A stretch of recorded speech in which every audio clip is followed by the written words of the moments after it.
And we're live. We are live. Shout out to you guys. I was trying to be perfect right at 7, but we're live for the election. I'm excited. Listen, I don't know about y'all, but it's been quite a while. It's been a long 4 years. I'm ready to get the orange man back in office. I'm ready to get the dementia patient into a home health care facility. I'm ready to get the cackling lady off of the campaign trail. I'm ready to get our country back.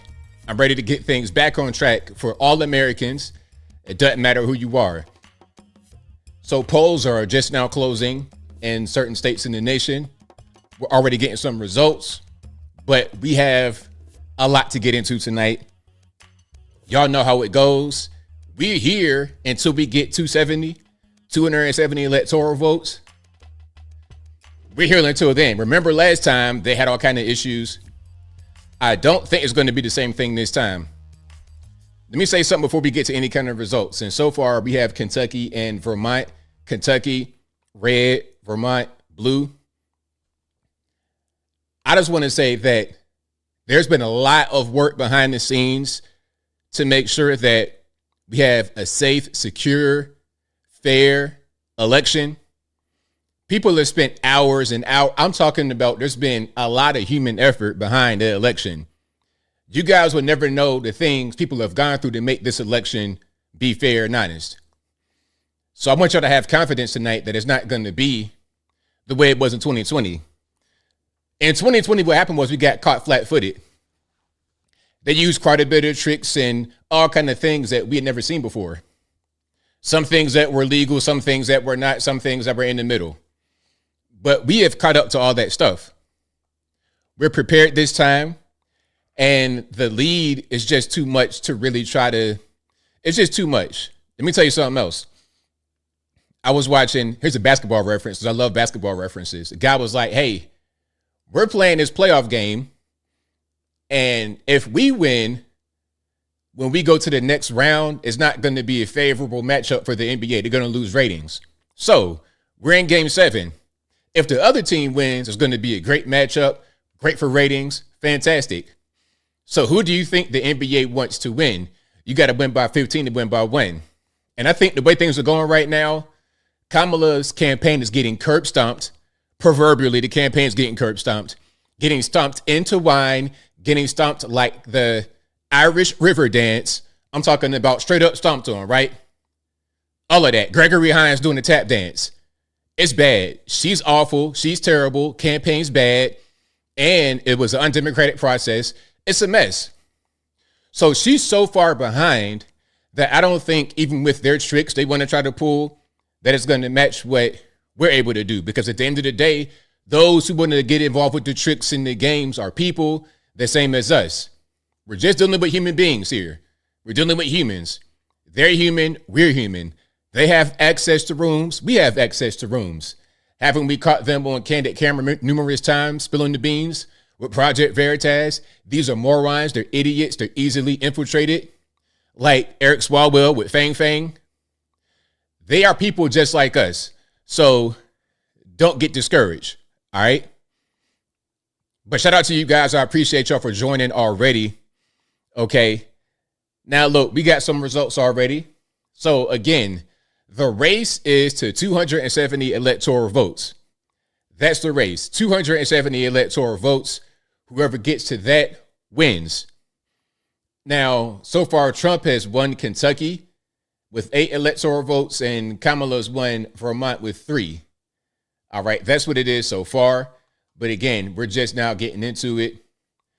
The main thing we got to look for are them swing states. You're in Michigan, Pennsylvania. Look, they pretty much might as well have just parked their car right in Ohio somewhere and just went in Rust Belt.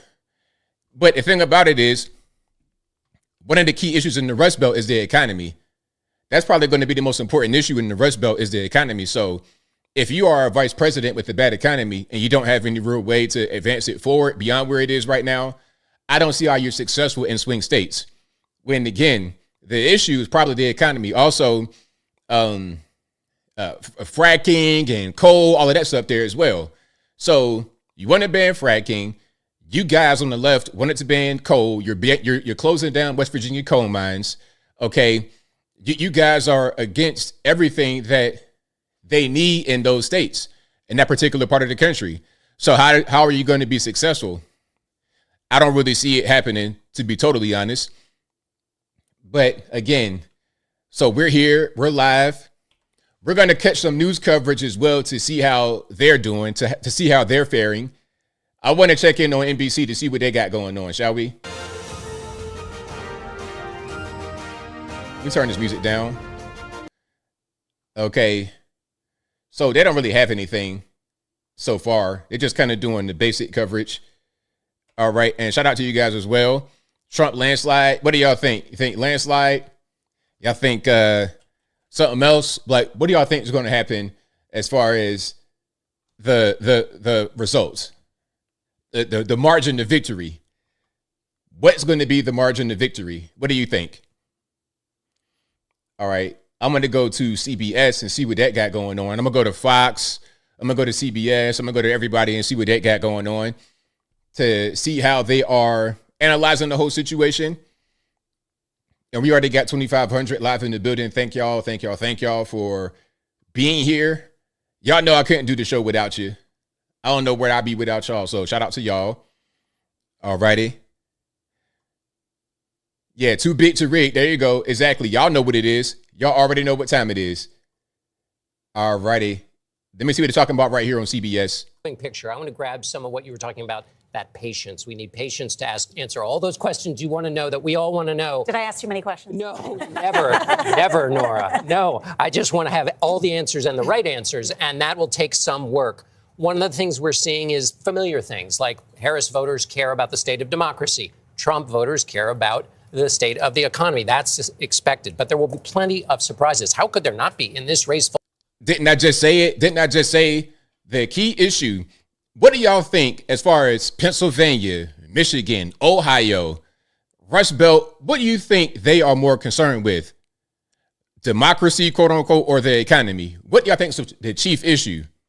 And if the chief issue is the economy, and he just said the Trump voters care about the economy from the exit poll data, it's easy to add 2 and 2 and get 4. You see? That's just in my humble opinion. This is just a quick analysis from the surface. If the election is won by Donald Trump, how would you feel? And the Harris voters said by 70% that they would be scared if Donald Trump won.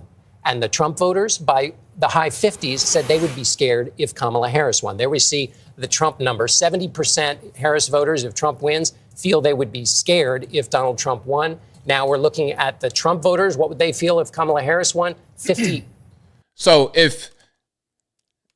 well, I ain't going to do the what is, but I think these numbers are pretty much right on. Kamala Harris is elected. So that gives you a sense of the mood of the electorate. Now, I know you want to know about Georgia. And again, we have to be provisional here. But let's look at the race makeup of Georgia. One of the things we'll be looking at all night is, has the Democratic coalition stayed together? Has the Trump coalition stayed together? Black voters are a key part of the Democratic coalition. Here we have Kamala Harris's performance among black voters who are voting Democratic. You see she has 86%. Biden got 88%. The share of the vote is 30%. Black voters make up 30% of the vote in Georgia. That is the same share as in 2020. Donald Trump, which we don't see on the screen here, but Donald Trump is getting, at the moment with these evolving exit polls, he is getting 12% in 2024 of the black vote. He got 11 in 2020. So right now, the picture in Georgia, Kamala Harris doing a little worse than her predecessor, Donald Trump doing a little bit better, but hardly by enough in either case to give us a final picture of what's happening in Georgia. Do we know about the gender makeup yet in Georgia? We don't, unless they've got it back there. I don't think we know yet. But that's going to be an important element, is the composite of the electorate tonight, right? Next time we talk, we'll have gender composite of the nation, and also then in North Carolina, another key state. The reason it's important, of course, is because women tend to vote for the Democrat, Republicans tend to vote for the Republican. Men tend to vote for the Republicans. So if more women are participating in the election, that is sometimes better for the Democratic candidate. No doubt. This is really interesting. I also think, having looked at so much, is that the data may only take us so far. So now you know why they have Met the Stallion and people like this perform, right? Now you kind of get it. Now you understand why they got Met the Stallion and Glorilla and all these people performing for Hillary Clinton, Kamala Harris. It's all the same thing. I don't really see a difference. I mean, you're talking about interchangeable, like Lego pieces. It ain't really no difference at all. All right, let me show another. I'm gonna go to Washington Post right quick and see what they're talking about. Hopefully, I don't see Jonathan Capehart because I don't want to see him start crying already. That'd be a little bit premature. All right, let's go ahead and go to Washington Post and see what they got going on. And they got some data and stuff as well we could take a gander at while we're there. For her, but a lot of people said they don't know her. But I believe when that all changed could have been that debate, when she had that debate against the former president, Trump. And a lot of people said, you know, she handled herself well. She introduced herself. And you saw supporters even more energized when they saw her carry herself as she did in that debate. But yeah, you're right. This has been such a campaign, an election cycle that has had so many twists and turns that we could not have anticipated. And here we are tonight with someone who had, you know, about 100 days to have a campaign. Well, I know so many people are watching tonight just waiting to see what will happen. One state that has been at the center of everything is Pennsylvania. So let's go there and talk to senior video journalist Jorge Ribas, who's located. All right, we're going to stop right there. We got some stats here. So somebody says, matter of fact, we're going to get into the numbers. We're going to get into the numbers right here. We're on Washington Post. Shout out to Jeff Bezos. Shout out to the triple OG, Jeff Bezos. All right, let's go here. Polls have closed in more states as high-stakes race nears an end. All right. So we got Trump winning Indiana, of course, 61.2% of the vote with how much? That's with 14.9% of the votes counted.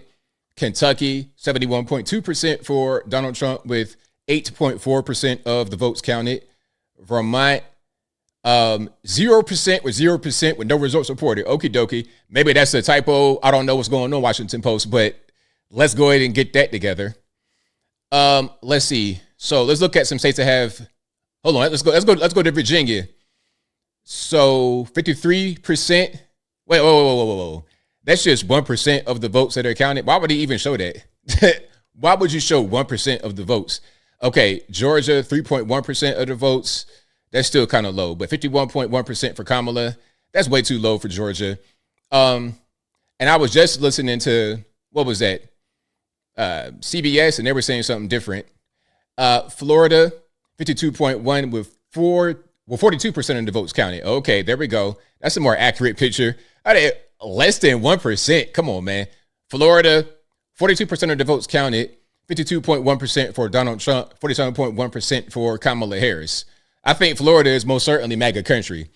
Okay, Florida man might as well be wearing a MAGA hat for real. If you could draw a picture of Florida man, he'd be a white dude with like some cornrows and a MAGA hat. Okay, that'd be him. So shout out to my Floridians. And these are some of the best people, the most fun, the most free, and the most intelligent naturally in the world down in Florida. So shout out to them. Okay, so we have more. Okay, we don't need to see all the rest of this. Let's go back to them and see what they're talking about. Is win North Carolina and Georgia, and look at him, Donald Trump, at exactly 270 electoral votes. There are some other interesting scenarios where Trump could win the Sun Belt and win just one of the blue wall states. It doesn't have to be Pennsylvania, and he gets over 270 votes. So there's essentially two paths. Both campaigns feel like they can still win all 7 states. The map really has not narrowed in the closing days. Both campaigns have had the resources to be able to spend heavily on advertising. And so all 7 of these states very much in play as polls begin to close. All right. Thank you so much, James. We have Rich Matthews in North Carolina for us tonight. Rich, let's talk about how often that former President Trump has been targeting that state in the closing week. All right, let's go back. Let me see if I can do a county by county, if it'll let me. I don't think I can do county by county yet. All right, I'm going to try to find a map to give me county by county. Maybe Washington Post will do it at a certain point. Maybe they will. Hey, wait a minute. Wait. I just noticed something. Did you guys see it? Maybe you guys saw it and I didn't notice it in the chat. Can we go back to Washington Post right quick? Okay. So I'm minding my business, looking at the poll results, looking at election results here. Okay. Look, you see the top here, election 2024, Middle East conflict, election results timing, Peanut the squirrel. Hey, you know, the story about Peanut the squirrel was crazy, but I didn't think it'd be here. You understand what I'm saying? And I'm not necessarily that mad at it, because the whole story about Peanut the squirrel was about government overreach. It's kind of an allegory. You see what I'm saying? So I kind of understand why it's there, but I'm kind of, at the same time, I'm kind of shocked. A little teeny bit, about that much. So yeah, R.I.P. Peanut the squirrel. R.I.P. Peanut the squirrel. All right. Let's keep on rocking and rolling. Let me see if I can find some county by county. Okay, I think I got Reuters. They may do county by county for me. All righty. Yeah, there we go. County by county on Reuters. We lit. We are lit. Like a match. All righty. So let's go to Broward County with 67% of the votes. Kamala is up 60.5 in Broward County with almost 70% of the votes counted. Now, for you guys who are in Florida, with the numbers the way they are right now, are you surprised about Broward County? Should it be more? Should it be less? Now, again, we still got 30% of the vote that's yet to be counted in Broward County. But as of right now, is it kind of on point, off point? Y'all let me know. Y'all let me know. And then in Miami-Dade, 70% of the votes counted. Donald Trump, 55%. Shout out to the Cubans, Dominicans, Haitians, regular Americans, Puerto Ricans, all the Caribbeans, everybody down there in Miami, Florida. 55% for Trump, 44% for Kamala, and 0.3% for Jill Stein. All righty. All right. Broward's left. Okay. So you guys say that low income. Oh, yeah. Sage says, nope, I live in Broward County. Okay. So Monroe County, 57.6% for Trump with 61% of the votes. Hendry County, 69.4% for Trump. Glades County, it's like all Everglades over here. Orlando, 58.3%. And Orange County, 60% of the vote. Osceola County, 51.0% for Kamala, kind of a swing county. Okay, up there by Jacksonville, it's MAGA country, 72.9% for Donald Trump, with 80% of the votes counted. So, yeah, you see what's going on there. All right. So, yeah, shout out to everybody. Can we go to Georgia? Okay. Union County, of course, like this part of Georgia, this North Georgia area, that's all MAGA country. Like once you get up here, that's a red wall, 100% red wall. Like right here, this is Catoosa. That's Marjorie Taylor Greene. Her district is right there. Yeah. But once you get to Gwinnett, now you're in Atlanta. All right. Really, once you get to Fulton, or maybe even a little bit of like Cobb. Once you get to Cobb from 75, once you get to Cobb, you're in Atlanta. But it's still kind of MAGA country. Cobb is where MAGA country and Wakanda blend. It's like a salt ocean and a freshwater ocean combining. And it'd be a visible line right there. It's water, but it's not the same water. You understand what I'm saying? But anyway, that's Cobb County for you right there. Once you get to like Kennesaw, maybe a little bit further south, you're in Wakanda. And shout out to Wakanda, though. Wakanda forever. Wakanda forever. So all of this, Douglas County, Fulton, we got 000 right now. So hopefully we don't get no chicanery out of Fulton County. Fayette County, Rockdale, all of that, of course. Like all DeKalb, Cobb maybe not so much, but Fulton, Clayco, DeKalb, that's going to be pretty much blue. Okay, once you get to Cherokee and stuff like this, now you're in MAGA country. Like I said, it's that saltwater and freshwater combination. It's a line of demarcation right there somewhere in Cobb and Cherokee and all that good stuff. Okay, now, of course, over here, this is like Augusta. 5% of the vote, which is still pretty low. Down here, you're getting closer to like Jacksonville, North Jacksonville. Like down here in South Georgia, listen, South Georgia is where Florida man originated from. Like the Neanderthal came from the cave in Germany. Florida man originally came from South Georgia. And he wanted to expand his horizons. So you went all the way into the swamps and whatnot on a kayak. So that's how the Florida man evolved from Valdosta and what like that and to Orlando and Tampa. That's how that happened. Okay. So yeah, shout out to the Florida men that came from Georgia originally. Where else do we want to go? Where else do we want to go? We want to go to Virginia. So over here, y'all know this is my area. I'm from the first Virginia when it was one state. Because my family goes all the way back to the 1800s before it became West Virginia, in the state of West Virginia, like in the far west counties. So we've been here since the beginning. We've been here since the 1600s in this area. Now, I know all about this area. This whole state is MAGA country. But you see up there, this little piece right here, right next to Virginia and Maryland, that is a DC suburb. What they do, they get on the train and they can go an hour from Harper's Ferry straight to Union Square, whatever it is in DC. 1 hour commute, no vehicle, get on your train and you be right where you got to be, just like that. And you don't have to live in DC metro area. You can pay West Virginia taxes. You get all the benefits of living in MAGA country, but still getting that DC money.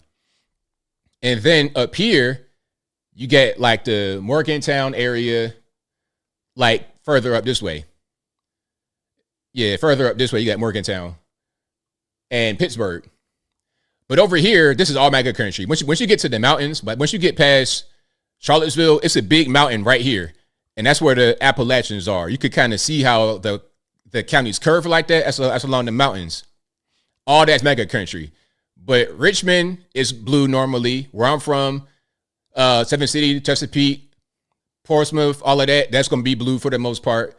Virginia Beach looking kind of red. But Virginia Beach is like Florida a little bit, in my opinion.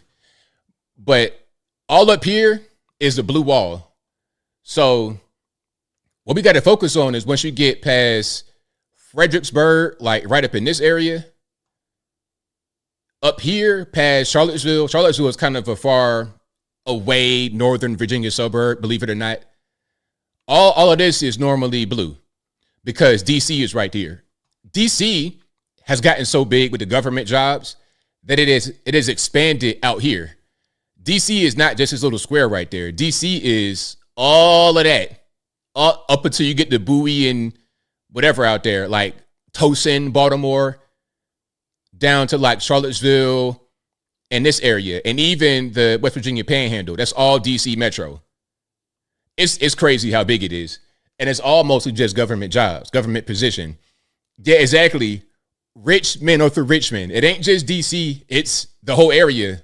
It's the whole, shebang up there. It's the whole shebang. All right. So I'm going to refresh to see if we have any more states that have been called. Shout out to you guys. I appreciate y'all. Scoville 7 says where the most wine per capita is consumed. Where is that? In Northern Virginia, DC metro area? If you say that, I'm not surprised. I am not surprised. All right. Jason Pollard says a lot of people in Virginia were told today they voted. Oh, okay. Well, we're going to see. Pardon me. We're going to see. We're going to see how the whole thing plays out. We shall see. Hopefully, we don't got no funny business going on. All right.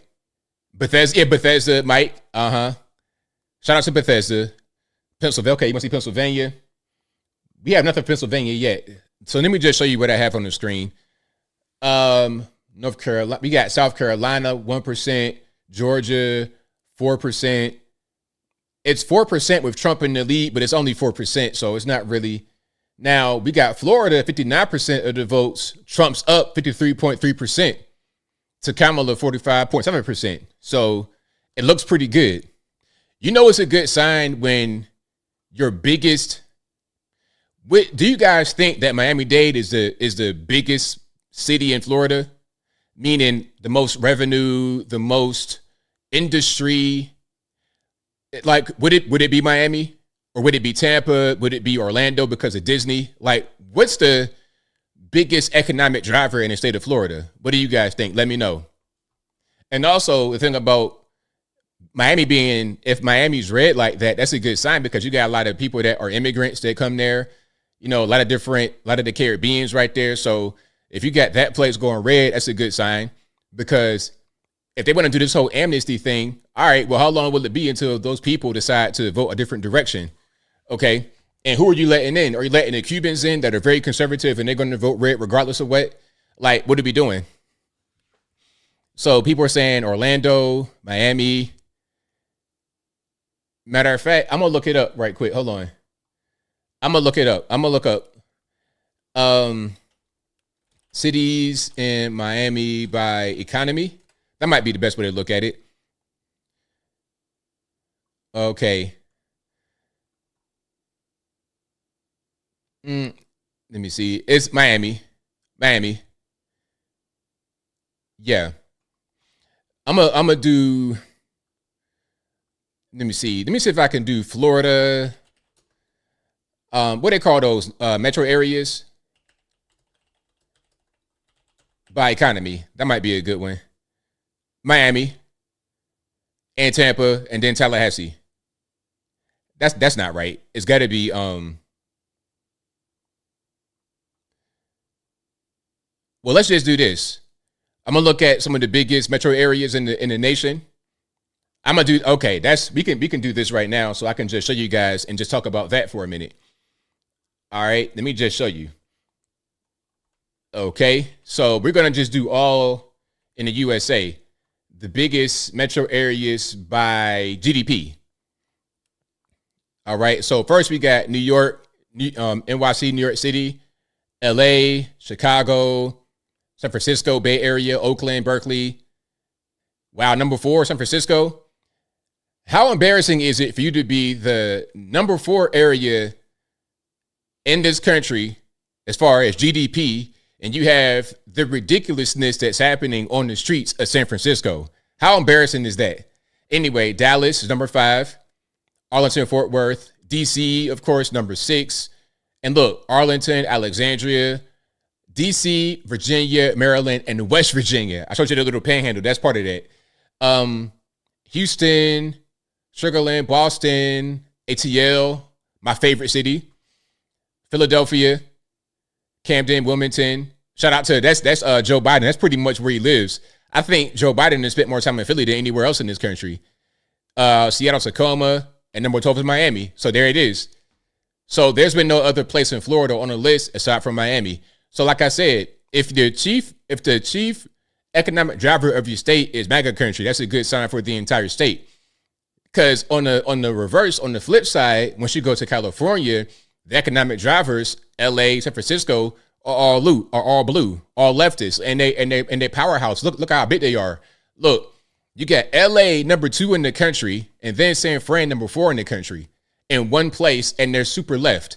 So how do you really combat against that if you're in California and you're not a liberal person? You see what I'm saying? So it's good to be in a place like Florida where the economic driver is a red place. All right, let's keep on going here. Let's keep on rocking and rolling. And shout out to you guys. I appreciate y'all for being here. If you like what you're hearing so far, if you enjoyed the stream so far, please give the video a thumbs up. Like the video, share the video, do all that good stuff. That'll help me out tremendously. All righty. So let's see what's happening here. What my man talking about? Can we get some sound or nah? From Russian email addresses. Now, so far, none of the threats have been deemed credible. A senior advisor to the Homeland Security Cyber Agency said, so far this election, we've already seen an increase in the amount of foreign interference. And how have the threats impacted voting? I mean, since they were not credible, they were not real, but they can still, freak people out. Do they have any impact? Yeah, that's right. So at least 2 of the polling places that received bomb threats were temporarily closed. They reopened about 30 minutes later. Fulton County was granted a court order that allowed those polling places to remain open for the amount of time they were closed. Libby, back to you. All right, thanks so much, Joe. So that story I heard earlier, they said that there were some bomb threats in Fulton County, and they were unsubstantiated. They were researched, but nothing was going on. And since they had to close for a certain period of time, the court said, okay, for that time you had to be closed because of the bomb threat, you're able to be open later than normal to count votes or to have people on the line to be able to vote. Because if they were close to 30 minutes and people couldn't get access to the polls for that time, it's just going to add on 30 more minutes for everybody to be able to get in line and vote. So that's kind of what's going on with that. All right. Hey, it's always Russia to blame. It's always Russia. Yeah, it's always Russia to blame. But, you know, I want to know, is Russia somebody's actual name? Some dude named Isaac Russian. He's the guy that's doing all this funny stuff. Some dude that weighed 400 pounds laying in his bed. Ain't that what? Remember that from Trump? He weighs 400 pounds and he's in his bed. Okay, we got some more results. West Virginia, but they're calling it for Trump, but there's no results reported. This is of no surprise to me, obviously. Y'all know I'm born in West Virginia. Shout out to Kanawha County, Rand, Charleston, Shillian, Bell, Malden. Shout out to all of that right there. Okay. DuPont City. Shout out to the whole West Virginia. Bakeley, even way in Harper's Ferry. Even you guys that sip lattes on your way to DC. It's okay. I love you guys too, Harper's Ferry. No beef, no hate. But of course, this is MAGA country. They have no reason to vote for Kamala Harris. She has nothing. Listen, Kamala Harris has nothing for West Virginia. Really, she has zero for the country. Unless you like to go to Diddy parties or something like this and you want to get a pardon. Okay, maybe you got caught in a Diddy party. You trying to get off. You trying to get a get out of jail free card, maybe. But beyond that, she don't got nothing for the whole country. But of course, West Virginia is MAGA country. And like I said, Kentucky has been called for Trump with 20.5% of the vote in. Indiana has been called with 17.6% of the vote in. Indiana, Kentucky, West Virginia, all for Trump. If you ask me, I think this whole corridor, all of this, Wisconsin, Illinois, Michigan, Ohio, Pennsylvania, New York, Maryland is so much part of DC now, I don't really see how it goes red. But it's possible. I remember they had that governor, what's the man's, Terminator looking, Larry Hogan. They had Larry Hogan, this guy, not Terminator, Freeze from the Batman movies. Y'all know what I'm talking about. Not the Penguin, but the Freeze, the big black head, Lego head. Yeah, he was a governor. He was a Republican, kind of, a little teeny bit. So that might be able to be a swing state at one point, but it all depends on how big the government becomes. If the government becomes bigger and bigger and bigger, you're going to have a bunch of liberal people. You're going to have a bunch of liberal people in the place dominated by government money, because the more government they have, the more jobs there are, the more they have job security. You can't be the associate. What was that? What was it? The penny thief's name? I don't know what I'm talking about. Sam Brinton. What was this fool's title? That dude had about 18 names. Hold on. He was, and I'm not making this up, he was the Deputy Assistant Secretary of Spent Fuel and Waste Disposition in the Office of Nuclear Energy. It's like, you can't get a shorter title than that. Come on, man. Back in the day, hey, what do you do for a living? Like, what's your job title?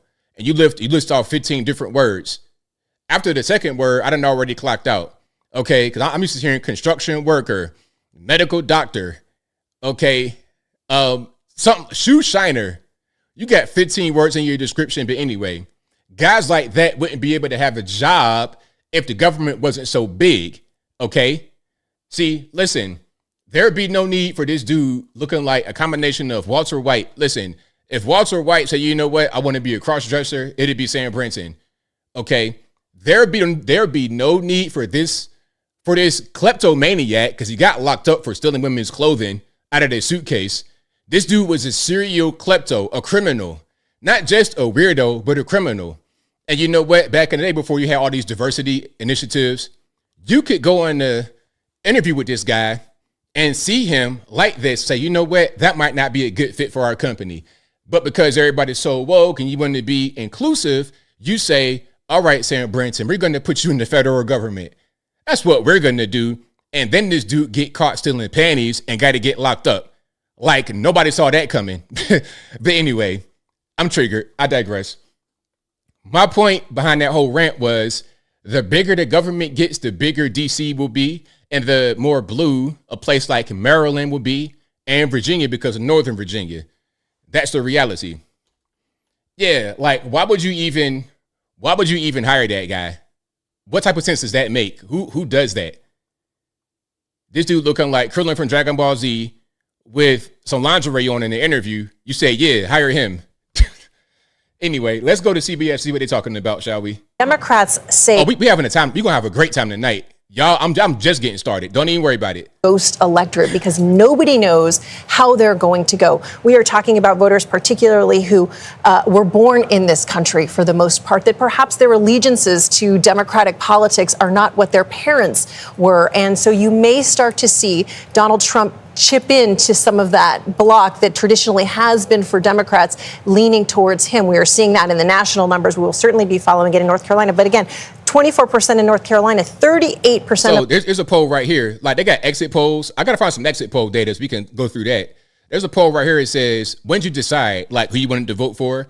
And 92% said before last week. So it's already been a done deal. And I'm willing to bet that a lot of people did early voting. Early voting is very convenient, actually. I early voted like 2 weeks ago. Pretty much as soon as they announced it, I was down there to go ahead and go vote. Okay, I was down there to go ahead and go vote because it was easy. And then today, I didn't need to be rushing in crowds. I was able to go vote. And from the time I got there to the time I was done, it was 30 minutes in and out. Easy breezy. Paper ID, in person, Scantrons, paper ballots, all of that. Everything. ID, Scantron, paper ballots, in person. It's so easy to do that I don't think there's an excuse for anyone to say it's not easy. Also, and Brian, shout out to you, Brian. All right, I don't know how to say it. Aloha, am I saying the right thing? Shout out to you, boss. But I'll be live until we hit 270.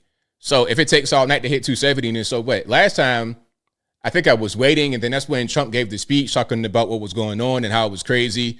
So I was up until then. I was up. I checked today, actually, to see how long I was on in 2020. It was over 7.5 hours I was on in 2020. So if it's like that tonight, then I'm up. I'm not going to bed no time soon. I'm turned all the way to the max. I got a lot of energy. And I'm not going to get tired no time soon. All right. Let's go back. Let's go back to some polls. Not poll, pardon me. Oh, I did want to find some exit poll data. That's right. I did want to find exit poll data. Let me see if I can find a site with some live exit polls. All righty. Perfect. NBC. Don't give me no ad or nothing crazy like that. Take the ads off of your website for a day, please. NBC. One day, I promise. And put it back on after that. Okay. I think they did. I think they heard my cry. And they sure didn't. They sure didn't. Look at that right there. Okay, take an ad blocker off. Okay. All right. Okay. Just once. Okay. And there's not even any polls here. So they're going to release them in an hour. That's weird. I feel like they got some kind of exclusivity contract with television, but it's so it's so weird. All right, let's go to another website, perhaps. All right, there we go, CBS. And, you know, just because you have the exit poll data and you didn't want to time gate it because of television, I'll turn my ad blocker off with no problem. I have no issue. All right, let's go ahead and go right here. Black voters and white voters in Georgia. Let's get that out the way. So we saw that earlier, 98% of the black voters in Georgia in 2008 voted Obama, and that's been on the decline, and now it's 86% for Harris. So for 98% Obama, 89% Clinton, 88% Biden, 86% Harris. And Georgia, white voters, 28% for Harris, 71% for Trump. All right, talk about a divide. I mean, but really, it's not really it's kind of hard to explain. Hold on. So most important issue for Kamala, 56% said it a democracy, 21% abortion. So it's not really that big on the list. I thought it was, you would think that the abortion would be the biggest topic they're concerned about, but not really. 13% for the economy, 3% foreign policy, 2% immigration. Now for the Trump voters, 51% the economy, which is the most important thing. Okay. Why is the economy only 13% important to these liberal people? Are they just rolling their money? Like, what's going on?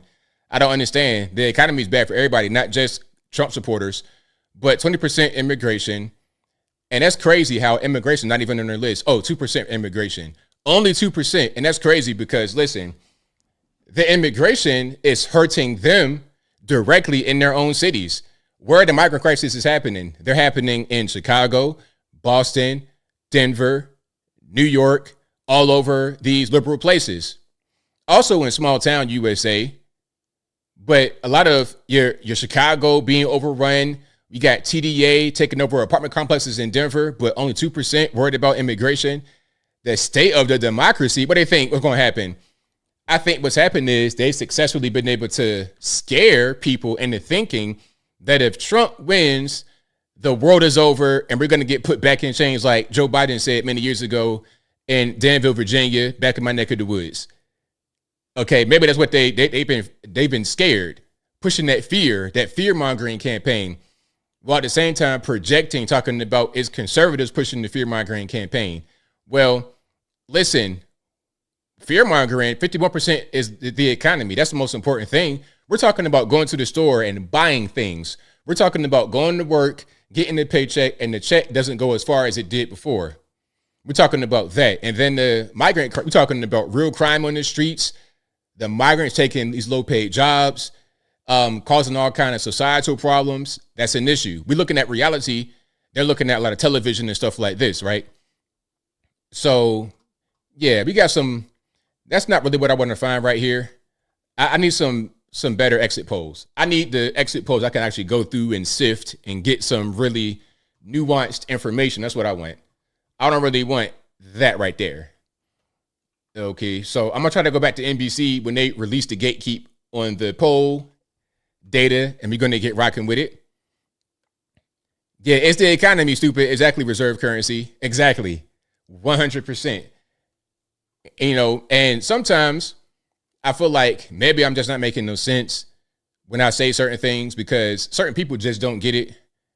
But when I come and talk to real people that understand what's going on, I ain't gonna say fake people that know kind of what's going on. When I talk to them, I'm like, okay, I'm not going crazy. It's not just me. Okay, like I say, Indiana, Kentucky, West Virginia, all called for Trump. Ohio, 4% of the votes, very low, so way too early, but Trump's in the lead. But again, only 4% of the votes. Pennsylvania, there's nothing yet. Virginia, 15% of the votes, and Kamala's in the big lead. But again, that Northern Virginia area, it depends on if they're counting and they're sending votes in first. A lot of times it depends on which part of the state sends in their votes at what time. And I think sometimes they do it strategically to make people get a false sense of security. Okay, maybe that's kind of what's going on. Now, check it out. All right, South Carolina, we got 5% in. Trump's in the lead. Georgia, 13% in. And Trump is way in the lead. 61.3, but only 13% in. Okay, 13%, so we're still pretty early. So, Anna Banana says, polls close at 8 p.m. in Pennsylvania. Okay, got it. So, we got about 15, 16 more minutes for Pennsylvania. Now, Florida, MAGA country, 71%. I say go ahead and call it. It's 71% with a 10-point spread. It's not going to close. 54.3% for Trump compared to 44, 53. It's a little bit too far. Go ahead and call it right now. That's what I would say. All right. Florida, MAGA country, Georgia as well. Listen, really, this area right here, Tennessee, Georgia, Alabama, Mississippi, Florida, all of that right there is like one region. Kentucky, all of this. It's like Greater Appalachia. That's what I like to call it. And then once you get to these states right here, it gets like a little bit to the East Coast vibe. Like the Carolinas and Virginia is kind of East Coast, but a little country. Not quite like this southern area right here. Definitely the old South is Mississippi, Alabama, Georgia. That's the old South. But now it's kind of extended in this range right here. Appalachia is kind of part of it as well. So if there was to be a new country, I think those would be some of the counties that should be part of one new country. Okay, if we ever partition, fracture, whatever you want to call it, I would want to be living in that part of the country. I would not want to be on the left coast. Listen, the left coast, man, y'all gonna be looking like Mad Max. Y'all gonna be looking like Mad Max. Ain't gonna be no water. Y'all gonna be riding doom buggies, RVs, all of that, trying to get a piece of dog food. It's gonna be a mess, man. West Coast, I can't do it. I cannot do it. Okay, we got the river right there, Tennessee River. I got all kind of stuff in that. We got guns in the water because look, if push comes to shove, I go to the bottom of the river, get my guns back from a tragic accident, and I get to action. We get to go. Am I pro CSA? No, I ain't say all that. Don't do that. I'm just saying if we were to partition, that area would be part of. Now, if I was CSA, that'd be Virginia, but Virginia is not part of the new place that I would say.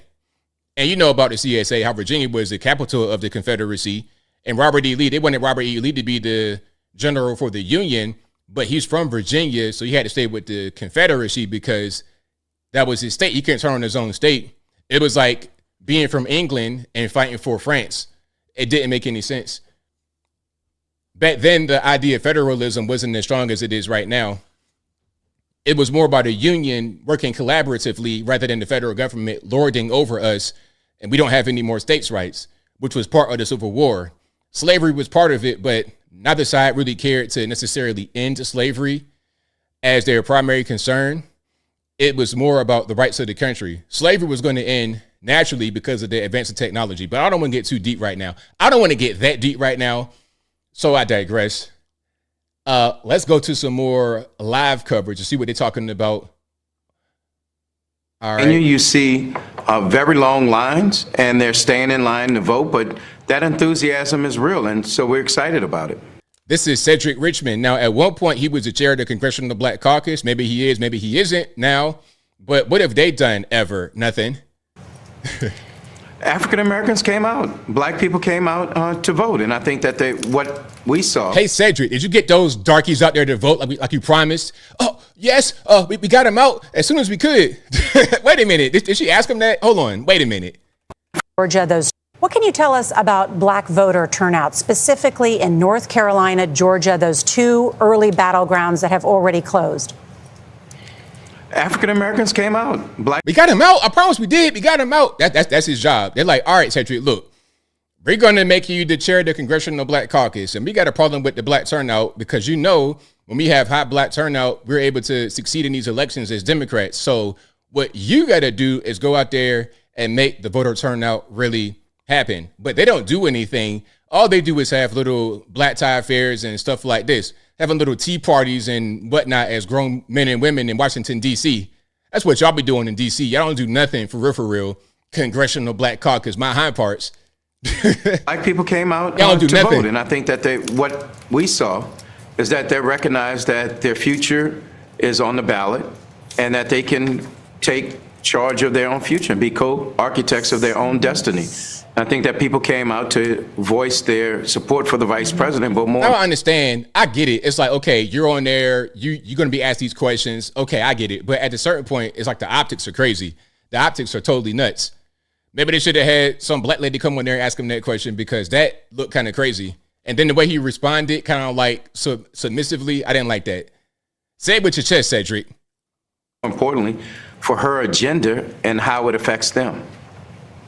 Mm-hmm. And let me ask you, I am just hearing that in the Philly City Commissioner's office is saying they have turnout there that's the highest in decades, above even Obama in 2008. What can you tell us about that? Very good turnout. Well, I'll tell you, we have the better candidate.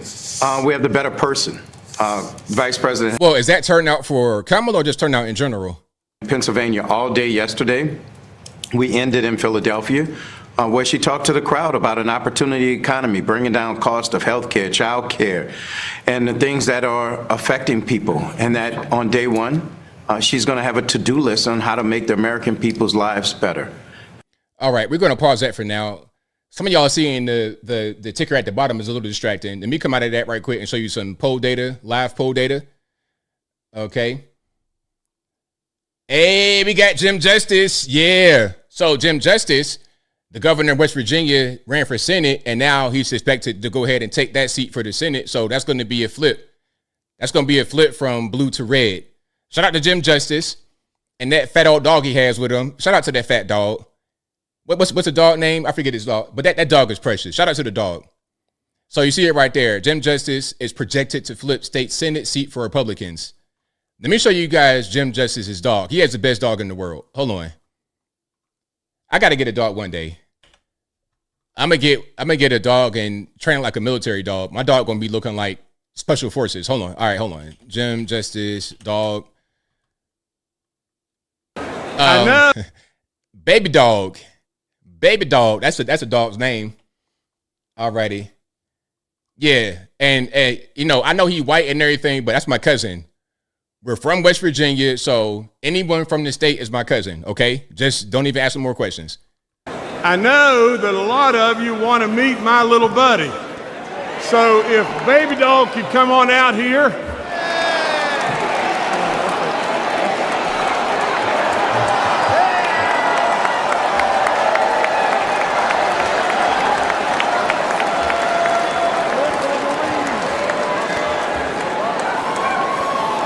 Now, as the world watches, you didn't really expect that, did you? But with that being said, let me just say just this. She makes us smile, and she loves everybody. So shout out Baby Dog.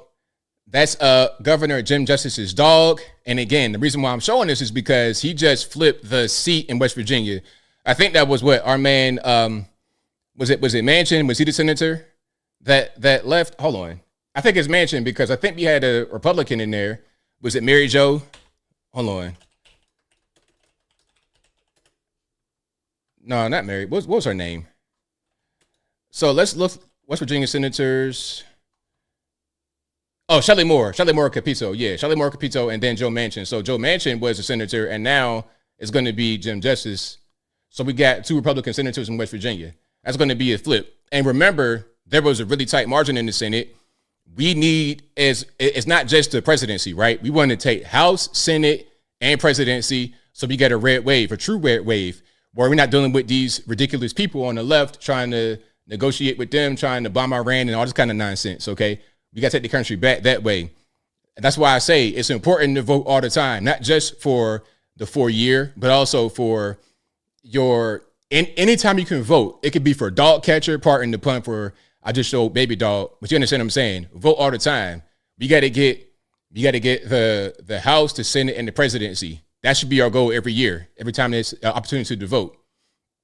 Now, North Carolina, it's not enough votes in for North Carolina to be projected blue. I'm seeing a lot of you guys kind of spamming that, but it's not enough. It's not enough votes in to really make that assertion. North Carolina, from what I see, is only 3% of the votes in, so it's not really enough. Okay, Georgia, 19% of the votes in. Looks good for Trump, but it's still kind of low. Florida, 74% of the votes. MAGA country. Let me refresh right quick. And shout out to you guys right now. I appreciate y'all. We have over 7,000 live in the building. Shout out to you. Shout out to you. You guys are the smartest people in the world for rocking with me. All right. We don't have a lot of other places called for it yet. All right. Let me see if I can find Fox. Let me see if Fox is going to go ahead and, yeah, I think North Carolina is going to be red. I believe so. I don't see why they would, especially what would just happen right now with the hurricane. Yeah. And then the lackluster at best response. Hey, can I say right now, we got 8,000 watching live. Do not forget about the hurricane Helene, Hurricane Milton, if that's still doing damage, but definitely Hurricane Helene in Western North Carolina, East Tennessee, West Virginia, the far western part of Virginia, a lot of that area up there, Georgia. Don't forget about the damage, but especially up there near Asheville, North Carolina.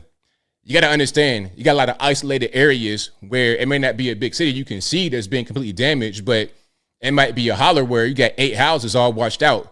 And they have nowhere to go. They have nothing. All they had was a house in the holler, and that's it. So now they have nowhere to go. So y'all, please, please, please don't forget about us in Appalachia. A lot of us still need help. I'm in a good place. My community right here is not affected, but I got people not that far away. I'm in Tennessee. I'm in East Tennessee. I go up to every day I see a sign that says Interstate 40 is closed. The whole interstate is closed at the border of North Carolina and Tennessee. That's probably about a half hour for me right now where I sit. So I want y'all to always keep them in your mind, in your hearts. If you can help any kind of way you can, find legitimate sources. And I'm going to try to find a place where I can really post like, okay, you could go right here to help legitimately. That's what I'm going to do. All right. So let me see if I have more here. All right. So yeah, definitely. Shout out to you guys. You know, I can't do nothing else but keep you informed, let you know what's going on. I got to do it. I must do it. All right. Now what I'm going to do is I'm going to find me, I'm trying to find Fox if I could put it up, but I guess Fox is not offering a live stream for some odd reason. Well, they have a live stream, but it's not really. It's just showing like kind of basic results. Matter of fact, let me see if I can just go to their website. Yeah. Let's go to foxnews.com. Okay. And let's see. Let's see if we can bring it up here. Okay, let's watch live. And let's see if it'll do it. And shout out to you guys again. And fallen first responders families with young children. Please contribute $11 a month to support their efforts. We got commercials. All right, we're going to come back to that in a second. But we did find Fox. Because I want to see what they got going on, too. You know, I'm looking at CBS and whatnot. I want to see what Fox has going on. Okay, and let's go back to the poll. Let's go back to the results. And let me see. Okay, so did Fox call South Carolina? This is Washington Post. They have Ohio with 14%. Kamala's in the lead, 52.6%, but again, it's only 14%. Virginia, 21.3%, with Kamala in the lead, 53.1%. Again, very low amount. Only 3.2% North Carolina. South Carolina, 11.2% with Trump in the lead. Georgia, 23.6% with Trump in the lead. Florida, 80% with Trump in the lead. I think Ohio, Pennsylvania, Michigan, Illinois, I think all of that's going to be MAGA country. I think Pennsylvania is going to be a red state. I think so. What do y'all think? Swing states. Give me your opinion on swing states. Do you think some swing states will be red? Some are going to be blue. So Newsmax called South Carolina for Trump. Okay. Let me see if I can. I'm going to also pull up Twitter here and see if they have any updates. That'd be good for us. So what was that? You said Newsmax called it? All right, let me go. Matter of fact, let me go to Newsmax. That'd be a good one. Yeah, we definitely need Pennsylvania. That is a fact. All right, shout out to you, Aaron Randolph. Says support Anthony and Channel. He's a superstar. Thank you. Couldn't do it without you, man. Thank you. All right, let's watch this here. A Ohio flip with a win either in Montana or Texas, which are both uphill for Democrats. Weird things can happen, but you feel pretty good about the Republican chances if Ohio gets called from Reno. All right, Bill Scher with the Washington Monthly. Bill, I know you have to go. Thanks so much for making time. We'll talk soon. My pleasure. Take care. All right, still, though, with Austin Westfall here in the Live Now newsroom. Austin, let's focus our efforts a little bit more, though, on the Ohio Senate race. Yeah. This is a very expensive race. So many people are watching this. And for Republicans, it's a pickup opportunity here. Sherrod Brown in the political battle of his life, isn't he? Democrats and Republicans have been sweating this one out, Andrew. And let's just highlight here some of what we're seeing, because this helps us visualize just how things are going. As he mentioned, we are talking about a closing path for the Democrats to gain or to remain in control of the Senate. There are still a lot of these seats that are still undecided. There are so many toss-up Senate races still to be decided.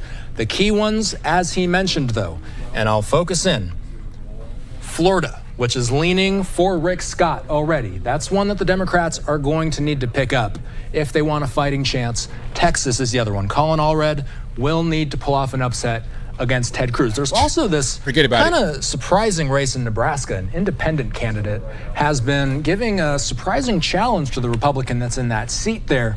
Nonetheless, I mean, if we're looking at the map, there are so many Democrats that are facing very close races. We're talking Bob Casey and Pennsylvania. And the close races are going to be determined by the popularity of the president, which is in the toilet. So what's going to happen is people are going to vote for Trump and they're going to vote down ballot Republican. Or people that just don't want to vote for Kamala, they're not really interested because she's a bad candidate, they're going to stay home and not vote at all. So that's going to contribute to the close races going in favor of the Republicans. See how that works? So this is Live Now News. Oh, this is Live Now. This is like a Fox subsidiary, like a local Fox place. All right, that's a local Fox place. Let me go back to CBS. Senate and House Matter of fact, up for not CBS. I'm gonna go to Fox. Let's go to Fox. All right, let's go to Fox and electoral votes to the winner of the state and 1 vote to the presidential winner in each of their congressional districts. Harris will win the 1st district, the rural 2nd district, too early to call in the state of Maine. In the Southeast, Fox News can project that Trump will win Tennessee, a longtime Republican stronghold. Not a really surprise there. Further south, the former president will again win Alabama. Big numbers there. And the former president will win neighboring Mississippi. Trump will cruise to victory in Oklahoma South shall rise again. as well, where Democrats haven't won a single county since 2000. The South shall rise again. Win for the former president. Vice President Harris will also take some big victories this hour. The Fox News decision desk can project that the vice president will win Illinois, adding 19 electoral votes to her tally. She will also win New Jersey, another reliably Democratic state. Some people had thought New Jersey might be a little bit tight, but we're already ready to call New Jersey in my home state. Exactly. Voters in Massachusetts will deliver a clear victory to Harris as well, so no mystery in those states. Staying in the Northeast, Fox News can project that the vice president will win Connecticut. She will also win Maryland, that state worth 10 electoral votes. There's an interesting Senate race there. Yeah, Harris will also take Rhode Island, another Democratic stronghold, and she has a lead in Delaware, President Biden's home state, of course, but it is too early to call in Delaware at this point. The vice president will win the District of Columbia, which has never voted for a Republican, and continues not. If you look at the Electoral College and the race to 270, it obviously changes with all of these numbers. It is. Did you hear that? Did you hear what Brett Barrett said? He said that D.C. has never voted Republican. Why? Because Republicans have always been the party of the rebels, the party of those who were against the establishment. And Democrats have always been the establishment. Nothing has changed. Oh, the parties flip. When? When did they flip? And if they flip, then why is D.C. never, ever, ever voted Republican in the entire history, going all the way back to Benjamin Banneker and all that kind of stuff? Like, think about it for a second. Think about it for a second. Okay? The more things change, the more they stay the same. I was wrong about that. I also just heard from a person who was not going to vote, and then his girlfriend called him and said, if you don't vote for Kamala Harris, we're breaking up. So he just drove 2 hours to the polling station and waited 2 hours in line. So I still don't understand people. And I'm not going to give you the county by county because I don't have that in my wheelhouse. But I will say I was just watching something interesting in Georgia, where she's not performing as well with black voters as Joe Biden. And Donald Trump has flipped the script with indies. He's up 11 with independents, whereas Biden had beaten him by 9 with independents. So those are just interesting things to look at. Other than that, if you look at these exit polling or the Fox News voter analysis, you think this would be a runaway Donald Trump victory. I don't understand if only 13% of Americans feel they're getting ahead financially, that Kamala Harris is even competitive. And bravo to the Democrat machine to make. I'm going to come back to Fox in a second. Shout out to my man, Jesse, the triple OG, Jesse Waters. We're going to come back, and we got a lot of results that just hit. Like I said, 8 o'clock, they showed some. Let's go to the results, and we could do county by county if we need. So far, we have solidly confirmed states: Oklahoma, Missouri, Indiana, Kentucky, West Virginia, Tennessee, Alabama, Florida. All have been called for Trump on this map right here. Okay? We could pretty much say Mississippi, Arkansas. I don't think Louisiana, Texas. I think it's all going to be red. South Carolina, I think it got called by Newsmax to be for Trump, but it's not being called here. North Carolina, 7% of the polls in so it's 55.5 for Kamala, but still very few people left. So Virginia, 26%, that's still kind of low. Pennsylvania, only 4% of the votes have been counted so far, so we're still kind of far off from that. Kamala's in the lead, but again, it's only 4% of the votes that have been counted, so it's pretty early. Ohio, 29% of the votes. Kamala's in the lead, 53.3, but I don't see that going for Kamala at all. That's going to be red wave all day. Michigan, 0% of the votes counted, so very, very early. So way too early to call anything, but I think that's going to be a red wave as well. They got it. They do it kind of weird over there in Maine, but I think this Vermont, New Hampshire, Massachusetts, that's where the elites live. That's where they have their Martha's Vineyard. Listen, that's so funny. Massachusetts is going to be a blue state, but ain't that where they sent the migrants to Martha's Vineyard? Not only were they deported within 48 hours, they were deported to a military base.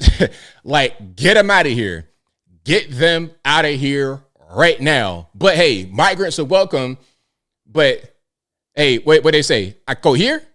I go, hey, they point to the map. I go here.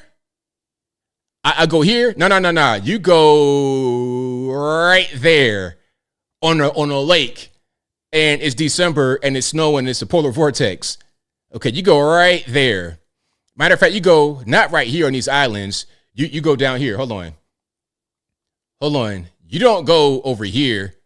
You go right there in New York City, and take up resources from the citizens, make them cut spending in order to give that money to the migrants instead. You go right there and be with the people, with the commoners, while we're up here in our $20 million mansions with Barack Obama and his friend that had an accident and nobody said anything. It wasn't even a big deal. But anyway, you don't go here. You go right there. All right. So Pennsylvania, a lot of these places are still pretty early. Texas, I think, is going to be completely red. I don't see how that goes blue at all. I mean, it's only so many people that can move to Austin, Texas to make a difference in Texas overall. I don't care how many of these neckbeards you get from California that want to go to Texas. And shout out to the Californians in Texas who are not neckbeards. Y'all know what I'm talking about. Not you guys. You guys are great. The actual conservative Californians, when they come to Texas, good. But when you get the others, you get the irregulars that come from your state, some of you guys as neighbors, listen, okay, here's a picture, right? You live in California, you live in Los Angeles, and you're not far from Skid Row. You are working, you take care of your family, you doing everything right. You flee California because it's too expensive and the crime is crazy. Now, that same dope fiend that was outside of your house all hours of the night singing Frank Sinatra for no reason at all gets on a train and follows you to Austin, Texas. That's the problem. That's the problem. Not the actual forward-thinking conservative people in California. You see what I'm saying? So that's that on that. But let's go back to Fox and see what they got going on. Let me put it on the screen for you guys. Go in Duval County. You see that? You see that swap? Flipped it by 5 points there. Now I want to go up to Georgia here. And in the rurals, east of Atlanta and to the south. Now the Fox Insight here, right? Okay. That's Baldwin County. The county seat in Baldwin County is Milledgeville. It was the Confederate capital of Georgia during the Civil War. Now, our Fox Insights tell us right now, look at this, okay? It has 2 colleges in this county. The African-American population is about 44% countywide. A lot of black folks in Milledgeville. At this moment, with 84% of the vote reported in Baldwin County, he's up 7.5 points from where he was in 2020. You know, the Trump team is going to take that. Likewise, okay, the metro area of Atlanta. Let me pop out here. You got 26 counties to concentrate on. Wakanda. So the Harris folks are telling us in Douglas County is that she's performing better than Biden did 4 years ago. Okay, these are suburban voters all over the Atlanta metro area.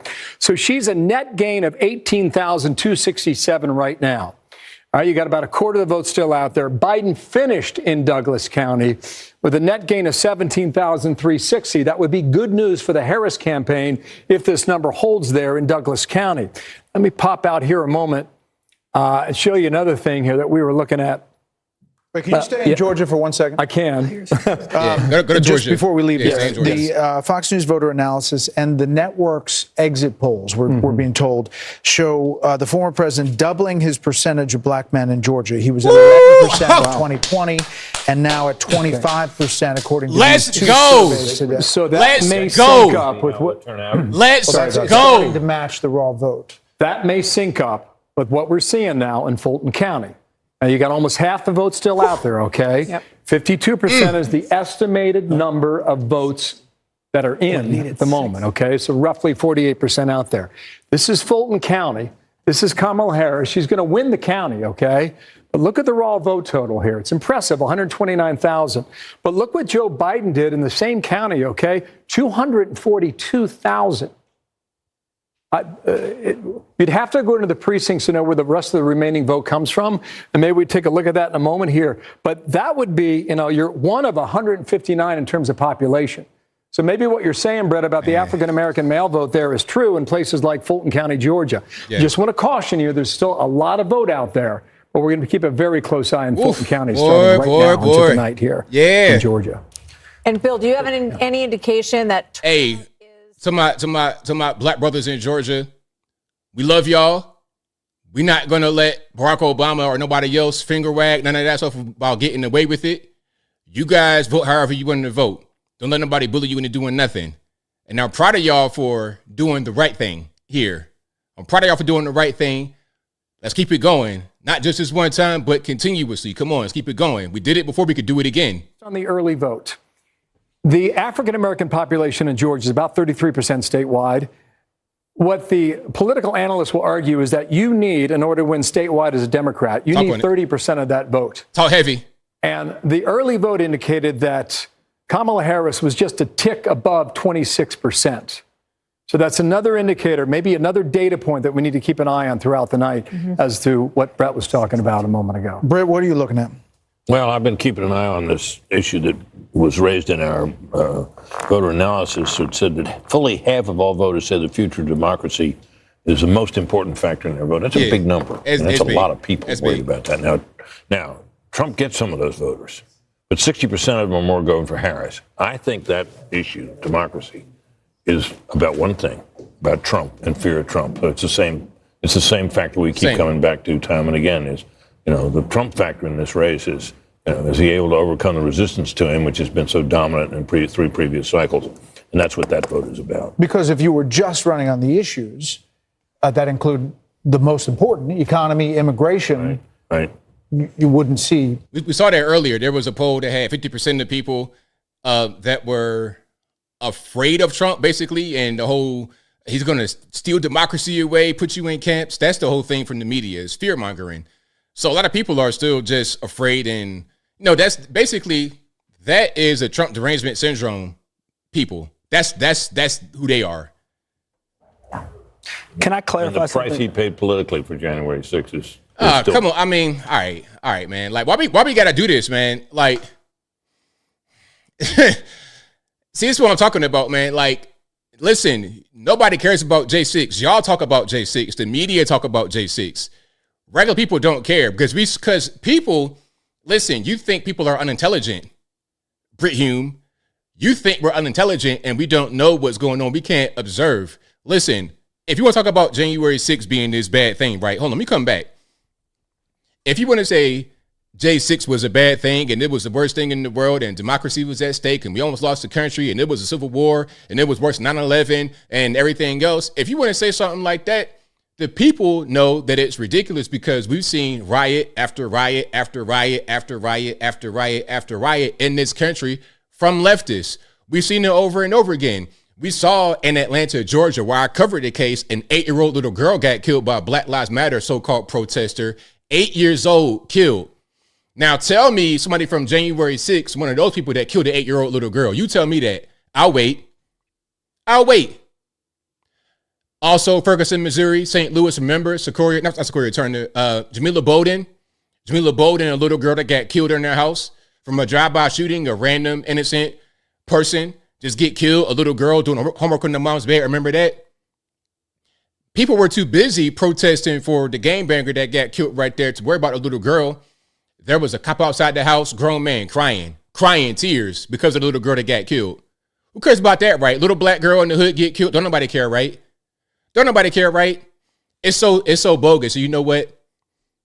I get almost a little bit emotional because I know that people don't really care. Nobody cares about the actual violence that happens in the hood every day. Who cares? All right, I ain't gonna cry this early. That's crazy. If I'm gonna cry, I gotta save it for when we win.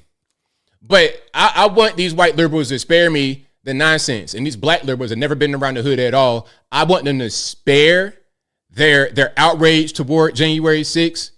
Spare it. I really don't even want to hear it because I done seen so much violence. I've seen it all, and nobody cares. It's just regular. Chaz Chop, Free Out of Washington. You got 2 black teenagers, a 16-year-old and a 19-year-old that got killed. Who cares? You got 2 young black males killed early before they're even able to go and explore the world. Little kids, little girls get killed. Innocent people get killed. Neighborhoods burned down. You got senior citizens that can't go to the store anymore. They live in fear in their own communities. And then you got the weirdo running for vice president and his wife talking about I had my window open to smell the tires burning. Well, those tires burning is somebody's future being burned away. It's somebody's neighborhood being burned to the ground. It's somebody being put in permanent danger. It's somebody that got to move and can't afford to move. But hey, it's fine, right? You get to just experience it by huffing the tire smoke like a dope fiend. I mean, these people, look, man, they're crazy. You guys in the media created the January 6th monster. It's the media and the politicians. We don't care. I swear we don't. The only ones who care are those who have been successfully brainwashed by you, the media. Not you guys watching, but by the media. All right, let me go back to Fox. Take Britt Hume and put him in the home next to, hey, Britt Hume, you got to go to the home right next to Joe Biden. How about that? Senate race between incumbent Democrat Bob Casey and Republican businessman Dave McCormick. The Fox News decision desk says this is too early to make a call in Pennsylvania on that race. This could be a big cheer. Fox News can project that Rick Scott, the Republican senator from Florida, will win his second term. We'll pause for applause down there with Aisha. In Maryland, it's too early to call the race between Democratic County Executive Angela Alsobrooks and former Republican Governor Larry. Who is that? Hey, if she wins, you're cooked. You are cooked. I can see her face. For the raw vote total to come in. And too early to call Missouri's Senate race between Republican Senator Josh Hawley and Democratic Attorney Lucas Kunce. Republican Senator Marsha Blackburn, though, we can tell you, will win once again in the state of Tennessee. Another reliable. Shout out to Marsha. Marsha, my friend. Roger Wicker will take home another victory. The Fox News decision desk can project that in Massachusetts, Democratic Senator Elizabeth Warren will win. Pocahontas rides again. Shout out to Tonto and all the you know what I mean? Data to project the main Senate race quite yet.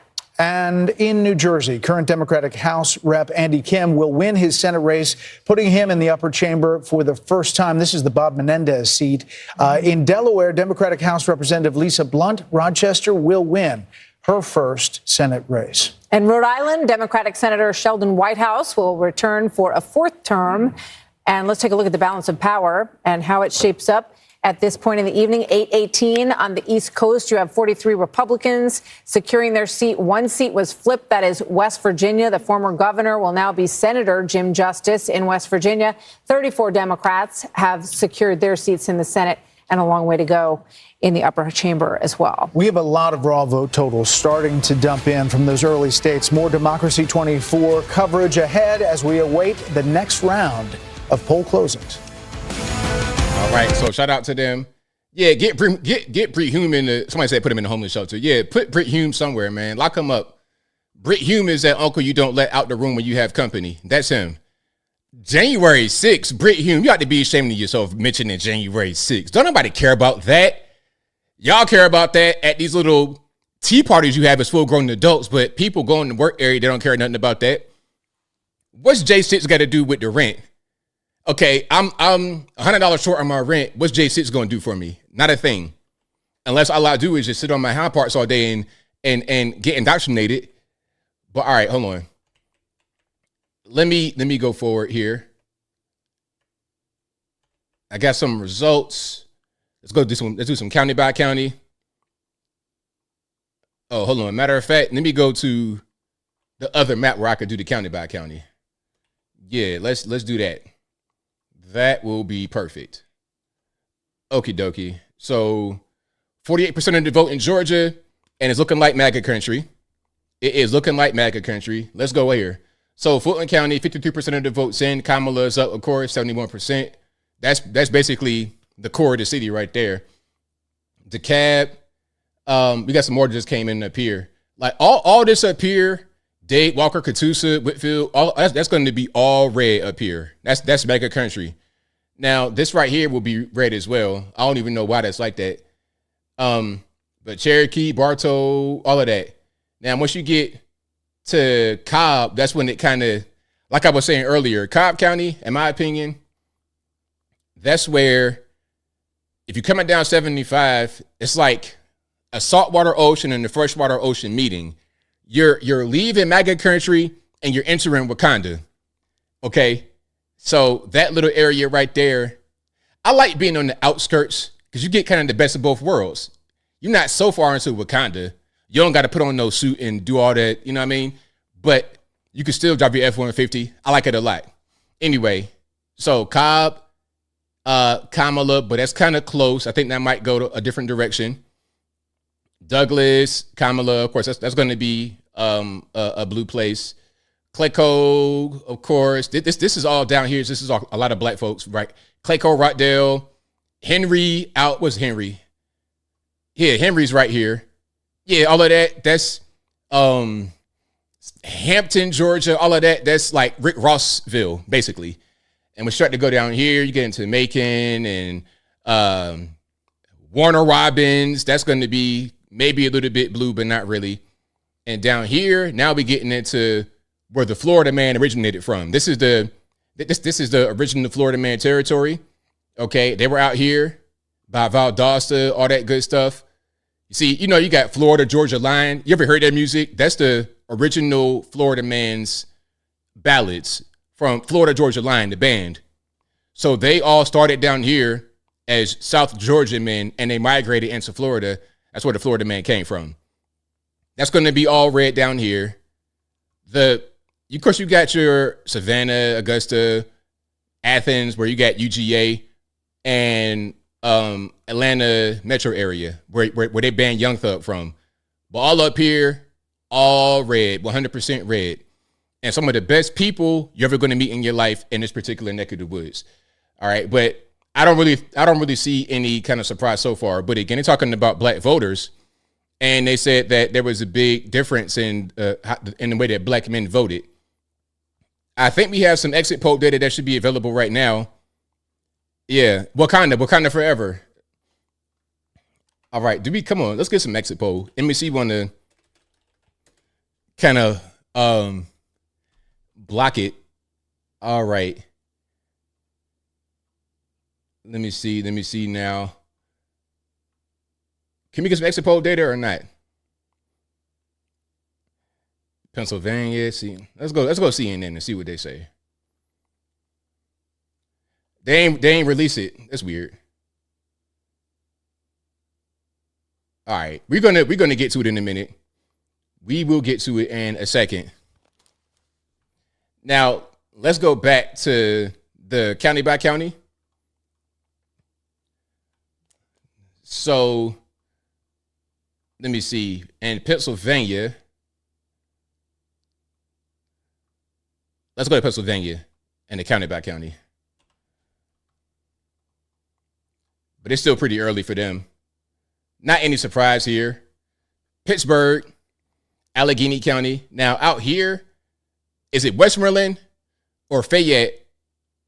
Like where, I think somewhere in this area, maybe even in Allegheny, you might have the place that got taken over by the Haitian migrants. It's like right in this area to the south of Pittsburgh. It might be down in one of these other counties or it might be in Allegheny itself. But right here, this is West Virginia, Ohio, Maryland. Very important part of the country. Rust Belt type place. Old steel industry. Shout out to the Pittsburgh Steelers. Ohio. Definitely mega country, in my opinion. Ohio, the way Ohio is, people were kind of shocked, in my opinion, when they saw the footage from Springfield, Ohio. They were shocked when they saw that because they saw so many poor white people and they thought they looked kind of like black people. But look, in a place like Ohio, West Virginia, it's not really a difference between black and white people. Not really. We're all kind of in the same boat. So we're the same kind of people. I got a whole lot of mixed cousins and white family members, and we're all the same. It's not a big stark contrast in between us. Because a lot of us were together during slavery. The Irish and the black folks, we've been together for a long time. And you're going to see a lot of the Irish up here. A lot of Irish, Italians, everybody in this particular neck of the woods. That's the original Appalachian people, are the Irish and the Italians and the blacks. All right. But yeah, Columbus, of course, that's going to be mostly Kamala. Cincinnati, the city centers, you can see it. You can see the cities: Cleveland, Toledo, Dayton, Columbus, Cincinnati. That right there, that's going to be Meg's kind of, that's going to all be red down here. All of this right here, very, very poor area. Very, very, very, very, very poor. Okay. Like the Kentucky, West Virginia, all of that, real poor. All right. So is that what the Haitians are, Washington County? I don't know. But yeah, that's what's going on with Ohio. And again, if you're just now coming in, shout out to you for being here. We got Oklahoma, Missouri, Indiana, Kentucky, West Virginia, Tennessee, Alabama, South Carolina, Florida. Georgia right now, 50% of the vote in, 55.4% for Trump. Mississippi is going to be for Trump, obviously, but it's still early. 35% of the vote in Texas, and we're looking at Trump, 52.3% of the vote. It's pretty good. Pennsylvania, only 8%, with Kamala in the lead, 71, but again, only 8% of the vote, still pretty early. New Jersey, Kamala's in the lead with 19%. Connecticut, 1%. Kamala. New York, nothing reported quite yet. Vermont, Massachusetts, both for Kamala. Maine, you got Kamala in the lead, but 0% reported. So it's still pretty early. Still pretty early. Yes, Georgia is the South, but Atlanta is like an enclave. Atlanta's its own little thing. It's funny how that, it's like, it's weird. It's like if a foreign country had an enclave in your country, but the foreign country kind of left a long time ago. That's kind of the way it is. All right, so shout out to the Amish out there in Pennsylvania. CNN called South Carolina. Okay. Maryland got called for Kamala. Of course. I mean, there's no surprise there because Maryland is basically Washington, D.C. bedroom, aside from Baltimore. Yeah, that's pretty much what that is. Ohio's close for 41%, 50.1% of the vote for Trump.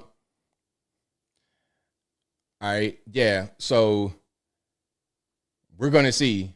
Kansas is still early, very, very early.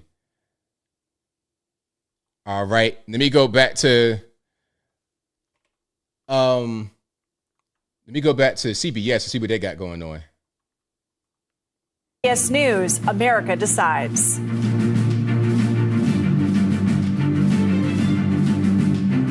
And they go straight to a commercial right when they go to it. That's crazy. The timing is crazy. Let me go back. I think Fox, everybody.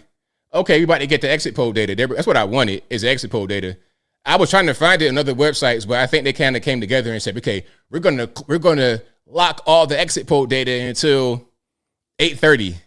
I don't know why they would do that, but that's what they did. So we're gonna just wait for it. We got 30 more seconds. It's gonna pop, and we're gonna see some of the exit poll data. We're gonna see what's going on, see what people are talking about, what they're feeling, how they're feeling. We're gonna see everything. Yeah, Florida man plays Freebird every morning when he get up and eat breakfast. That's his morning routine. Freebird with straight up steak, no eggs. No, one raw egg straight to the head. That's Florida man's diet. We got 8,800 in the building. Shout out to you guys. I have a little bit of issue with the video. Hopefully we can keep everything smooth. Okay, polls are closed, but can I get the poll results or not? Like, what is the problem? What is the problem? Hold on. Now they want to try to act up. Hey, YouTube, EPB, don't act up now. Do not act up. There nobody got no time for that at all. All right, let's go back here. You are looking live at people counting votes in Fulton County, Georgia. Lots of transparency in the process. You can also see what's happening right now at the Harris and Trump campaign headquarters. It's 8:30 p.m. in the east, 5:30 p.m. in the west. Let's check in with the three battleground states where the polls are closed. In Georgia, CBS News characterizes this race as a toss-up. Look at this. Only 53% of the vote in, even though it's 8:30. You know, the Secretary of State had told us we were going to have more votes in. I'm going to check in with David Becker on that, what's happening. And we'll check in at the Magic Wall. Let's take a look at North Carolina, another important battleground state tonight. Again, it is early in the night, but look at this. It is a toss-up. At this hour, new reporting coming in from North Carolina we want to share with you shortly. And then Pennsylvania, the electoral prize of the night. And remember, Pennsylvania takes a little longer to count, but these are the early numbers that are coming in, and CBS News rates this as a toss-up. But we are hearing some interesting things about long lines in Pennsylvania, some polling places extended, some polling places not extended. We're going to dig into those numbers. Let me also show you these other results just coming in from other states, including one where the polls just closed. In Arkansas, CBS News projects Donald Trump will win in that state. Let's take a look at Missouri. CBS News projects Trump will win there as well. And just in from our data desk, in South Carolina, CBS News projects Trump will win also in that reliably red or Republican state. CBS News projects Kamala Harris will win the District of Columbia, where her election night headquarters are. No surprise there. And 3 electoral votes there. And then in the race for the all-important number of 270 electoral votes, Donald Trump is at 105. Kamala Harris has 27 at this hour.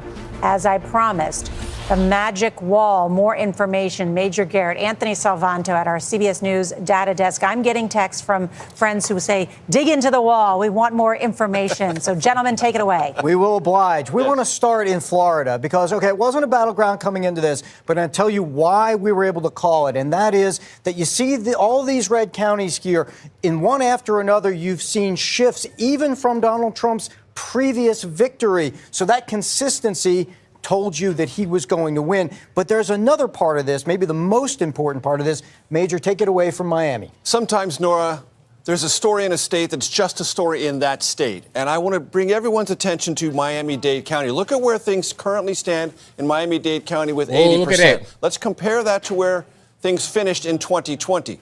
See how much farther ahead former President Trump is of what he was in 2020. Let's go back one more step, ladies and gentlemen, to 2016.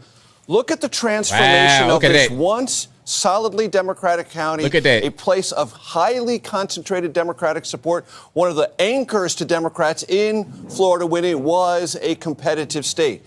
The fact that it is competitive no longer flows through Miami-Dade. There's one other thing we want to show you about Florida writ large, and that is the phenomenon of ticket splitting. So in Florida, there is a right to abortion referenda. It's at 57% now. It needs a 60% threshold. Anthony, take it from there. Well, what we're looking at is some in the Harris campaign thought maybe support for this measure might connect to support for Harris and maybe help bring up her vote numbers. It hasn't. Now, this needs 60% to pass. So we don't have a projection on that yet, but we do have it characterized as lean no, because as you can see, it's tracking below that 60%. Even with that majority, it has to get that 60% threshold. But that's your story, that big, big gap between Harris and the abortion referendum. Of course, she made that such a central part of her campaign, but it's not bearing out in the vote, Nora. Let's go to North Carolina, Nora, because you asked for more data. We want to give you data. Anthony? Okay, North Carolina, as you see, 14% in, so not a lot yet. But some of the tracking here already out of places like Raleigh-Durham, like around Charlotte, is going to be critical because what's going to happen is Democrats have to run up large margins in these counties. Major, show the history here. Sure, this is what we're going to be. This is what we're going to be looking for. Okay, when you get to these areas, you're going to have to see, and she's getting it now, right? But it's very, very early. You're going to have to see Kamala Harris run up the score, run up the margins, because what's going to happen is that Donald Trump, or at least our exit polls tell us and our projections tell us, is going to do very well in and around these rural areas. So that's how you break down North Carolina, but it still evens out to a toss-up. Want to show the estimate?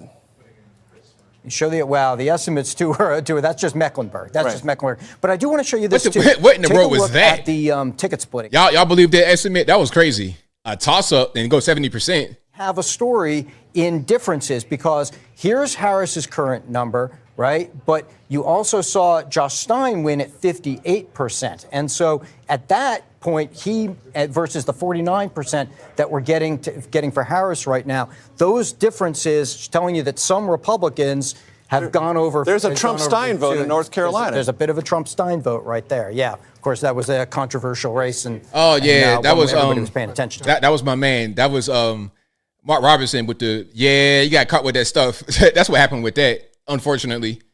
We have heard there's record voting, we knew in the early vote, but also today. So just want to get a sense is where is the outstanding vote right now? I'm glad you asked, because here on this map, what you see is the circles represent the amount of outstanding vote, and the color represents what's projected or the past from those areas, blue for Democrats or red for Republicans, right? So if I zoom in here on these key counties we talked about all night where Democrats have to do well, Cobb, Fulton, a lot still outstanding from there. That's why one of the reasons you can't project the race. Right now, there are places, more rural areas, where you see, and also these outer suburbs. Forsyth and Cherokee are very strong Trump counties. Yes, very there's much. Still Republican vote out there, so we'll see exactly how that shapes up. But still more to come. That's why it's so close, but only half in, Nora.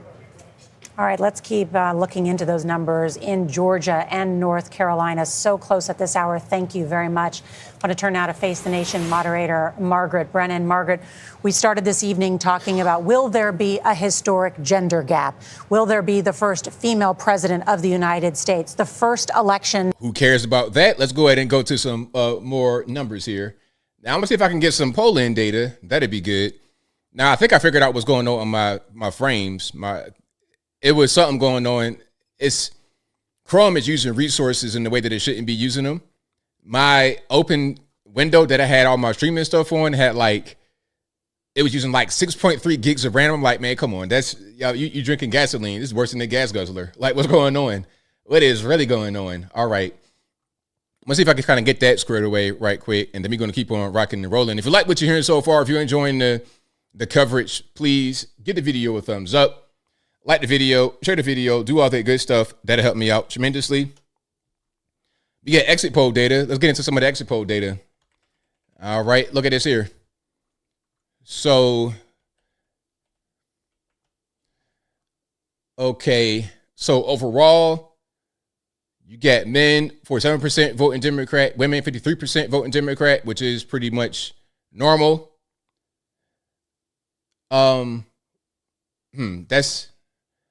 It's 43% men voting Democrat, 54% women.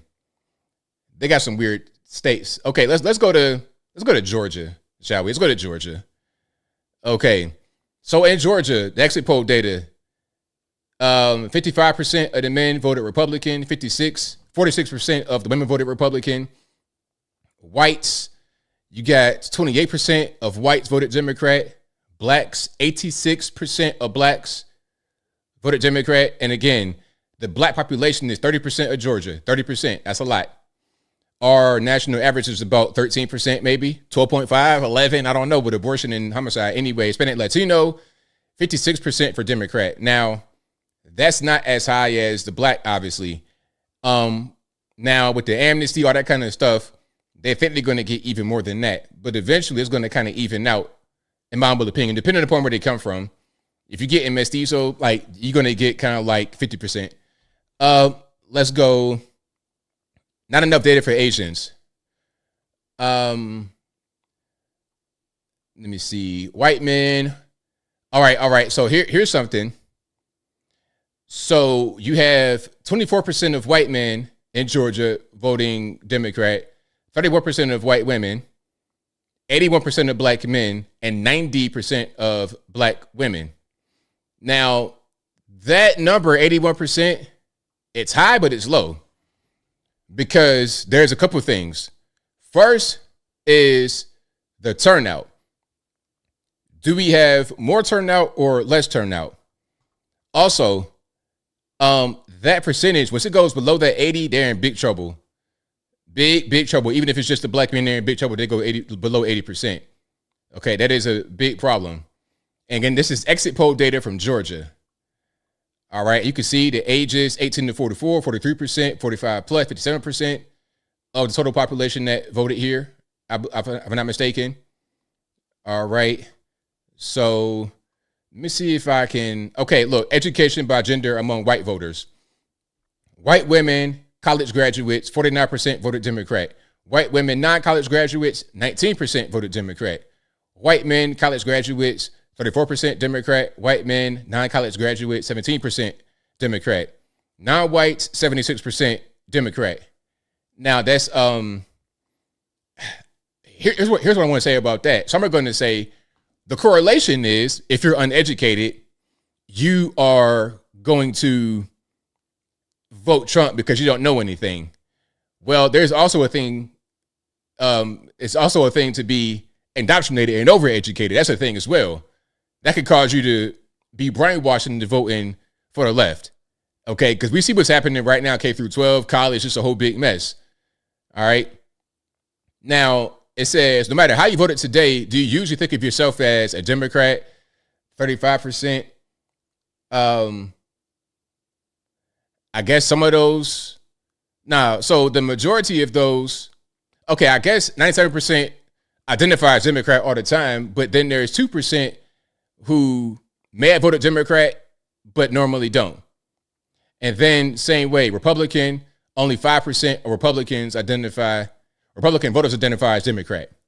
So what could have happened is the 2% say, you know what, Orange Man bad.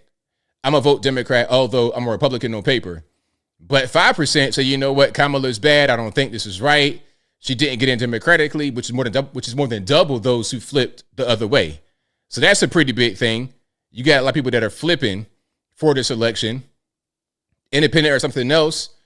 Out of independents, 54% voted Republican. 54% voted Republican, 43% voted Democrat, and then the remainder voted something else. You see the little gray right there in the middle? They may have voted something else. Okay. So on political matters, you consider yourself a liberal, moderate, you see the rest.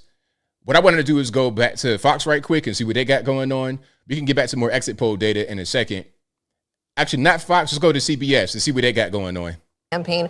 I was there on election night in 2016 when she was at the Javits Center here in New York, and it had that symbolic glass ceiling that she clearly did not crack at that time. And here we are with Kamala Harris intentionally almost avoiding questions about and having to answer questions about her gender, that she has not asked voters to see her gender or her race or her ethnicity, for that matter, as a reason that she should get this job. It has been a very clear strategy for her to not campaign on gender. And Nora, there were cracks in the glass ceiling, just didn't get shattered. Some cracks, exactly.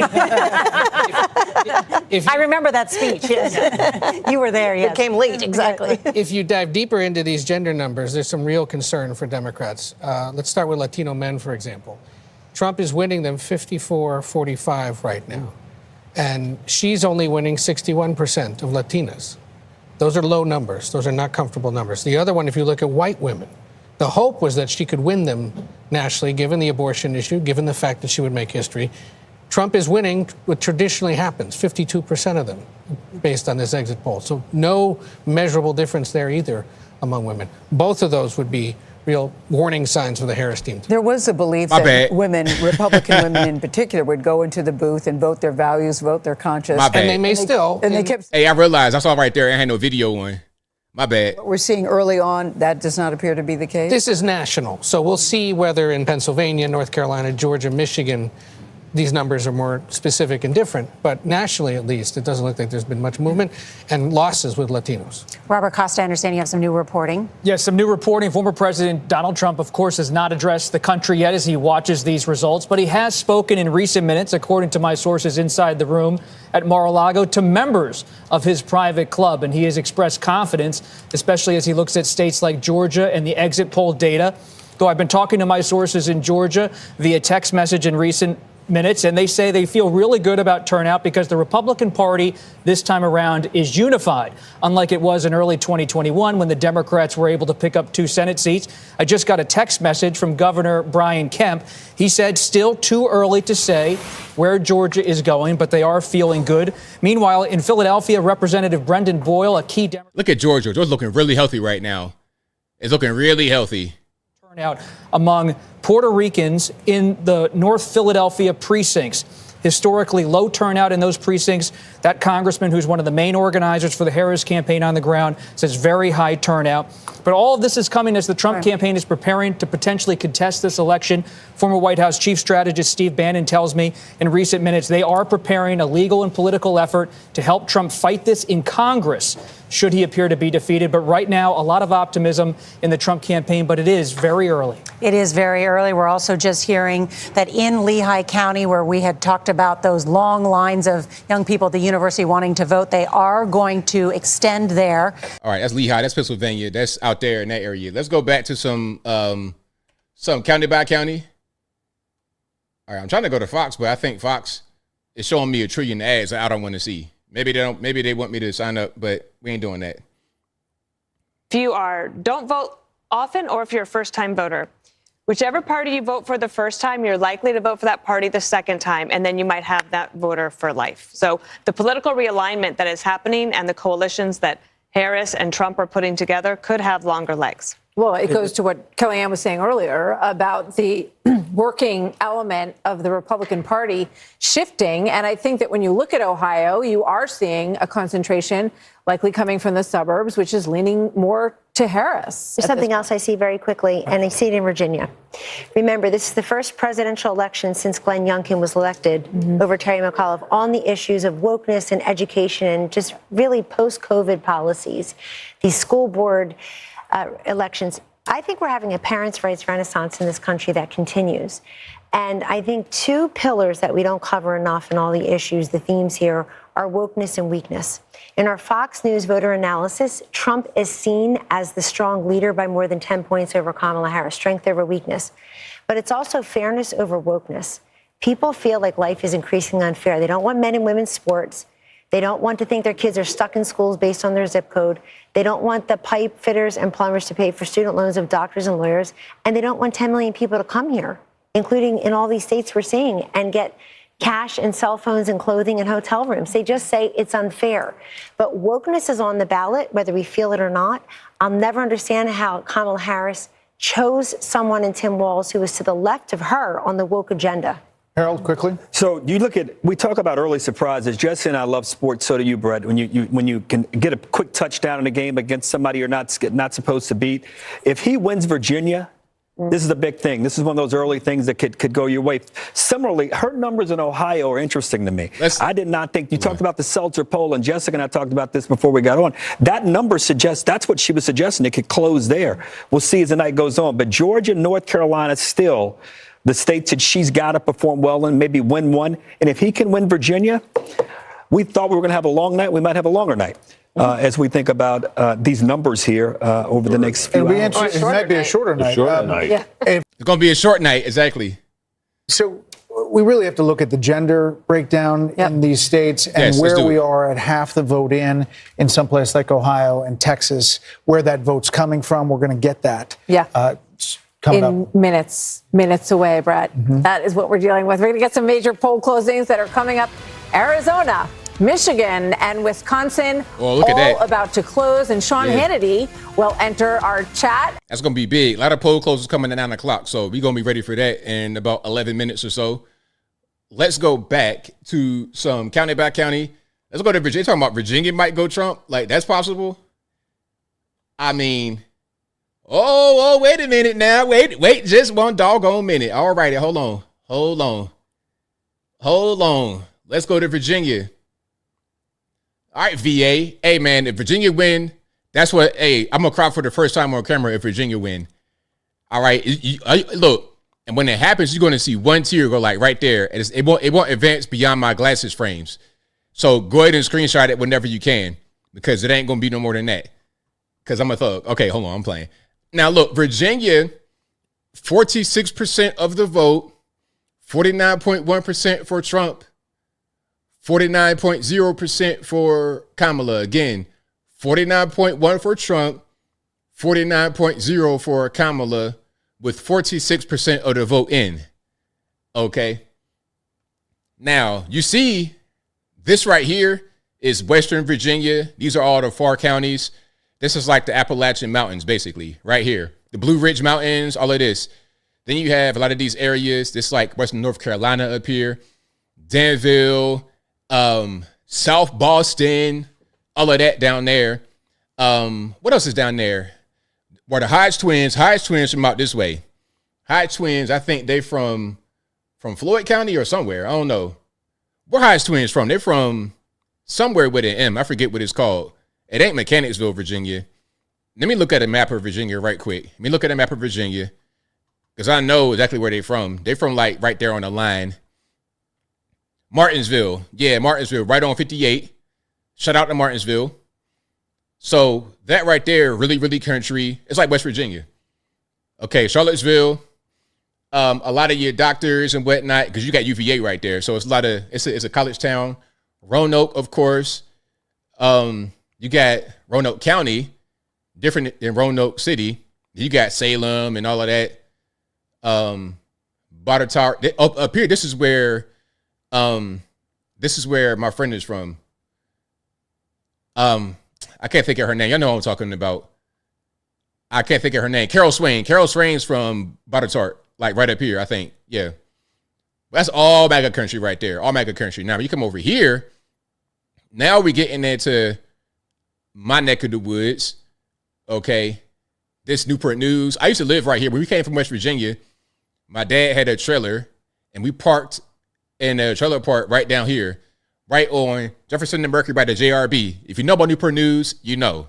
Okay. So we were right there by the JRB. Now, I used to live here in Portsmouth, of course. That's going to be completely blue all the time. I lived here as well, Chesapeake. That's like, this at one point was called Norfolk County, because Norfolk, of course, is right here. And then up there you got Berkeley, all of that, like south of Norfolk. Then you come down here, Chesapeake, it's like the county. A lot of forests they cut down to make that. They built South Norfolk and whatnot. Then they came down and they had Compostela, Bainbridge, and that's like an industrial area. Then they went Greenbrier, built that up. Then they went like way down Ballahat Road by the farms on out to North Carolina. Then, of course, the beach, the city part is up here, of course. A lot of rural areas, swamp, marsh. And you go down here to North Carolina, you got the Outer Banks. That's where they had the houses that fell off in the water because they were built on a little beach, a little sandbar. But this area out here, once you pass this little ring that I'm drawing, once you pass that, you're out in more conservative areas. Okay. I am a city boy. I grew up in here, in this area. I grew up right in the middle of the city. All right. But that area is going to pretty much be what it is. Pocosin, all of that. Gloucester, New Kent. That's, no surprise. Chris Brown is from way up here. Chris Brown is from Tappahannock. Like, I think up here somewhere. Yeah. Middlesex, Middle Peninsula, Northern Neck, all that kind of good stuff. But now you can see this up here. This is completely blue. Loudoun, Prince William, Fairfax, Manassas, Alexandria, all of that is right here. I'm surprised Stafford is MAGA country. Fredericksburg, of course. See right there, see the little blue dot? That's like what we see as the start of Northern Virginia. Once you go up, what's that, 95, whatever that is. Once you go up that way, hit Fredericksburg, from there, that's Northern Virginia. Shout out to my brother Craig Long. Craig Long goes from up here in this, like Stafford, that area. He's from up here. So shout out to Craig Long from Virginia, Hodge twins, Carol Swain. It's a lot of Virginia people. Unfortunately, D.L. Hughley is from Virginia as well originally before he went to California. He's from Portsmouth, just like me when I was a kid. I lived out there in his neck of the woods. His parents are from Portsmouth, but he is from California, which is why he acts like that. California is where you learn to put on leather pants in the summertime, D.L. Hughley. But anyway, let's go to Maryland. We don't have anything from Maryland specifically yet. You raised in Stafford. Shout out to you, Xavier's mom. Shout out to Stafford.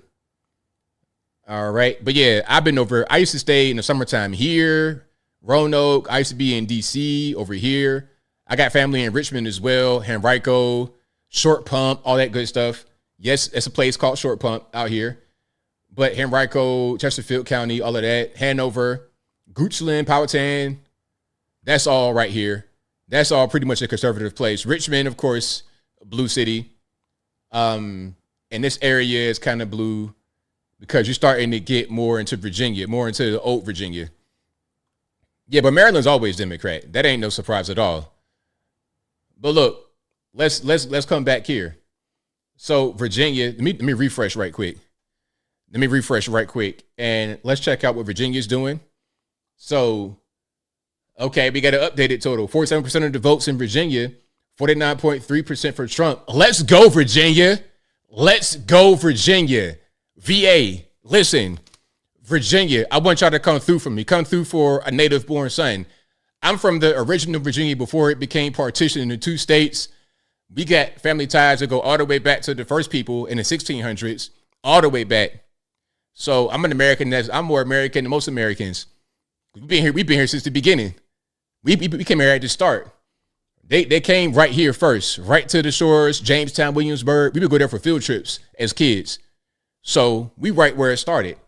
I would be proud of you guys if you did the right thing and went for Trump. Now, you know what else about Virginia? When Trump wins Virginia, that's going to be a signal. Look at Georgia. 65% of the votes in Georgia, 52.7% for Donald Trump, 46.7% for Kamala Harris. So 46.7 Kamala, 52.7 for Trump. Let's zoom in a little bit. Let's do county by county in Georgia. It's going to be a short night. Hey, it's going to be a short night. Last time we were here all night, weren't we? Last time we were here for 7.5 hours. Tonight, hey, man, by midnight, we're going to be in the bed. By midnight, we're going to be sound asleep. Okay, we're going to be snoring and everything else. Up here, of course, all MAGA country. Atlanta, Wakanda, you can see Wakanda is right there. Shout out to Wakanda. But the main thing is, now Pennsylvania is still pretty early, only 15% of the votes in. Pennsylvania, that's going to be something you got to look out for all night. Okay, Ohio, 47% of the vote in, with Trump in the lead, 52.2% to 46.9% for Kamala. Indiana, of course, won. Let me just say what's been called so far, shall we? Let me say what's been called. Oklahoma, Missouri, Arkansas, Tennessee, Kentucky, Indiana, West Virginia, South Carolina, Alabama, Florida. That's all been called for Trump. For Kamala, she's got Massachusetts, Vermont, and Maryland. Those have been called for Kamala. And sorry, Mississippi might as well go ahead and call it for Trump, really. That's not going to be a blue place. Texas, same thing. Trump's in the lead. More than 50% of the votes in. I think that's going to be red. Georgia, same thing. The reason why they're not trying to call Georgia yet is because they still got a lot of outstanding votes. But not really. Look at Cobb. So Cobb, you have Kamala leading. But I think what's going to happen is there's going to be more votes that come in, so that can push the total of the entire state. You understand what I'm saying? Because look at a place like Cobb.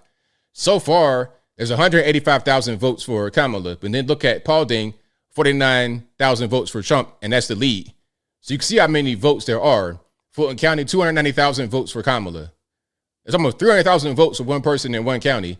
And Gwinnett, which is not a small place, 43, but that's only 16%. Let's go to DeKalb, 64% of the votes are in, and you got 211,000 votes for Kamala. You see what I'm saying? So when they counting the other votes that have not come in yet, that's going to give you more for the entire total of the state. However, I don't think it's going to really change as far as a percentage. It's going to be the same percentage, so it's not really going to be that big of a deal in my opinion. I think it'll still be a pretty healthy lead as it is right now. this lead right here looks like the lead that Brian Kemp had over Stacey Abrams in the governor's race a while back. It's the same, like 53% for Brian Kemp. It's the same thing that happened back then, in my opinion. And Brian Kemp beat her after the whole 2020 kerfuffle with Herschel Walker and whatnot. You understand? I think it would be the same margin of victory this time for Trump over Kamala. The same way it was with Trump over Stacey Abrams. With Kemp over Stacey Abrams. All right, hold on. All right, Martin Santiago says, ABL, shout out our mutual friend, Amanda McGee from Atlanta. Happy birthday to my dear friend. She introduced me to you, a lot of great folks. Hey, shout out to Amanda McGee. If you're watching, shout out to you. Shout out to everybody with you. I appreciate y'all for joining and rocking with me. You guys have been very big supports. So thank y'all for continuing to rock with me. We got to be 24. We're going to get 24 right now, and we're going to keep on going. We're going to be right back here in 4 more years, and hopefully we get J.D. Vance or Byron Donalds. Maybe he might want to do it, or Vivek, whoever wants to do it next. We're going to have them next in 2028. But we got to take 24 right now. All right, let's go ahead and refresh. We got some races that have been called, 9 o'clock. Okay. Where am I at right now? Reuters, get it together, Reuters. We don't got all night because we got some polls that closed. All right. Can we go to Fox? Let's go to Fox and see what they're talking about. Fox, when I go to you, I need you to be on. Like, don't do that. All right. But I can just show you some states that have been called here. All right. So we have North Dakota, Nebraska, Oklahoma, Arkansas, Mississippi, Alabama, South Carolina, Florida, Tennessee, Kentucky, Indiana, West Virginia, all for Trump. Illinois, New York, Maryland, Delaware, New Jersey. Oh, we got even more. But Illinois, Maryland, Delaware, New York, New Jersey, Massachusetts, Rhode Island, Vermont, and Connecticut all have gone for Kamala. And since I started talking, I think we got Arkansas, Louisiana, and Wyoming all for Trump. All right. So one more time, we just had 9 p.m. poll closings. So we have North Dakota, South Dakota, Nebraska, Oklahoma, Wyoming, and I'm sure we're going to get New Mexico, Kansas, Texas. Maybe not New Mexico, I don't know. But I'm sure that we're going to get Kansas and Texas, Missouri, Iowa. There was a fake poll that came out talking about Iowa was in Kamala's hands. I'm like, be serious. All right. So that's what we got so far. Let's see if they can update this. If they can update it on the other map I have, because I want to see county by county. They called Texas. Yep, they did call Texas. There we go. Shout out Texas. So Texas has gone for Trump, of course. So far, we got North Dakota, South Dakota, Wyoming, Oklahoma, Texas, Missouri, Arkansas, Tennessee, Indiana, Kentucky, West Virginia, Alabama, South Carolina, Florida, all for Trump. For Kamala, on this map, they don't have on this map New York, but they called on the other map. They had New York, Connecticut, Rhode Island, Massachusetts, Vermont, and Maryland, Delaware, New Jersey, all for Kamala. All for Kamala. Yep. So Texas has gone for Trump. It has been called. Okay. That's 40 electoral votes. I don't think anybody thought that would go any other way. I don't think anyone thought that would go any other way. I think everybody knew that's what was going to be the result of that. All right. Let me go back to Fox. And hopefully they put Britt Human at home somewhere.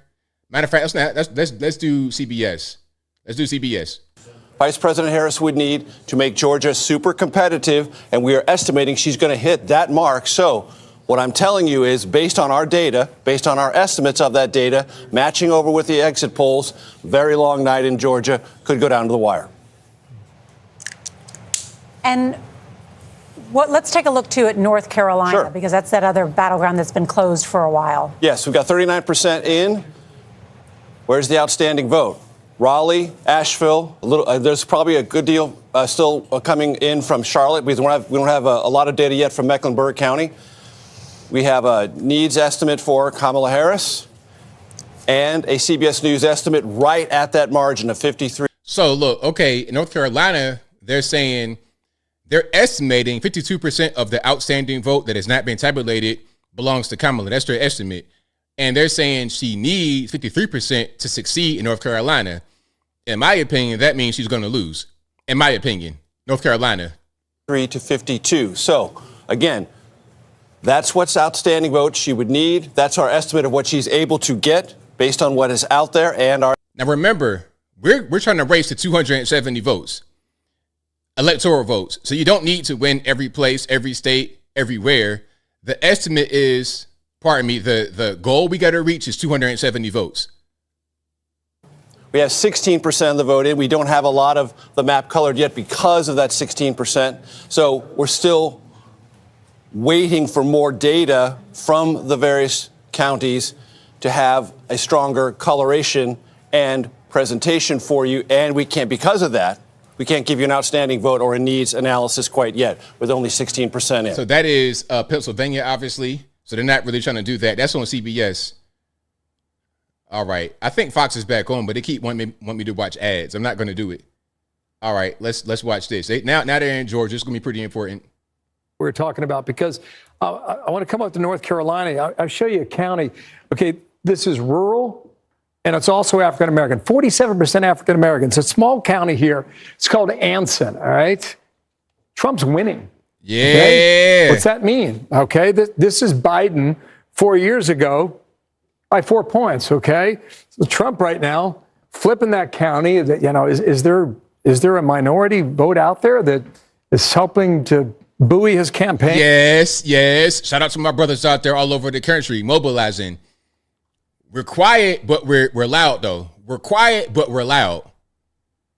This is Trump territory, all right? That's why Obama got so upset, talking about some get out there, vote. You brothers ain't stepping up to the plate, all this, that, and the third. Well, take that, Obama. Take that. Put that in your pipe and smoke it, sir. Put that in your pipe and smoke it. Enjoy it. As right now, about 2/3 of the vote. No, sorry, 60% of the vote in. She's got 2/3 of the vote right now.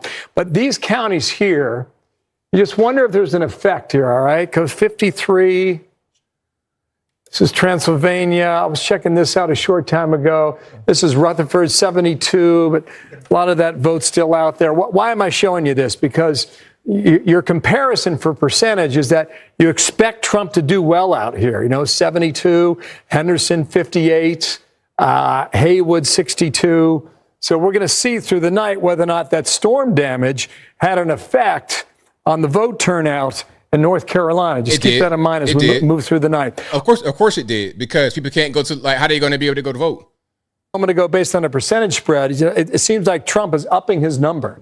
Remember, I made the point that he won the state by 8 points in 2016, 8 points in 2020, and he was trailing there the last time we checked out the Buckeye State. But right now, the number has improved tremendously for Trump. So he's starting to track a little more toward that 8 points. And you were making the observation earlier about the Iowa poll from over the weekend. And do folks in Ohio vote like the folks in Iowa?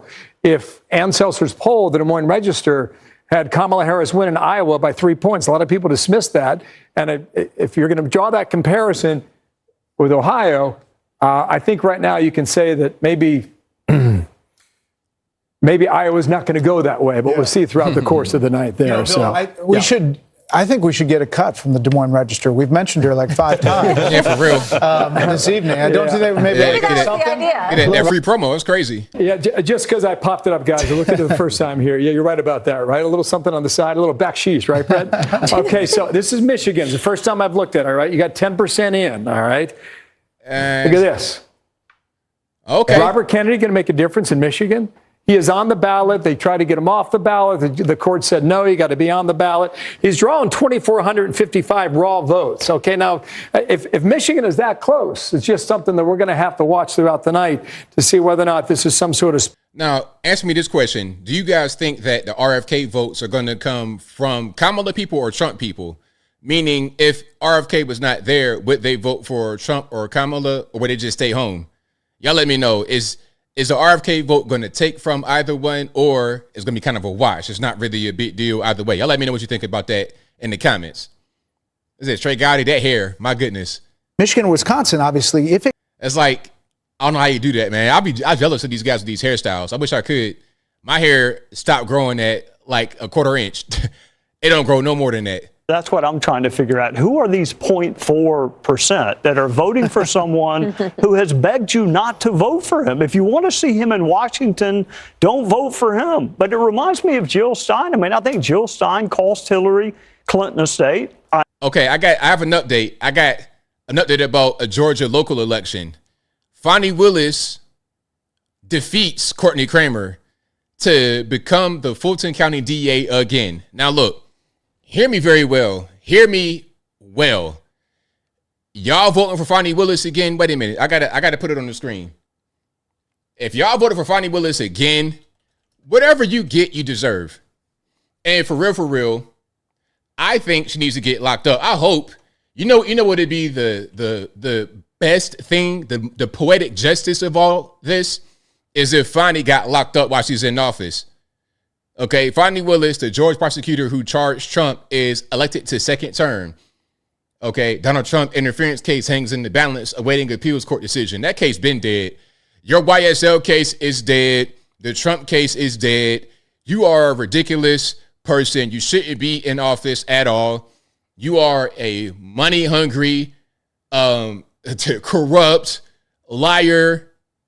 Wearing your dress backwards. You so trifling. You had your dress on backwards in court after you just got with Nate. That's how trifling you are. Shame on the people of Fulton County for electing this lady again. Listen, I know you might wonder, okay, she black, all this, that, and the third, but look at what she did. The Trump case was malarkey. Everybody knows it. Everybody knows it. And then the case with YSL. Listen, people are so silly talking about, oh, Young Thug is a killer. So wait, look. If it's so obvious that Young Thug killed all these people, then it should be a slam dunk case. It shouldn't be so difficult. It shouldn't take 2.5 years to let him go with probation and time served. Listen, he's some kind of big kingpin, killed 50 people, moving all these drugs, got all these guns. Then, all right, get the evidence, try the case, and lock him up. But you couldn't do it. You couldn't do it. Kept that man in jail for 2.5 years, no conviction, no trial. Send him home on the plea bargain, time served in probation. You are an embarrassment.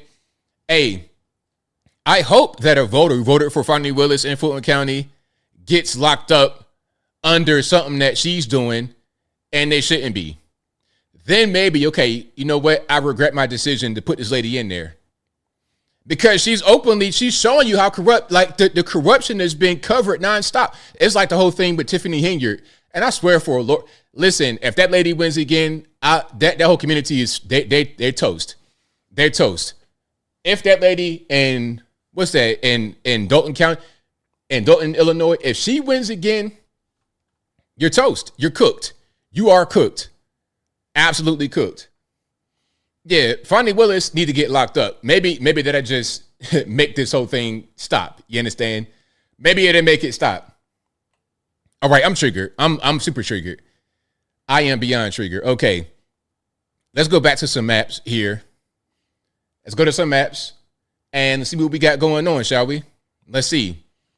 So Wisconsin, early, but way ahead for Trump, but not enough really to count. Michigan, 10% of the votes. Kamala's up 52.9, but only 10% of the votes are in. Georgia, 69% of the vote is in, 52.7% for Donald Trump. So I don't think that Kamala's going to be able to close that gap. They estimate 57% of the outstanding vote in Georgia will go to Kamala, but that won't be enough to make up the current difference, in my humble opinion. It won't close the gap, in my opinion. All right. So let's go to Virginia. You want to go to Virginia? So Virginia's pretty close with 53% of the vote in. We got 49.7% for Donald Trump, 48.4% for Kamala. Again, 49.7 Trump, 48 for Kamala in Virginia. All right. Let's go county by county. No surprise out here in the far west. No surprise up here in the north. Chesapeake, 8%. Virginia Beach, 34%. Southampton, Suffolk, of course, that's going to be Hampton, Newport News, all of that. That's going to be pretty much, Okay, Nottoway County, Amelia, Powhatan, Bedford, all of that, yeah. Eastern Shore, Virginia. So I think Virginia has a chance. It's going to be close. It's going to be down to the wire in Virginia. But I'm looking for Virginia. I can't wait. Listen, when we see Virginia go, Maine is pretty early, 3% of the vote. When we see Virginia go red, that's going to be, listen, what map am I using? I'm using Reuters. This is Reuters. I have a map from Reuters and also I think Washington Post up. If there's any more maps I should use, y'all let me know. If you guys want to see any specific exit poll data, let me know that as well. But look, if Virginia goes red, North Carolina, 43% of the vote, North Carolina, 52% for Donald Trump, 46.8% for Kamala. Chase Oliver has 10,000 votes at 0.4%. Okay. 43% of the votes counted in North Carolina, 52.0% for Trump, 46.8% for Kamala. So that can change. Ohio, 55% of the votes in Ohio, 53.6% for Trump, 45.6% for Kamala. Michigan, 10% of the vote pretty early. Wisconsin, 0%. Illinois, that's going to be Kamala, unfortunately, because of Chicago. Can we go city by city? Okay, so Cook County, Illinois, we have 50% of the votes counted. 744,753 votes for Kamala. All right. Compared to 353,000 for Trump. So a pretty big difference in Cook County. Lake County, still early. McHenry County, 50.7% for Kamala. Kane, DeKalb, Kendall, Kankakee. Shout out Kankakee. And that's where they have them rap beefs. That's where people be getting shot. Kankakee. 49.9% for Trump, 48.2% for Kamala. And they where King Von used to be out there in Kankakee. I done heard that in a rap song before. That's the old man saying I can relate to the young kids right there. So, but we know kind of how Illinois is going to be because Chicago. All right. We know kind of how that's going to be. Georgia's looking really good. Georgia looks very healthy. Very, very healthy. The margin looks similar to the Stacey Abrams, Brian Kemp election. And we know that Stacey Abrams got stomped into the financial wines. Nah, she got something to some kind of coffee bean because she a little bit, you know what I mean? Them grains ain't that fine to be making wine. But anyway, I digress. All right, Louisiana, that's going to go for Trump. Mississippi, Georgia, Florida, MAGA country. And the difference in the vote in Florida will be similar to Georgia, in my opinion. Okay, to Georgia, yeah. A little bit different, but not that much different because of Atlanta. All right. Virginia, hey, if Virginia goes for Trump, oh my goodness. Arkansas, shout out to Arkansas. 51.0% for Trump. Called, it's already been called. Missouri's been called for Trump. This vote, it looks kind of crazy because Kamala's in the lead in the vote, although they called it for Trump, but it's only 16% of the vote that's in. Oklahoma, of course, been called for Trump. Texas been called for Trump. Wyoming, South Dakota, North Dakota. Nebraska, you have Kamala in the lead right now, but it's only 28% of the vote, so it's still pretty early. Kansas, Kamala's in the lead, 51.3% of the vote, with 40% of the votes counted. Colorado, that's going to be probably a blue place, unfortunately. 11% of the vote. Wait, do you guys think Colorado's going to be blue or is it going to be red? What's your opinion about Colorado? Y'all let me know. But 11% of the votes in, Kamala's in the lead. It's still pretty early. New Mexico, 11% of the vote, same thing. Kamala's in the lead. All right, so we still got quite a bit. Ohio, was Ohio called for Trump? Let's refresh right here. They don't have it on this map, but you know how different maps, different news outlets will call it differently. Let's go to Washington Post. All right, this is Washington Post. Democracy dies in darkness. All right, so a little bit of news about abortion in Florida. Florida amendment legalizing abortion until 24 weeks is projected to fail, keeping 6-week ban signed by DeSantis intact. So shout out to the babies, the unborn babies. All right, but check it out. Wyoming, North Dakota, South Dakota, Nebraska, Oklahoma, Texas, Arkansas, Louisiana, Mississippi, Alabama, Florida, South Carolina, Tennessee, Kentucky, Indiana, Ohio, West Virginia, all been called for Trump officially. all have been called for Trump officially. In Georgia, Trump is leading with almost 70% of the votes in. There's still quite a bit of outstanding votes in places like Cobb and Fulton, which, when they're counted, are going to potentially increase Kamala's tally, her percentage of the total. But I don't think it'll be enough to overcome Trump, because as there are outstanding votes in those counties, there's also outstanding votes in other counties like Cherokee and whatnot to the north of Atlanta. All right. So North Carolina, 50.3% for Trump with 48% of the votes in. So you could have a red. This all could be red right here. All of it, everything. Pennsylvania is still pretty early, 21.5% with Kamala and the lead 58.0. That's very, very, very early. If Virginia, look, you're going to have all of this. Virginia, North Carolina, South Carolina, Georgia, everything. This whole part down here is red. And Pennsylvania, I think, was going to be red as well. Michigan, Wisconsin, like these areas right here, you really got to get. These states can swing very easily. Just pretty much park your boat right in one of these lakes. Okay, just go to the lakes and just swim around. And once you get on land, ride in the railway or something like that to the next town, old school style. Okay, so let's go back to the television and see what they got going on. Yeah, so if Virginia, North Carolina, Georgia are called, Trump's going to get it. I think so too. That's going to be really big, really, really big. All right. And again, if you guys have just now come in, thank y'all for being here. I really, really appreciate y'all. If you like the video, if you enjoyed the content, please give the video a thumbs up. Like the video, share the video, do all that good stuff. That'll help me out tremendously. Hey, somebody said Pennsylvania's going blue. What do y'all think? Think it's going to happen or not? Okay, so they called Delaware already for Kamala, but we already knew it was going to happen.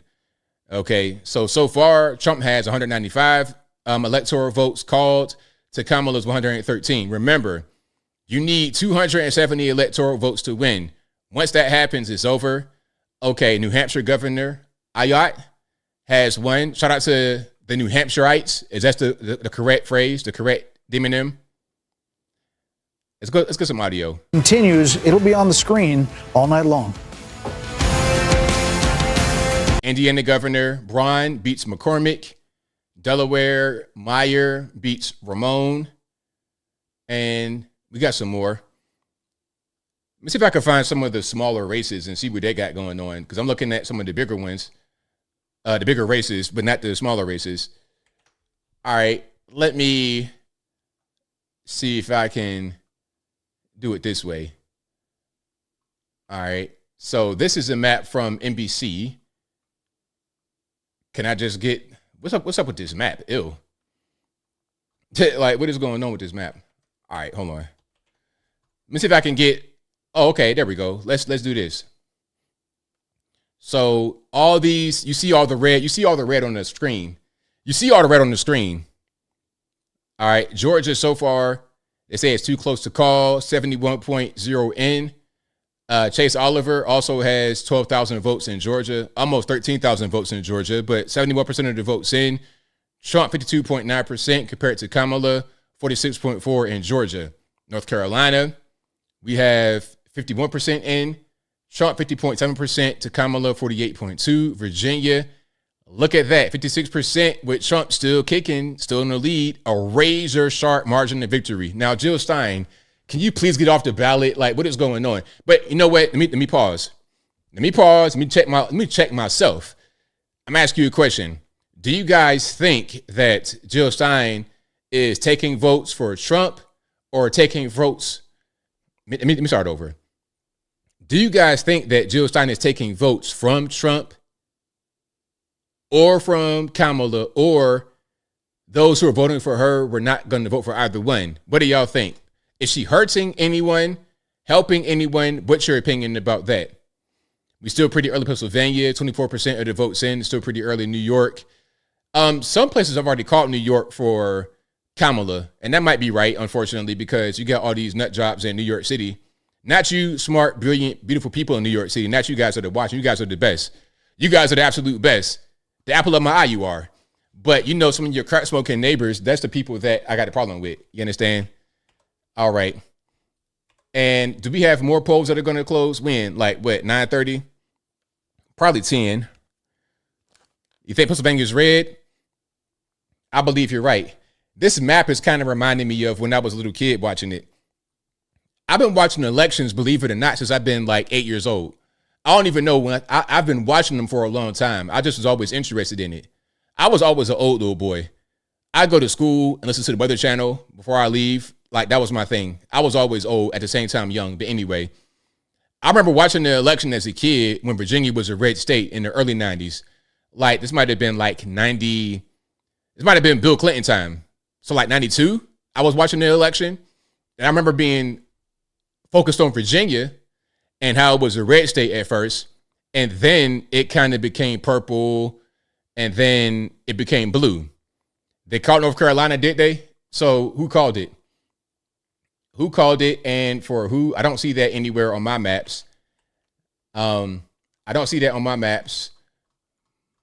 But I'm going to try to go ahead and get into it here.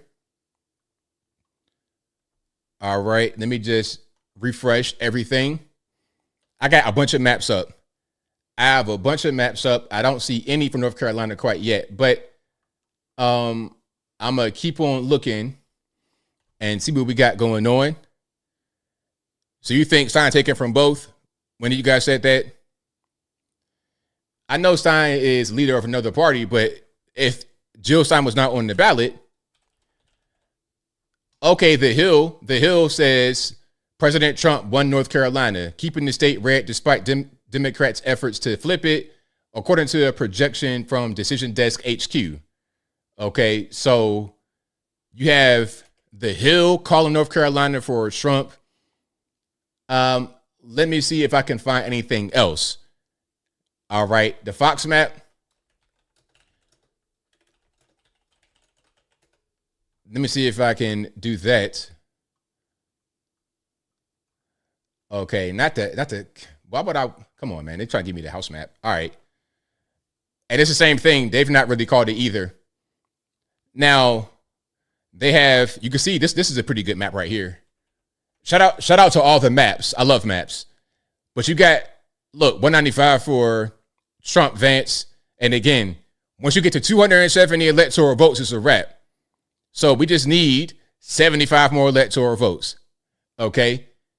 North Carolina. Listen, can we do a little bit of quick math?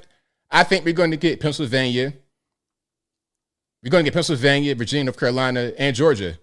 So just a little bit of math. What we need 75 votes, right, to go ahead and get to 270.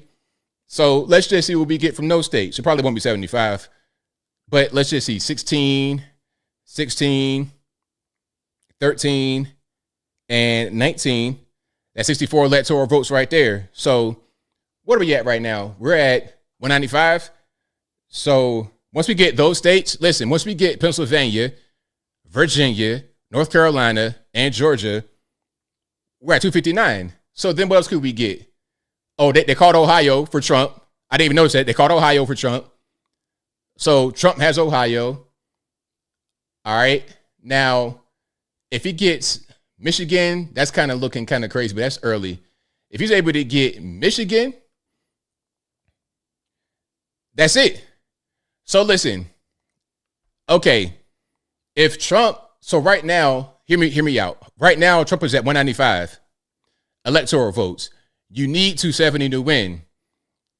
If he gets Pennsylvania, Virginia, North Carolina, Georgia, and Michigan, it's over. That's it. That's all he needs. Okay, if he gets a place like Wisconsin, he just need like an Alaska or something like that to put him over the top at 272. If he gets Pennsylvania, Virginia, North Carolina, Georgia, and Wisconsin, that's 269. Alaska, which you'll get, that's 272. It's a wrap. And I'm sure he's going to get Montana, Idaho, Utah, all of that over there. He'll probably get. He won't get the left coast, most likely, or Hawaii. But Maine, I think that's kind of, I don't know what's going on with that. New Hampshire, they're saying that's too close.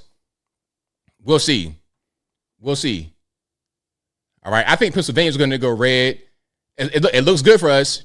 It looks very good for us. Georgia is close, but the margin has been pretty much the same. But the main thing, they just called New Hampshire for Harris. So let me show you the updated map. So she pretty much got the Northeast on lock. They call New York, Vermont, New Hampshire, Rhode Island, Connecticut, New Jersey, Massachusetts, Maryland, Delaware. All of that is going for Biden.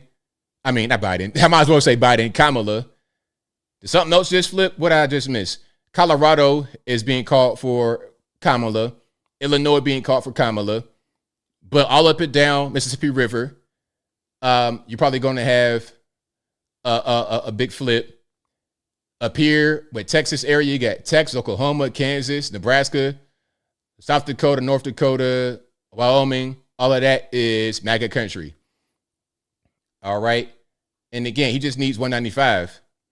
She has 117. Okay. She has 117. Now listen. That's a crazy path. All right. Let's just do a little bit of math for Kamala and see what she could do. What's going on in Iowa? Iowa, it's early. It's only 9.6 in, and the polls close at 10 o'clock. So polls close at 10 in Iowa. We still got quite a bit of time before that happens. Okay. Now, let's go. Kamala has 117. She needs 270 electoral votes. Okay. So let's just say that Kamala will get the whole West Coast. All right, let's just say she get California, or Oregon, Washington. So California is a big dog, 54 electoral votes. That puts her at 171. She gets Oregon, that puts her at 179. And then Washington State, that puts her 191. You still are very short. So how are you going to make up the difference? You need 270. So you need what? 80, hold on. The quick maths are failing me. You need 79 votes, right? Okay, I'm messing up. You got 117, and then the 54, and then the 8 and the 12. So yeah, you need 79 votes. All right. And where are you gonna get them from? Let's just say Kamala picked up all the swing states, or let's say she'll get Minnesota and Iowa or something like that. Just Minnesota. She's still short. It's going to be an uphill battle for her. It's going to be an uphill battle. All right, the map is refreshed, but it's no difference. It's still the same. Let me go back to Fox. Or let's try CBS, shall we? Is happening in Virginia. We rate it currently as lean Harris. You can see 59% of the vote in. But what is interesting and cannot be described in any way, shape, or form as encouraging to the Harris campaign is how much farther behind she is running than, let me show you right now, Joe Biden did in Virginia in 2020. You see that? 54%. She's at 48.5%. I will show you where the outstanding vote is left to be gotten. Oh, my God. Look at that. Look at that big bubble up there. That's Northern Virginia. That's the cancer. That's the cancer upon the state of Virginia. Is right there. Virginia. That's why we rate this as lean Democrat. But that's not as encouraging as you might think. And here's why. I'm going to show you 3 counties in Northern Virginia. Loudoun County. Highest median income in all of the United States. That's where Kamala Harris is right now, 56.7. Look at Joe Biden, running almost 4 points behind Joe Biden in Loudoun County. Same thing in Fairfax County. Let me go to Fairfax County. Oops, not Fairfax City, there, Fairfax County. Again, running behind Fairfax County and Prince William County. All of those Washington, D.C. suburbs, Kamala Harris is not performing as well. One of the emphasis of the Harris campaign to all of us leading into this election was how well they were going to do in suburban areas around large major metro areas. At least in Northern Virginia, that is not manifesting itself. As I said before, and this is key, we still rate this as lean Harris. I will show you what I showed you what the outstanding vote is, show you what she needs and what we project. A narrow. See, look. Okay, there we go again. So now here's what's happening. There's still outstanding vote yet to be counted, and what they were showing was like this big blue bubble. That's Northern Virginia. That's saying that's a lot of votes that are still expected to be counted that will most likely go for Kamala. That's the projection, right? That's a projection. So they say she had 51% of the outstanding vote. That's an estimate. That's what they estimate. But she's going to need 52% of the outstanding vote to win Virginia. So it's going to be close, but I think Trump can pull it out. Shout out to my Virginia brethren. Victory in Virginia, not nearly as large as Joe Biden achieved in 2020. That's a story in of itself. All right, so let me come back. Let me go to see if I can get a map. Pardon me. Let's see if I can get a map right quick, an updated map perhaps. Okay, I don't see North Carolina being called yet, and I don't see it on either map I have. On the Fox map, it's the same thing. I got 3 maps. I got a bunch of maps. Michigan, the swing states, Wisconsin, Michigan, Pennsylvania, it's going to kind of come down to it. Now, Pennsylvania, it's still pretty early. Like, they don't have a lot of the vote counted. Not a lot of the vote counted in Pennsylvania. I don't know why. Like, what's taking so long? Didn't it close at 7 o'clock? It's 9:30. Just count the votes. I don't understand. I think there should be certain regulations on some of these systems in the state. Or it should be not a federal regulation, but statewide, we need to just kind of tighten up. Because Tennessee pretty much called it right away. They called it and it was over with. Okay, Pennsylvania, I know it's a bigger place, but come on, man. Like, let's get it together. Let's really get it together. So far, they have 28% of the votes counted in Pennsylvania, with Kamala in the lead by 54.1%. But it's 28%. That's not a lot. Ohio, I think they already called that for Trump in the previous one. Yeah, the lead in Ohio is good. It's pretty insurmountable.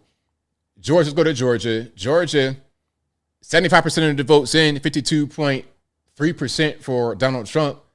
That's not that much different than what it was before. It's gone down a little bit because of some of the Cobb and Fulton, but he's still in the lead by quite a bit. It's a comfortable margin. Mississippi, that's going to be Trump's country all day long.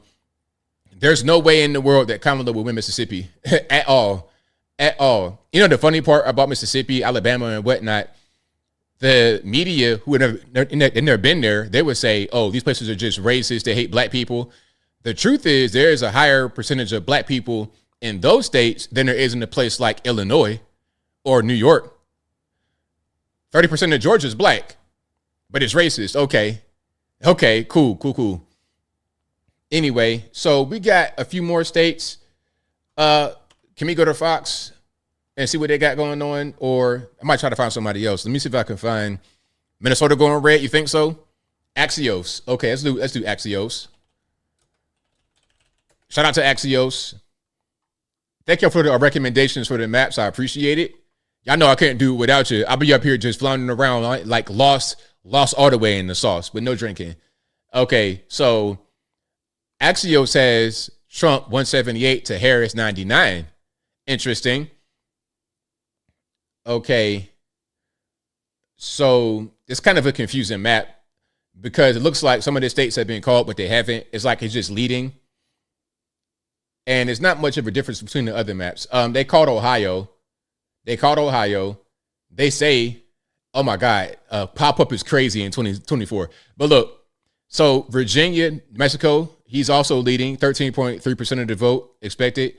So Virginia, Trump's leading, 49.9 to 48.4, 57.2% of the votes in. That's pretty razor-thin margin.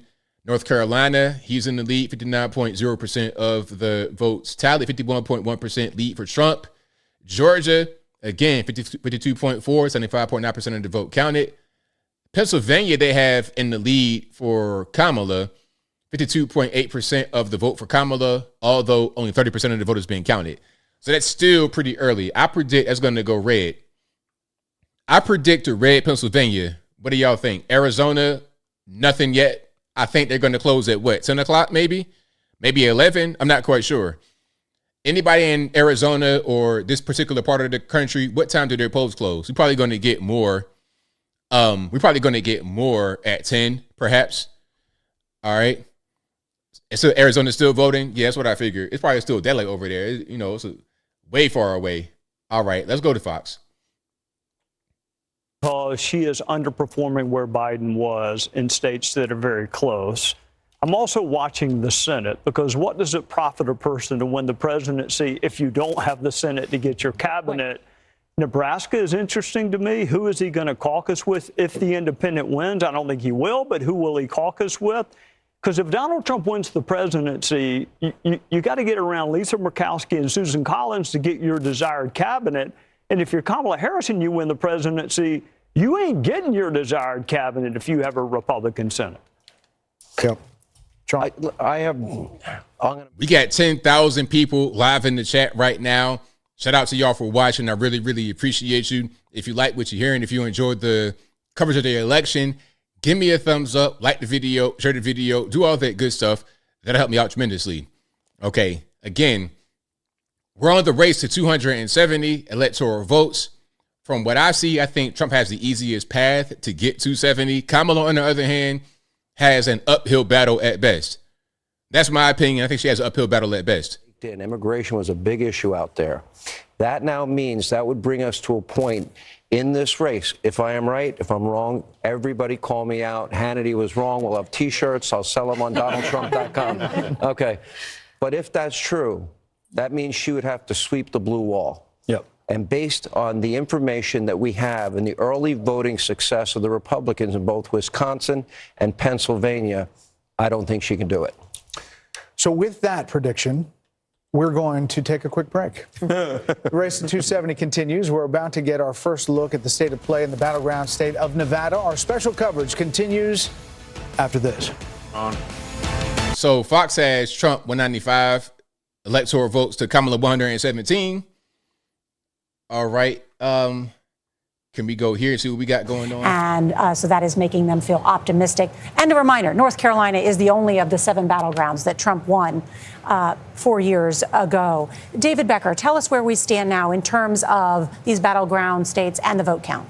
So first of all, we should just mention it's only 2 hours and 40 minutes since the polls closed in Georgia. So there's a lot of votes to count. And I think we may want to call it up again to show how many votes have been counted so far. But I did the quick math. I think it was about 4 million of a little more than 5 million out there. So they're doing a pretty good job. Remember, those polling places were ordered to stay open late in places like Fulton County and DeKalb County because of bomb threats and other issues. So, yes, it looks like about 4 million have been counted and reported out so far. So I think they're actually doing a pretty good job, and I expect that we're going to see that lion's share from the Atlanta metro area come in shortly. As you noted, in Pennsylvania, it's a little different because we've got those mail ballots, those 2 million mail ballots that they're working diligently to process. I don't think it's going to 2 million mail ballots. Who had the bright idea to do that? To the point where we know exactly who won Pennsylvania, depending upon the margin.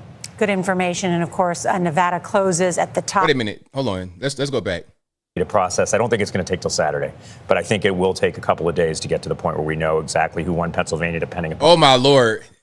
So they're talking about 2 days before Pennsylvania. Come on, that's look, unacceptable. Guam can count all their votes immediately. Pennsylvania taking days for what? For what? How hard is it to count sheets of paper, or is it the machines, all that kind of stuff? If I could become the president and just do whatever I wanted, I would ban voting machines. I would say, or at least the electronic ones. I ain't talking about the Scantron counters. I would mandate paper ballots off the rip. Because, listen, and cameras, everything, secure facilities. So if there's a problem with the vote, if there's a problem with something, you got to recount, you could just count the paper. And you can have people watch you count the paper. It's cheaper, it's faster, it's more efficient. Listen, Tennessee, we have voter ID and paper ballots with this old school Scantron, like you would go to SOL, SAT test, old school. You show your ID, fill in a little bubble, darken the circle completely, don't leave it halfway empty. Get to the lady, get your sticker, and you on your way. 7 o'clock, polls close. 7:35, you know who won the election in Tennessee. That should be the same thing all over the country, but I digress. Be another lost opportunity for Democrats. I just wanted to turn back to Georgia and North Carolina if we could. Former President Trump currently has a lead. The Harris campaign still holding out hope, however, because they look again. We've heard evidence of long lines of college kids. Okay, so in Texas, you have, let's go back. Ted Cruz's Kurt Stompin Colin Allred, which I think that was going to be, I think everybody knew that Ted was going to get that. I don't really see that, going any other way. Of long lines of college kids in Pennsylvania and other places. There are long lines, apparently, of several hours still. UNC Charlotte, UNC Wilmington, where they're telling students to stay in line. Long lines at the University of Michigan, so around Ann Arbor tonight. Part of why they think they're doing okay. They report that they see that they're expected to do slightly better than expected with suburban early voters in Georgia. All of those reasons why, to Democrats, it's still a very early night despite those numbers. All right, Ed O'Keefe, thank you. And ahead, we'll talk with Georgia Secretary of State Brad Raffensperger. CBS News America decides election 20. Lord have mercy. They're going to just, they're kind of inflammatory with that one a little bit. All right. So let's go to some maps. Let's go to Fox's map and see what they got going on. Then we're going to go to Washington Post and everybody else. Okay. I don't see a change. 195 still for Trump. Yeah, I don't see much of a change in that.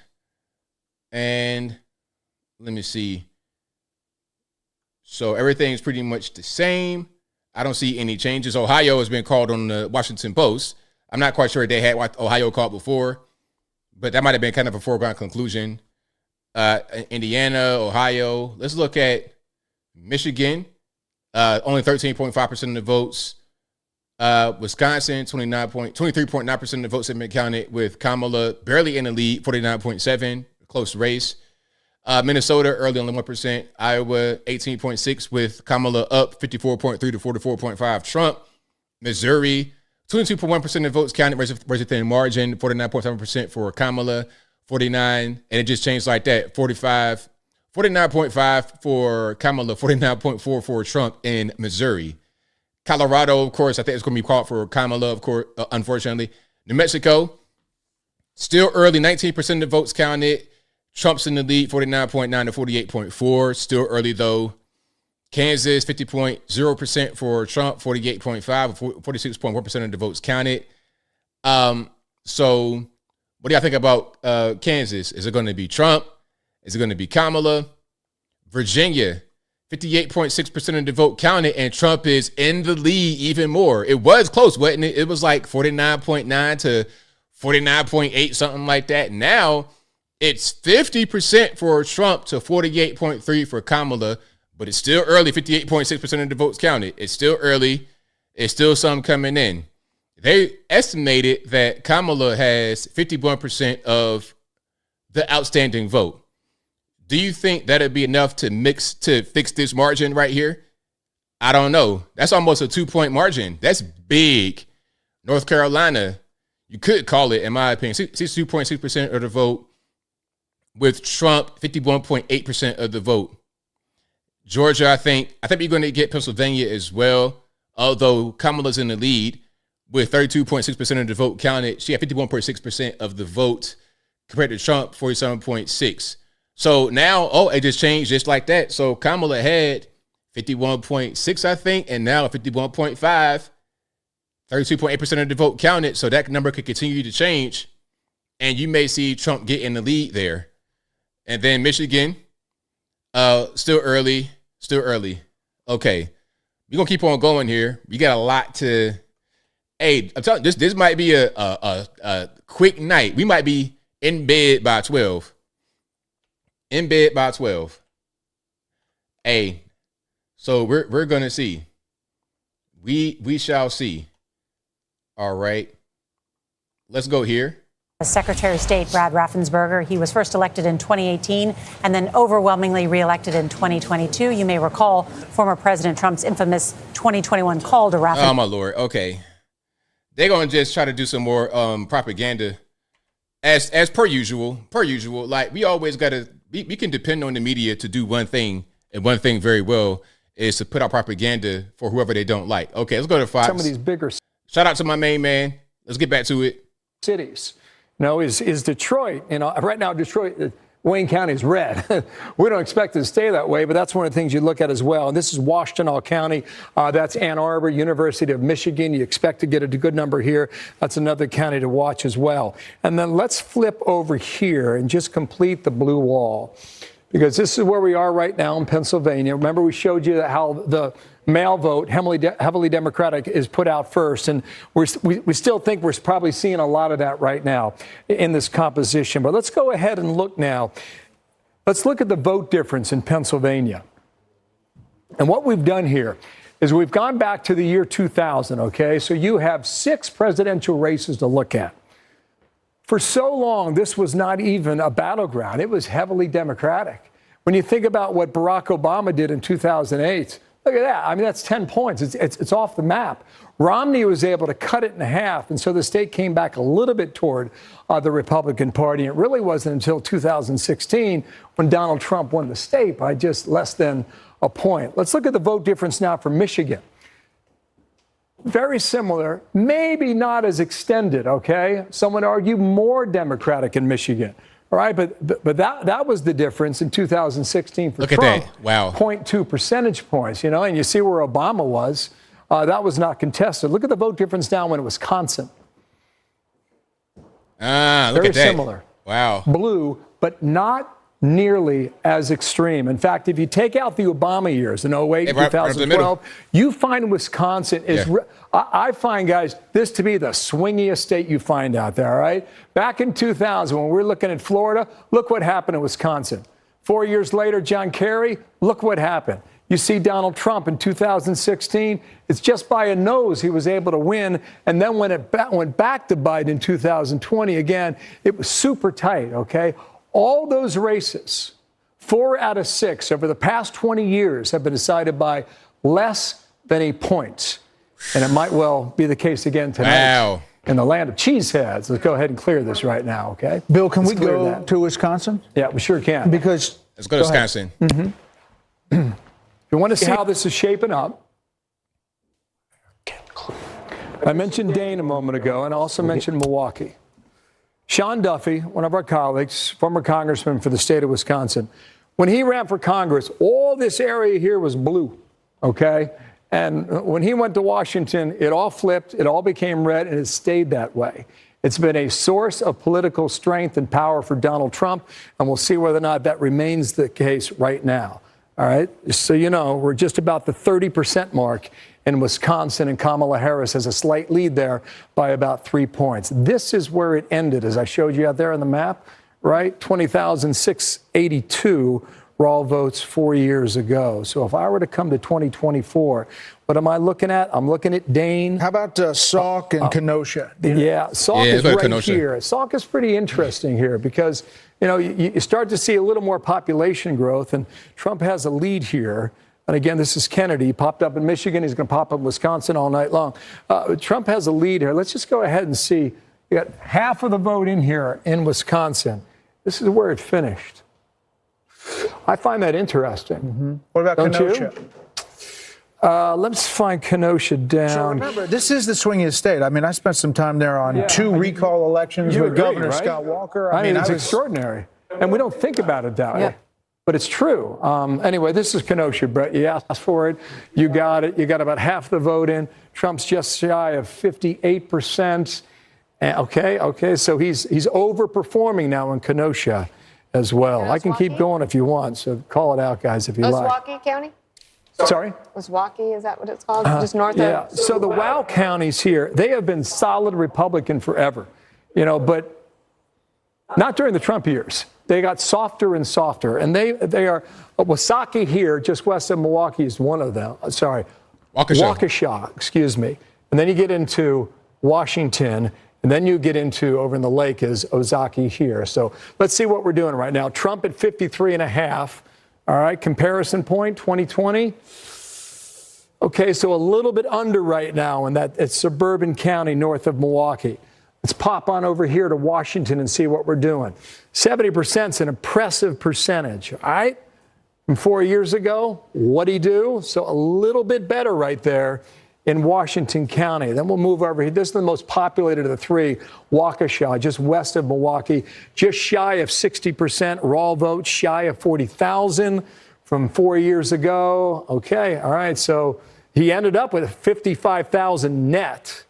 So he either has some space to make up or he's not going to get to the number from 4 years ago. So that's something to watch. The WOW counties there. Tight race, real tight race in Wisconsin. That's going to be down to the wire. But you know what? I don't think we're going to need Wisconsin.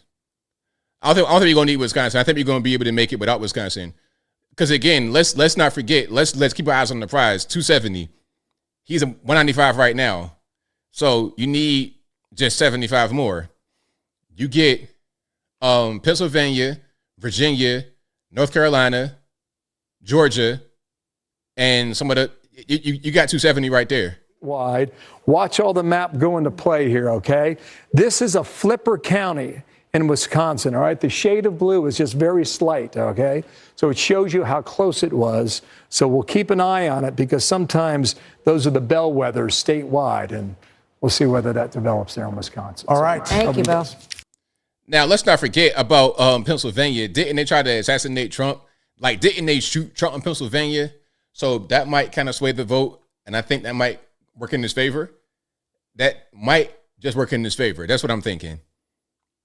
Okay. So shout out to y'all. I appreciate y'all for joining. If you like what you're hearing so far, y'all know what to do. Let me see if I can get some more updated maps. Okay, I think Axios has 188 for Trump. And what's this? Fox News has 195 for Trump still. And Reuters, let's go to Reuters. Let me put it up on the screen for you guys. Hold on. Reuters has Trump at 162. They're not calling a bunch of the states that have already been called by others. Washington Post has, let me see, they don't have it right up here, but they've called most of the states we already said. You can see all the red on the map. Again, Georgia, with 79.8% of the vote, Trump is up 52.2%. That's down a little bit from the last time I checked, but still, it's not enough to close the gap. Kamala is at 47.2%. Now, I don't think she's going to make that up with the last little bit of votes that are outstanding. I don't think so.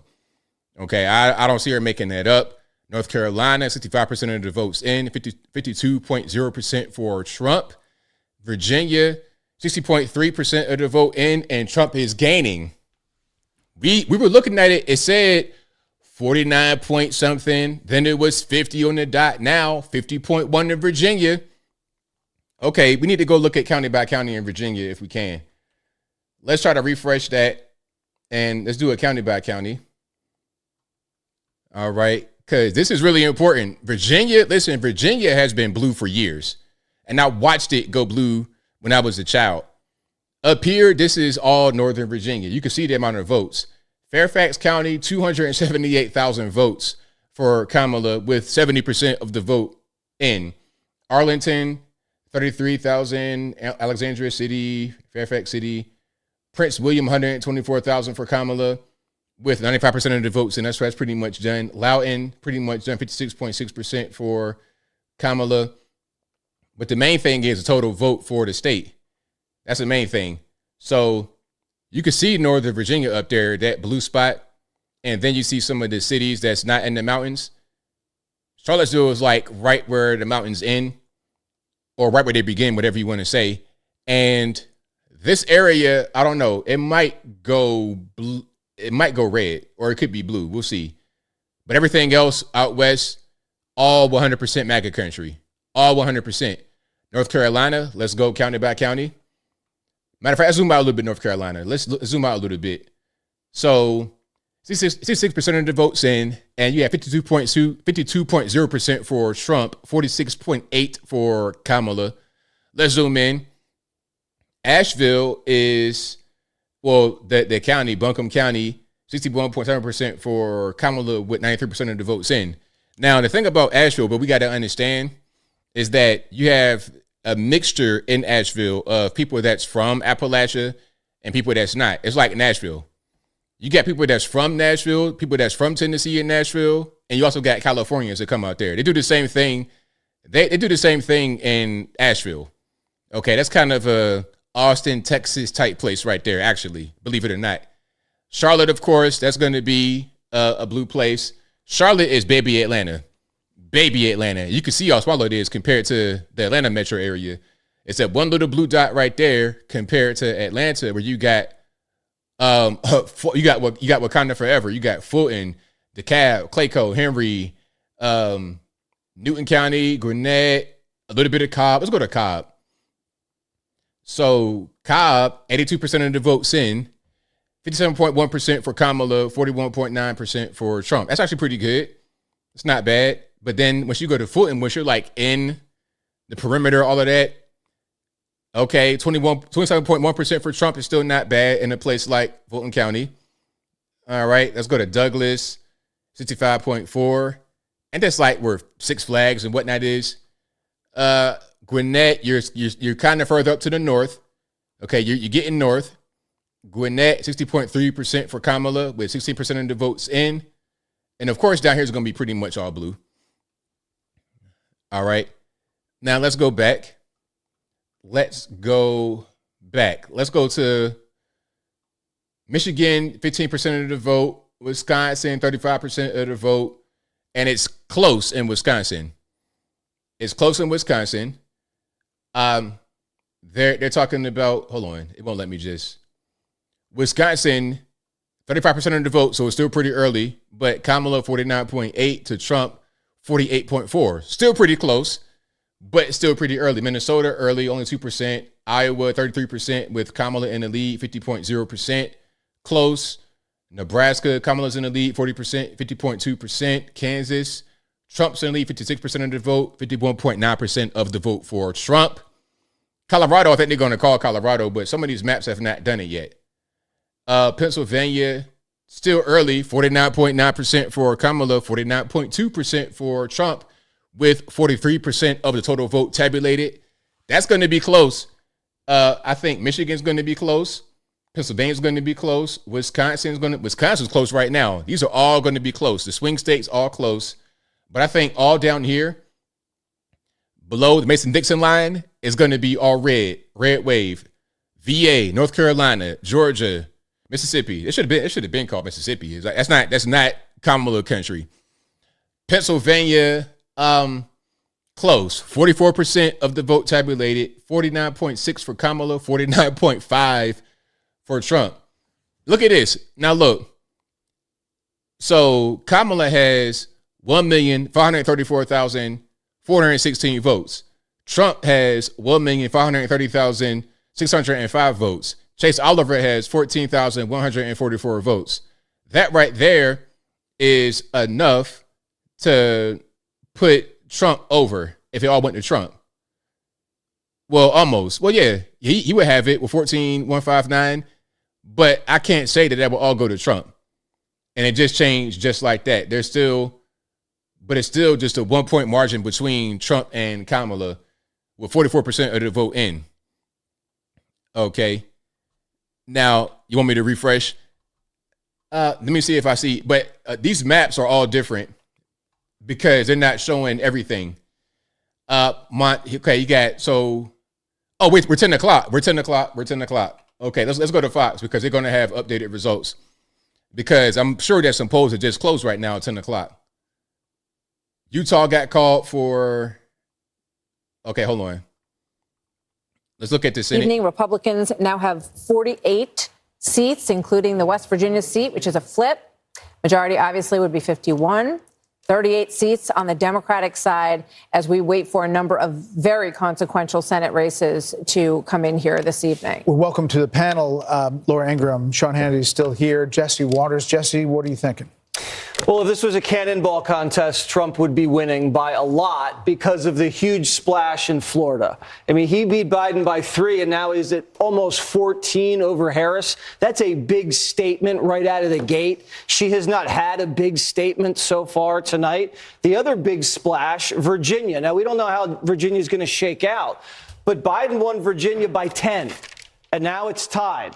Obviously, it's too close to call, but right now she's playing defense. The Trump team is very confident that Georgia and North Carolina are going to go their way, and Harris is going to have to play defense in Pennsylvania, Michigan, and Wisconsin. You're hearing Trump doubling his black support in Wisconsin, ahead with young voters in Michigan, and in Pennsylvania winning independents. And they say the math doesn't work in Philadelphia County. So who knows what's going to happen? Still too early to call, but you definitely think the Trump team has momentum here. Laura, Virginia, you were talking about earlier. We'll put up the big board about Virginia and show that race. There you see the 50% to 48.3. 61% in. Too soon to call for us. Well, this is wild. Remember, Trump didn't come anywhere near these numbers in 2016 or 2020. The Loudoun County numbers that we were talking about earlier are really something to watch. Trump is outperforming by 8 points in Loudoun County. It was a blowout in 2020. Wow. Big issue with education there. The other thing to look at, and Glenn Youngkin, I've been in touch with him. He said, buckle up. Virginia is going to be very tight. Then go down to Miami-Dade, where we haven't seen a Republican take that county in Florida since 1988. Donald Trump is doing something tonight. The New York Times is noticing he's up at 287 electoral votes projected. Obviously, anything can happen, with a 72% chance of winning. Watch out for slowing vote reporting down in the blue wall states. It happened last time in 2020. And if by midnight it looks like Trump has a good chance to win and things start slowing down with reporting, I think you can't really blame people for being a little bit concerned about the way we do reporting in elections. Yeah. I have more of a question, actually, for Laura, if that's okay, if it's permitted. On Loudoun Yes, County. always, yes. In Loudoun County, can you talk to what is the issue? Is it the economy or is it the cultural issues? yeah. We've been having a little debate. Migrants, I think the economy. cultural issues cut through the new immigrant population in Loudoun County. There's an enormous influx of Indian immigrants, Hispanic immigrants, and Muslim immigrants in Loudoun County. And if you talk to them, and some reporting has been done on this, a couple of issues of the gender curriculum, some of the trans issues, but also in general, just this idea that the new immigrants coming to this country want to be able to start small businesses and make a decent living. And I think both issues are really hitting hard tonight. And Loudoun County is the kind of place where you'd think it might be fertile ground for Democrats almost in perpetuity because of where it is. It's in the exurbs of Washington, but it is very close to that huge number of people who work in the Dulles Technology Corridor. And that looks like the kind of place, young, tech-savvy people who would be prone generally to vote Democrat. And the fact that seems to be going the way it is tonight is I think. So Fox has Trump at 205 electoral votes, Kamala at 117. And you can see, let me just pause right. You can see all the states that are kind of in flux. Virginia, they don't want to say nothing about Virginia. They're saying that Georgia and North Carolina are close to being called, but not quite. And you see the swing states up here. Up on the lakes, Pennsylvania, Michigan, and Wisconsin. I think those all could go red. But if we can get Pennsylvania, Virginia, North Carolina, and Georgia to go red, that would pretty much all but do it, in my opinion. And sometimes these things sort of take hold over a period of time, right? So Glenn Youngkin won his very close race, all about education, really, against Terry McAuliffe and parents' rights. But then in the midterms, Virginia did not get the seats that they wanted to get. And Youngkin was sort of trying to get them over that edge. So if this does, and we're, can't call it obviously yet, if it turns into a win for Trump tonight, it will be a very big sign. Even close, Martha. And we have not called North Carolina. We have not called it yet, nor Georgia. But I'm sure there are good reasons for that, but others have. I understand. Harold, do we? Okay, let's go ahead. So who's called North Carolina? Let's go to some maps. Let's go to everybody and see what's going on. So I don't see it on Washington Post. I don't see it on Reuters. Axios. Let's go to Axios. All right, let me see. Axios, they ain't really calling nothing for real. They still got Trump at 188. I was like, they say 198 for Trump. So let's go here. Let's go here. I got some kind of interesting on this map. Look at this. Oregon looking red right now, looking kind of leaning red a little bit, but it's early. So it's super early. Only 0.3%. I don't think Oregon's going to go red. What do y'all think? You think one of these left coast places might go red? I don't think so. Utah's been called for Trump. Wyoming's been called for Trump. Montana, North Dakota, of course, these are all going to be called for Trump. Kamala is ahead in Colorado by a lot, 55.9 to 41.9 with 47.8% of the vote reported, but they have not called it yet. New Mexico is leading for Trump, but it's still early, only 21.4% of the vote reported.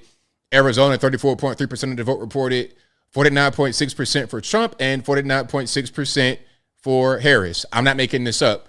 Now, Trump has 621,131 votes, and Kamala has 621,091 votes.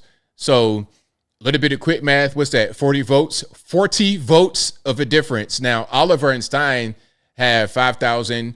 So Oliver has 5,263. Stein has 5,063. Look, these numbers, they're so even. So you literally have 200 fewer votes than Oliver, and Harris has.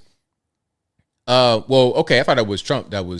So Harris has 40 fewer votes than Trump in Arizona, but it's still early. Only 34.3% of the votes in. Okay. All right. And this is Axios. They have Trump at 198 for the electoral. This is Washington Post, and it's pretty much the same here. Reuters, they say 178. Let me refresh on this. No difference, no change. This is a Fox. Same thing. They say 205. They've not called the states that I was wanting. Trump's in the lead in Pennsylvania. Look at this. 48.51% of the votes in. 50.46 for Trump in Pennsylvania. Virginia, Trump's in the lead. 49.62. That lead getting bigger and bigger. North Carolina, he's in the lead. Georgia, he's in the lead. He's in the lead in all these states, all of them. Michigan, he's behind, but it's early. Only 17.2% of the vote in. He's ahead in Wisconsin, 50.57% with 41.3% of the vote in. Okay, Iowa, he's in the lead, 34.1% of the vote. Minnesota, he's in the lead, but it's super early, only 2.25% of the vote. New Mexico, 21.7% of the votes in. Trump's in the lead, 52.19. Arizona, up again. Look at how close that is, 49.59, 49.59. Very, very, very close races. Very close races. This is why, I mean, listen, we're talking about 40 votes literally in between one person and the other. This should tell you that your vote counts. Your vote most certainly counts. Okay, don't think, oh, my vote ain't, your vote's going to matter. Okay, your vote's going to matter. Now, let's look at some quick math here. So Fox says Trump's at 205. And again, you need 270. So you need 65 more votes to win. 65 more votes. We need 65 more votes. Mississippi got called. Okay, that's called. I didn't even realize that. So 205 votes. So 65 is your target. If you get Pennsylvania at 19, hold on. Pennsylvania has 19 electoral votes. Virginia has 13 electoral votes. North Carolina, 16. Georgia, 16. That's 64. You could pick pretty much any place you know is going to go red, like Alaska. 3 votes right there, you got it. If Trump gets Pennsylvania, Virginia, North Carolina, Georgia, and Alaska, it's over. We could skip all the swing states up here. We could skip all that. We don't need Michigan, Wisconsin, or nothing. If we get those right here on the East Coast and one more state like Alaska, it's over. And again, all we're looking for right now is to get 270 votes. That's it. That's it. Once we get that, it's a wrap. Go to bed, kiss the kids, tell everybody it's going to be a brand new day tomorrow morning. You hear me? So what they say, Newsmax 226. Let's look at Newsmax and their map. Let's look at Newsmax and their map, shall we? Okay, confusing is not the nah, let's not. Yeah, let's not do that. Hold on. Newsmax, can we get a regular thing? All right, nah, that ain't it. That's not it. Wow, Newsmax, can we get it together? They're talking about the House and the Senate. I don't need the House and the Senate. I just need the actual. Yeah, they don't have it together. Let's go to Fox. States where it's neck and neck. Right now, it's neck and neck in Wisconsin, Michigan, and Pennsylvania. So I hope they can model. David Muir's pathetic. What did David Muir do? Let's go to ABC right quick. Let's see what is. Are they starting to cry already? Are they starting to cry?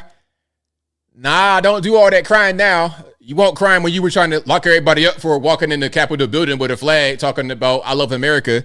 You weren't crying then. Don't cry now. All right, hold on. Let's go to ABC News. But you want to see a really big dot emerge. There it is, and that's almost 500,000 votes that are still out in the Charlotte. This is a new tactic they're using. They're trying to make you be scared. Oh, don't get uncomfortable, guys, because you still got a bunch of votes out there. Area, but if she's, but how many more votes are there really? They're making this map be so big, like it's a hurricane. It'd be a hurricane bubble that big, and it'd be a rainstorm with no damage. Winning at 60-40 instead of 68-20 or 68-30, that means you're just not getting as many votes out of it, and that makes it hard to catch up against that number.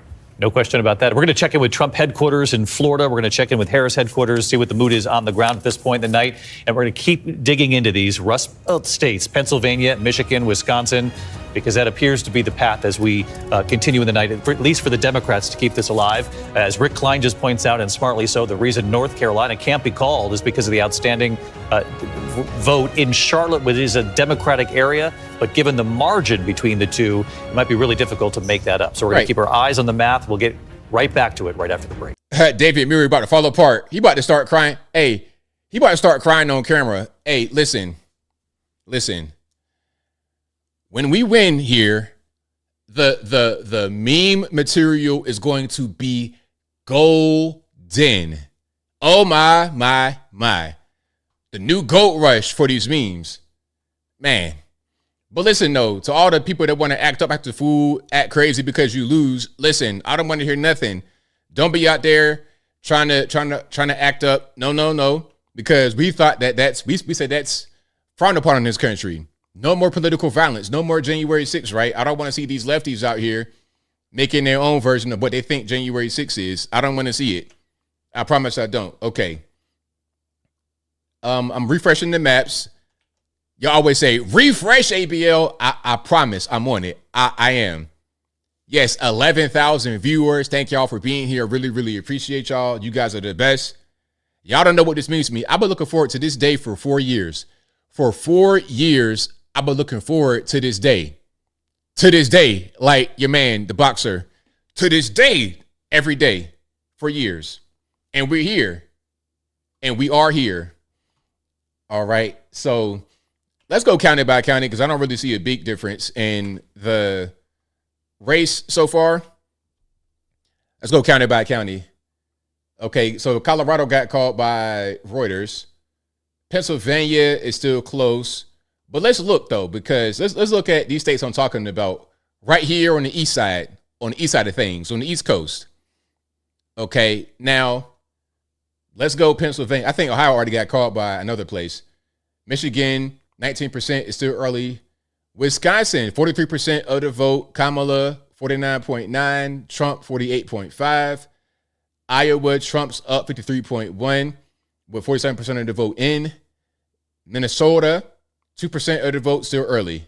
All right, let's go to Pennsylvania. 51% of the votes in. 50.5% for Trump.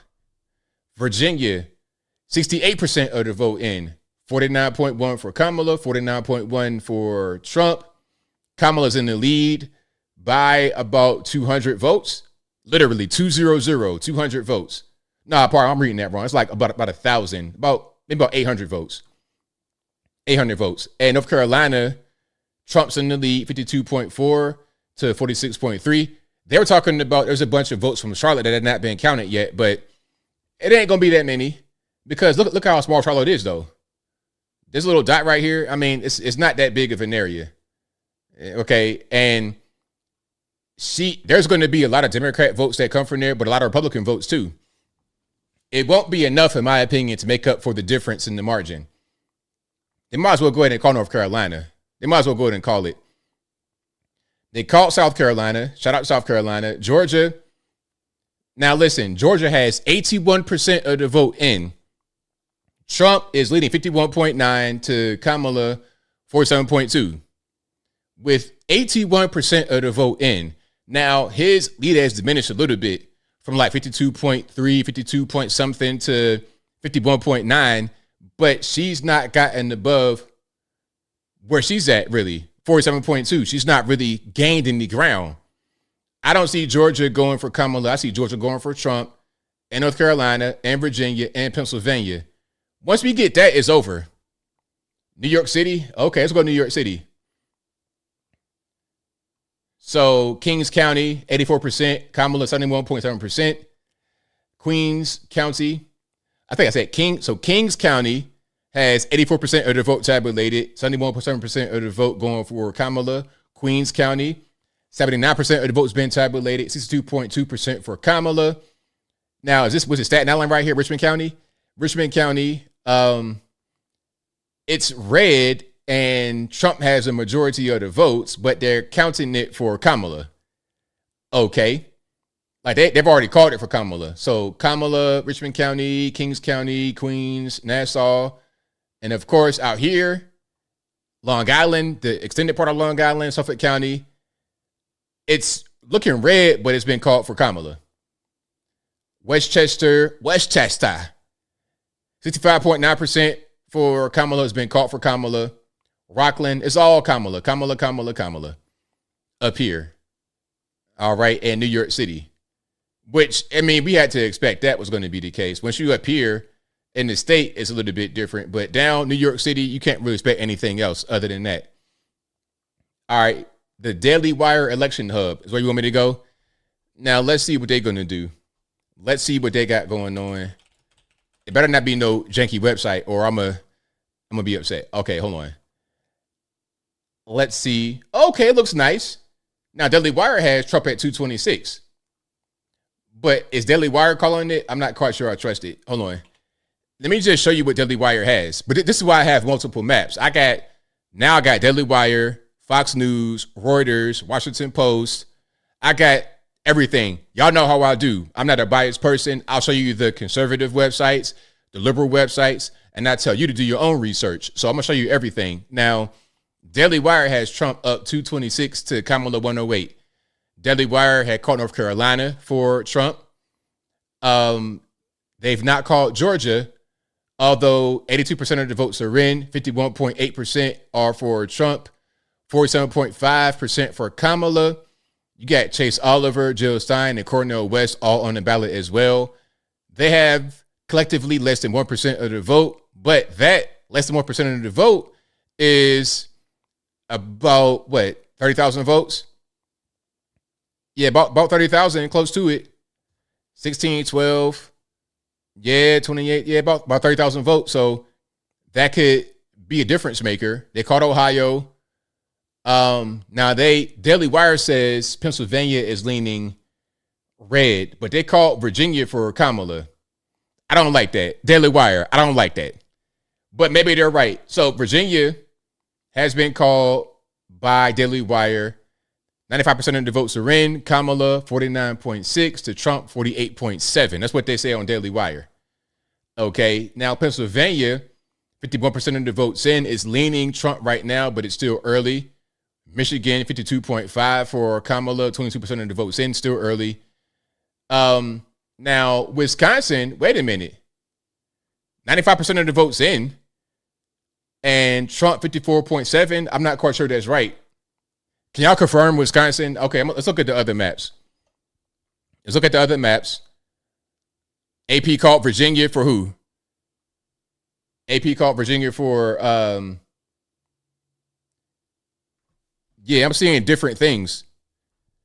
On here, the lead is not as much for Wisconsin. So we're going to have to look at Wisconsin.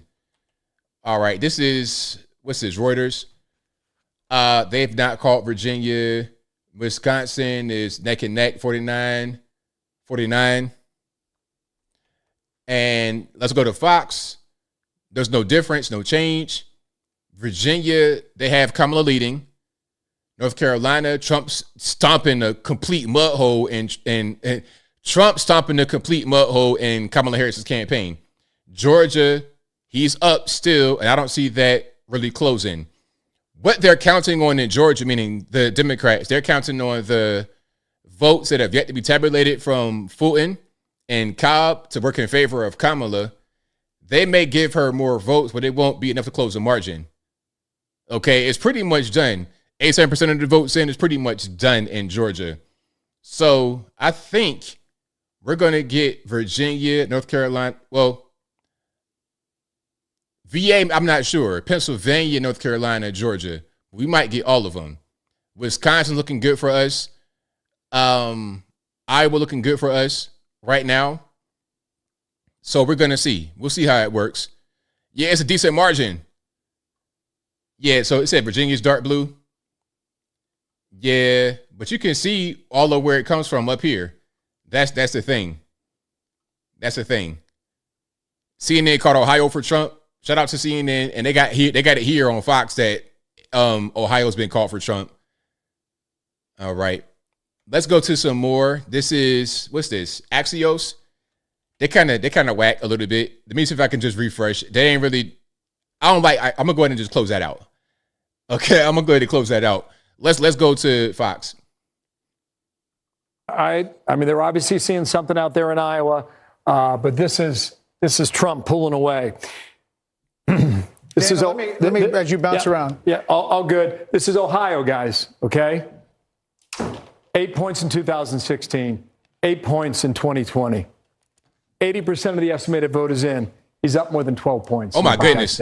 Oh my goodness! If we don't, we're not there yet. We're not calling these states. We're going to wait and see how this raw vote total goes. But you'd rather be him. The path is getting clearer for him right now. To Sean's point, even that he's here at this moment, from January 7th, 2021 until now, is probably the biggest political phoenix from the ashes that we have ever seen in the history of politics. In the days after January 6th, I remember sitting, I think, with you, Brett, and I said, this guy, Trump, Brett, man, like this dude, can we sign a petition to ban, just get this guy out of the way, man. Ban Brett Hume from anything. I don't want to see this guy's face anymore. We don't care. I thought we already discussed that. Brett Hume, you didn't hear me earlier when I said that we don't care about that. Maybe you weren't listening. I know you're busy doing your thing at Fox. You can't hear me over here in my house, but I said to you earlier, if you didn't hear me the first time, that we don't care about January 6th. And in spite of that, he puts together this probably the most racially diverse political coalition we've seen in generations. But you could also say it is because of what they did to him. And turn that around. It's not just in spite of it. Like, he's a tough guy and he's that's a great point. Energetic, but it could be because of overdone. And also, overkill. I think we shouldn't underestimate the importance of policy in all of this. Absolutely. Like, the Trump agenda in 2019 delivered some of the most stunning economic gains to blue-collar workers, the people that we came from, that we had seen in 25 years or maybe even longer. So from the border to the economy to foreign policy and peace, that resonated with young people, with men, with this new demographic coalition. And I think it's not just the greatest political comeback of all time. If these trends continue, a big if, but if, it will be the greatest comeback, I believe, in history, because this man was counted out and called every name in the book. They want to put him in jail tonight. If they could, they would put him in jail. And I hate to get ahead of ourselves, but if he does win and the numbers hold up, and the popular vote is what it is, he would have a mandate. He would have a diverse winning coalition that he would then be able to govern with. The House. He got both the House and the Senate. He would probably have the Senate. Maybe he doesn't have the House. But that mandate would have to be respected. So it would be up to Democrats and the media to determine how's their posture going to be towards a seemingly very popular president who's had the greatest upset victory, followed by the most controversial election, followed by the greatest comeback victory we've ever seen. So we shall see. Yes, we may have this conversation several hours from now. But listen, the primes. I call you the primes now. 7, 8, and 9. The Avengers. Okay, so we got some more maps to get to. I'm gonna show you Google's map right quick. I'm gonna show you Google's map and see what they got going on. All right, let's take a look. It's just kind of doing a little bit of bantering right now. And we got 11,614 in the building. I appreciate all of y'all for joining. You guys are fantastic. All right. So let's go to it. This is Google. They have Trump up 198 to Kamala at 112. Okay. Now, this is a good looking map right here. I like this map. Okay. You got Maine leaning Trump, Pennsylvania leaning Trump, 55% reporting in Pennsylvania. 51% of the vote going to Trump, 48.1% to Kamala. Virginia is still close. There's a chance. Kamala's up 49.4 to Trump, 49%. So Kamala has 1,584,793 votes compared to Trump, 1,573,275 votes. So like 10,000 votes difference, maybe a little less than that. Still pretty close. Trump is way ahead of North Carolina with 75% reporting, 52.5% for Trump, 46.4% for Kamala. Oh, man. They're talking about there's still some votes in Charlotte that need to be counted, but this is a big margin. This is huge. You're talking about almost 270,000 votes. Huge. That's big. You can't just make that up with Charlotte. I don't see how that makes any sense. And then Georgia, 88% reporting, 51.2% for Trump, 48.1% for Kamala. They're counting on Fulton County to come in. Let me see if we could go. Oh, thank you, Google. You're so kind. You can see Wakanda right here. Okay, can we go county by county or nah? I guess not. Or let me see if I can just zoom out a little bit this way. Yeah, they don't want to. Yeah, they're not showing me county by county, but we could do that in a different map. All right, let me zoom in a little bit more. But look at all the states, the swing states. Look at all the states that are leaning. Minnesota is 3% still. Iowa, Trump's taking off in Iowa. I think that's going to be Trump. Wisconsin, 50% reporting, 49.8% for Trump, 48.7% for Kamala. That's a pretty decent margin. Pennsylvania, 55%. So 51% for Trump, 48.1% for Kamala. Michigan, early, 22% reporting, 49.4% for Kamala, 48.9% for Trump, real early. So, okay, let's just recap. Let's recap, shall we? Let's remember we go into 270 electoral votes. Now, this is Google, okay? But I've shown 1,000 maps. I got all the maps in the world. I got all the maps in the world in my hands. Shout out to the church hymn. Now, look, check it out. 198 for Trump, right? So we got to get to 270. So that's going to be 72 votes, electoral votes we need, right? So, boom, let's go ahead and just count some that we can get right here.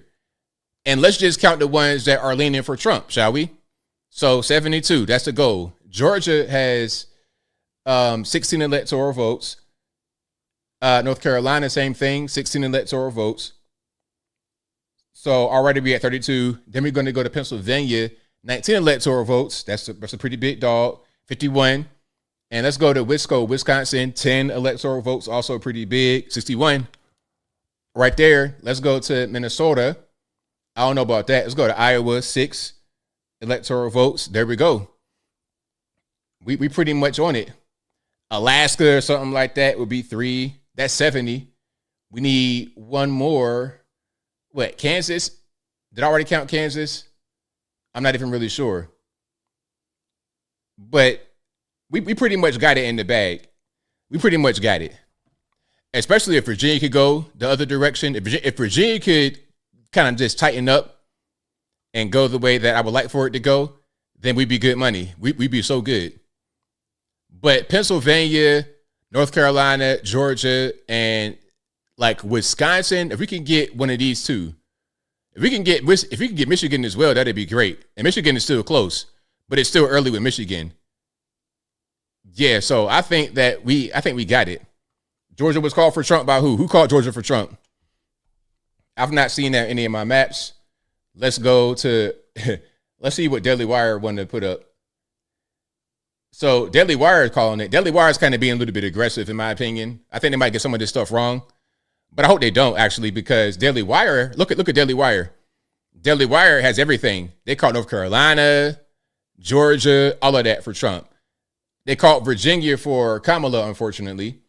Pennsylvania is still a lot of votes that have not been counted. 55% of the vote tabulated, 50.9% of the vote going to Trump. Now, Daily Wire has Kamala leaning toward, Wisconsin leaning toward Kamala, 49.3, but only 50% of the vote, and Michigan still early.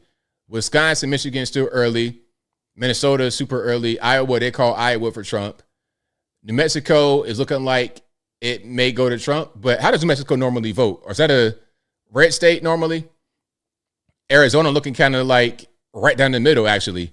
Arizona says 49.8% for Kamala, 49.4% for Trump, with a very about 12, not even 12,000, about 8,000. Yeah, not a lot of votes in between. Not a lot of votes in between. Okay, what did Obama? Okay, I ain't gonna do that one. California, Oregon, nothing from them. It's too early. They probably hadn't closed yet. There's 0 over there.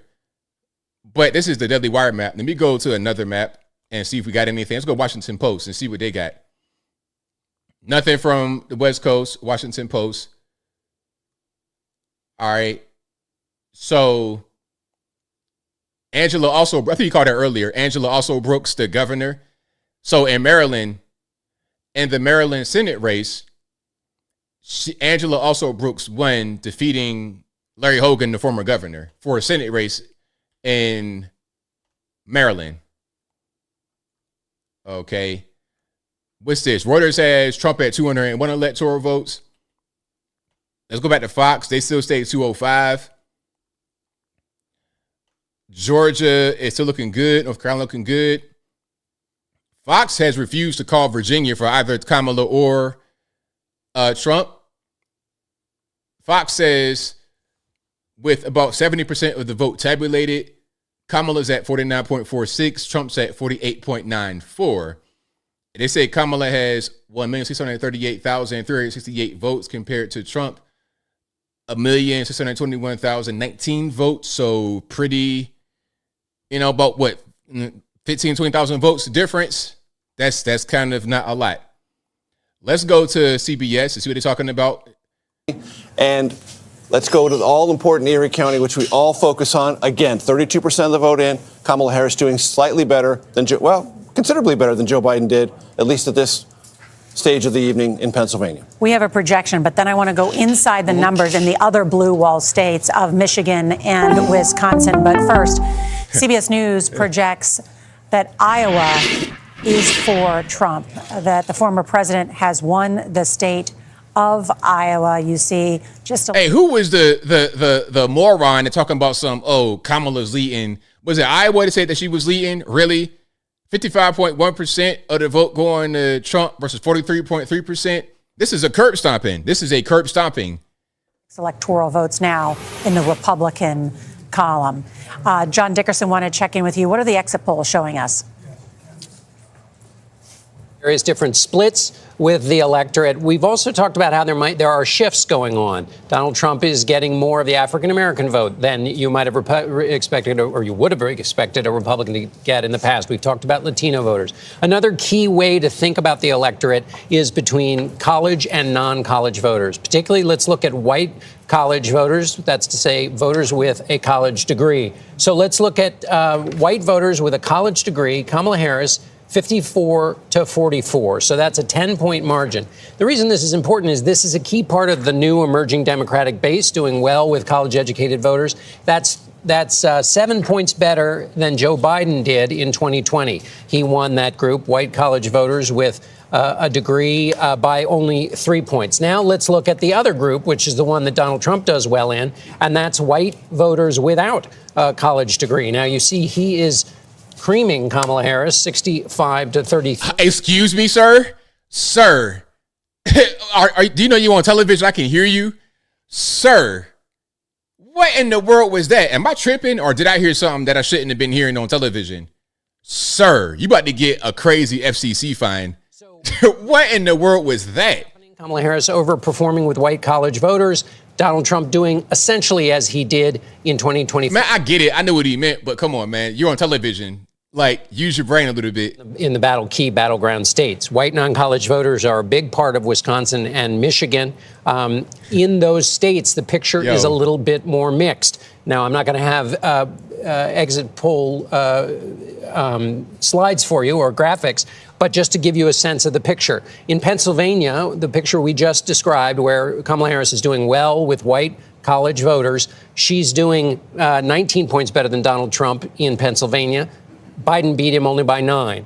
Trump is beating her by 29 points with voters without a college degree who are white.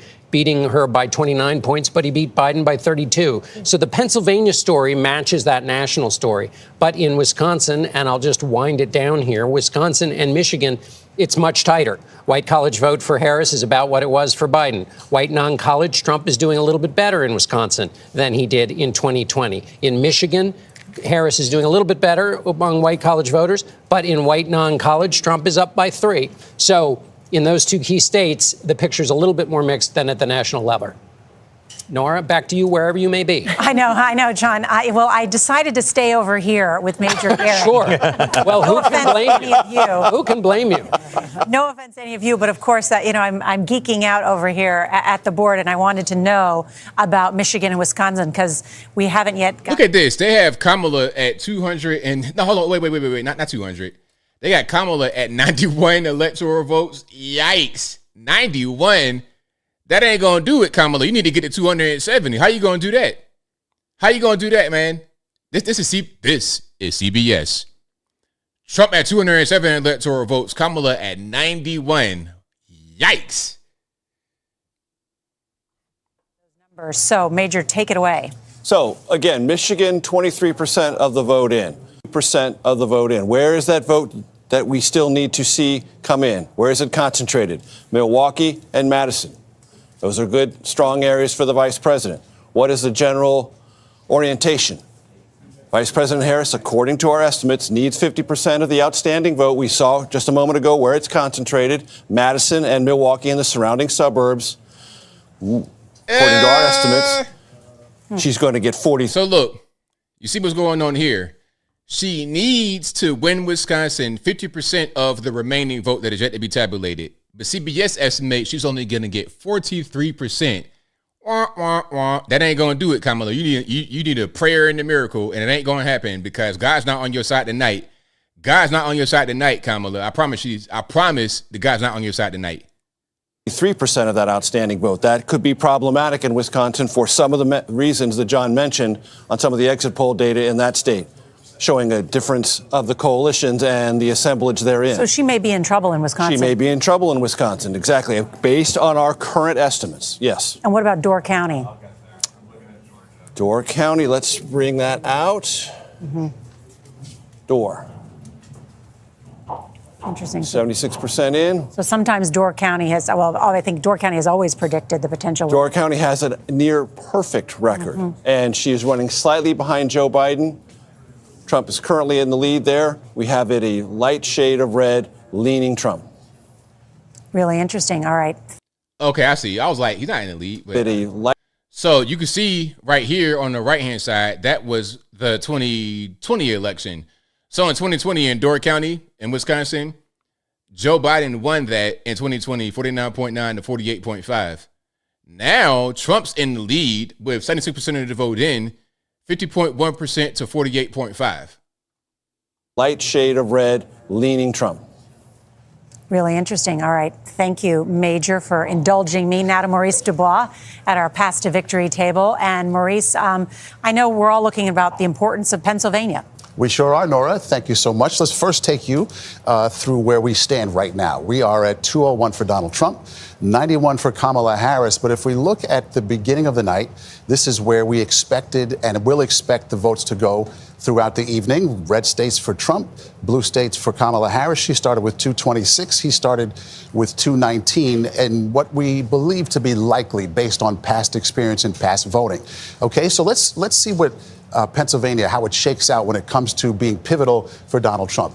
If he were to flip Georgia and get the 16 votes there, electoral votes, and take North Carolina and to hold on to that, and then go to Pennsylvania and take the 19 electoral votes there. We talked about this earlier, but that would bring him straight to 270, lights out. He's the next president of the United States. If he cannot hold on to Pennsylvania, he then has to go through the southern strategy, the Sun Belt, if you will. So that would mean flipping Georgia, holding on to North Carolina, taking Arizona, taking Nevada as well. He's still not there. He's at 268. So he would have to take one of the upper Midwest, right? If he doesn't get Pennsylvania, he'd have to take Wisconsin or Michigan, and he gets right there to 278.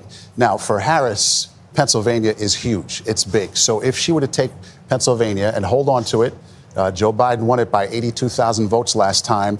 And to hang on to Michigan, this is the blue wall we talked about, and Wisconsin, we don't know where that's going to go. That would get her right to 270. So Pennsylvania, pivotal as it has been for so many elections in the past. But again, we're at nail-biter status, 7 battleground states. We just don't know. This is where we stand right now. Nora.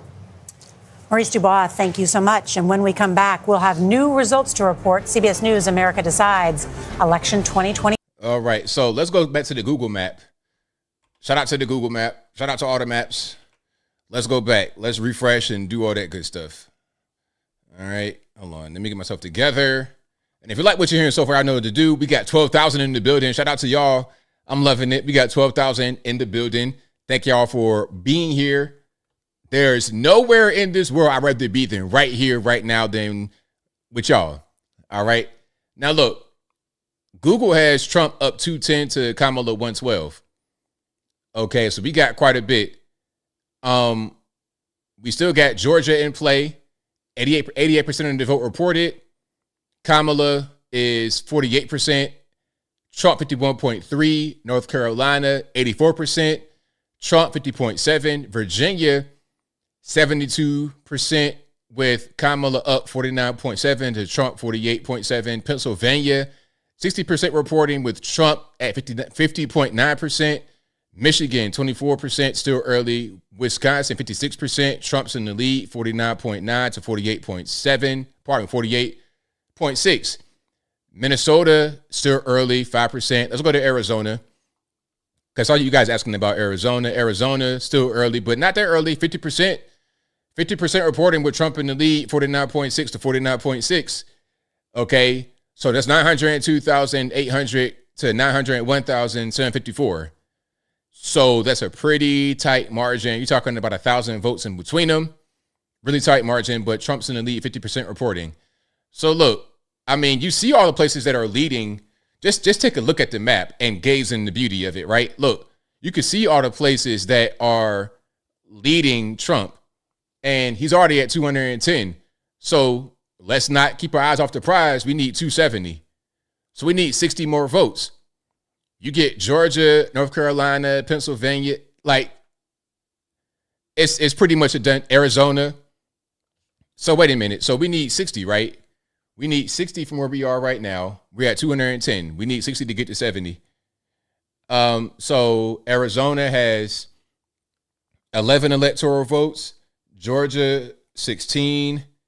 North Carolina, 16. Pennsylvania, 19. Big boy.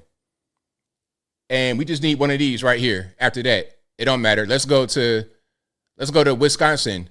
That's 10. That's it. That's it. At that point, it's over. And again, Kamala only has 112 electoral votes right now. And Trump's also leading the popular vote with 48,345,000 compared to 42,588,000. So that's a big difference in the popular vote. He's leading the popular vote, leading the electoral vote, leading the remaining states, the battleground states, the swing states. He's leading. I believe he gets Georgia, North Carolina, and Pennsylvania. Now, Minnesota, I don't know, but I think Wisconsin and or Michigan he can get. And these are going to be pretty much neck and neck. But Wisconsin looking real good. 50%, 56% reporting with 50% for Trump. It looks very good. Very good. Okay. It looks really good. So we're going to see how this whole thing plays out. Blue. Somebody said blue wave coming. You wish. Blue wave, your mama. Okay, hold on. Let's go to Daily Wire. Let's see what they got going on. So they've not changed over at Daily Wire. They're still at 242 to want to wait for Harris. They have Kamala in the lead in Arizona, but it's still really a thin margin. 49.7 to 49.5 on Daily Wire. They called Virginia for Kamala, 50.2% of the vote compared to 48.1. Pennsylvania, they got Trump in the lead, 60% of the vote, 50.9%. Now listen, Pennsylvania, they're saying that the vote may not be totally tabulated until 2 days from now.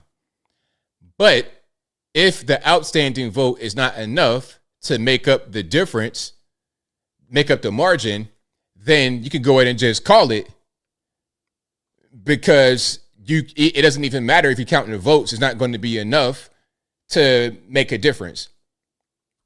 All right. And again, this is Daily Wire. This is their map. All the maps are different. Look, I just showed you Google. So this one, Google had 210 to 113. Daily Wire has 242 to 108. This is Washington Post. They don't even have it's probably about the same as, so what's this? Reuters. Let's go to Reuters. 207, 91, Harris. Man, 91. Yikes.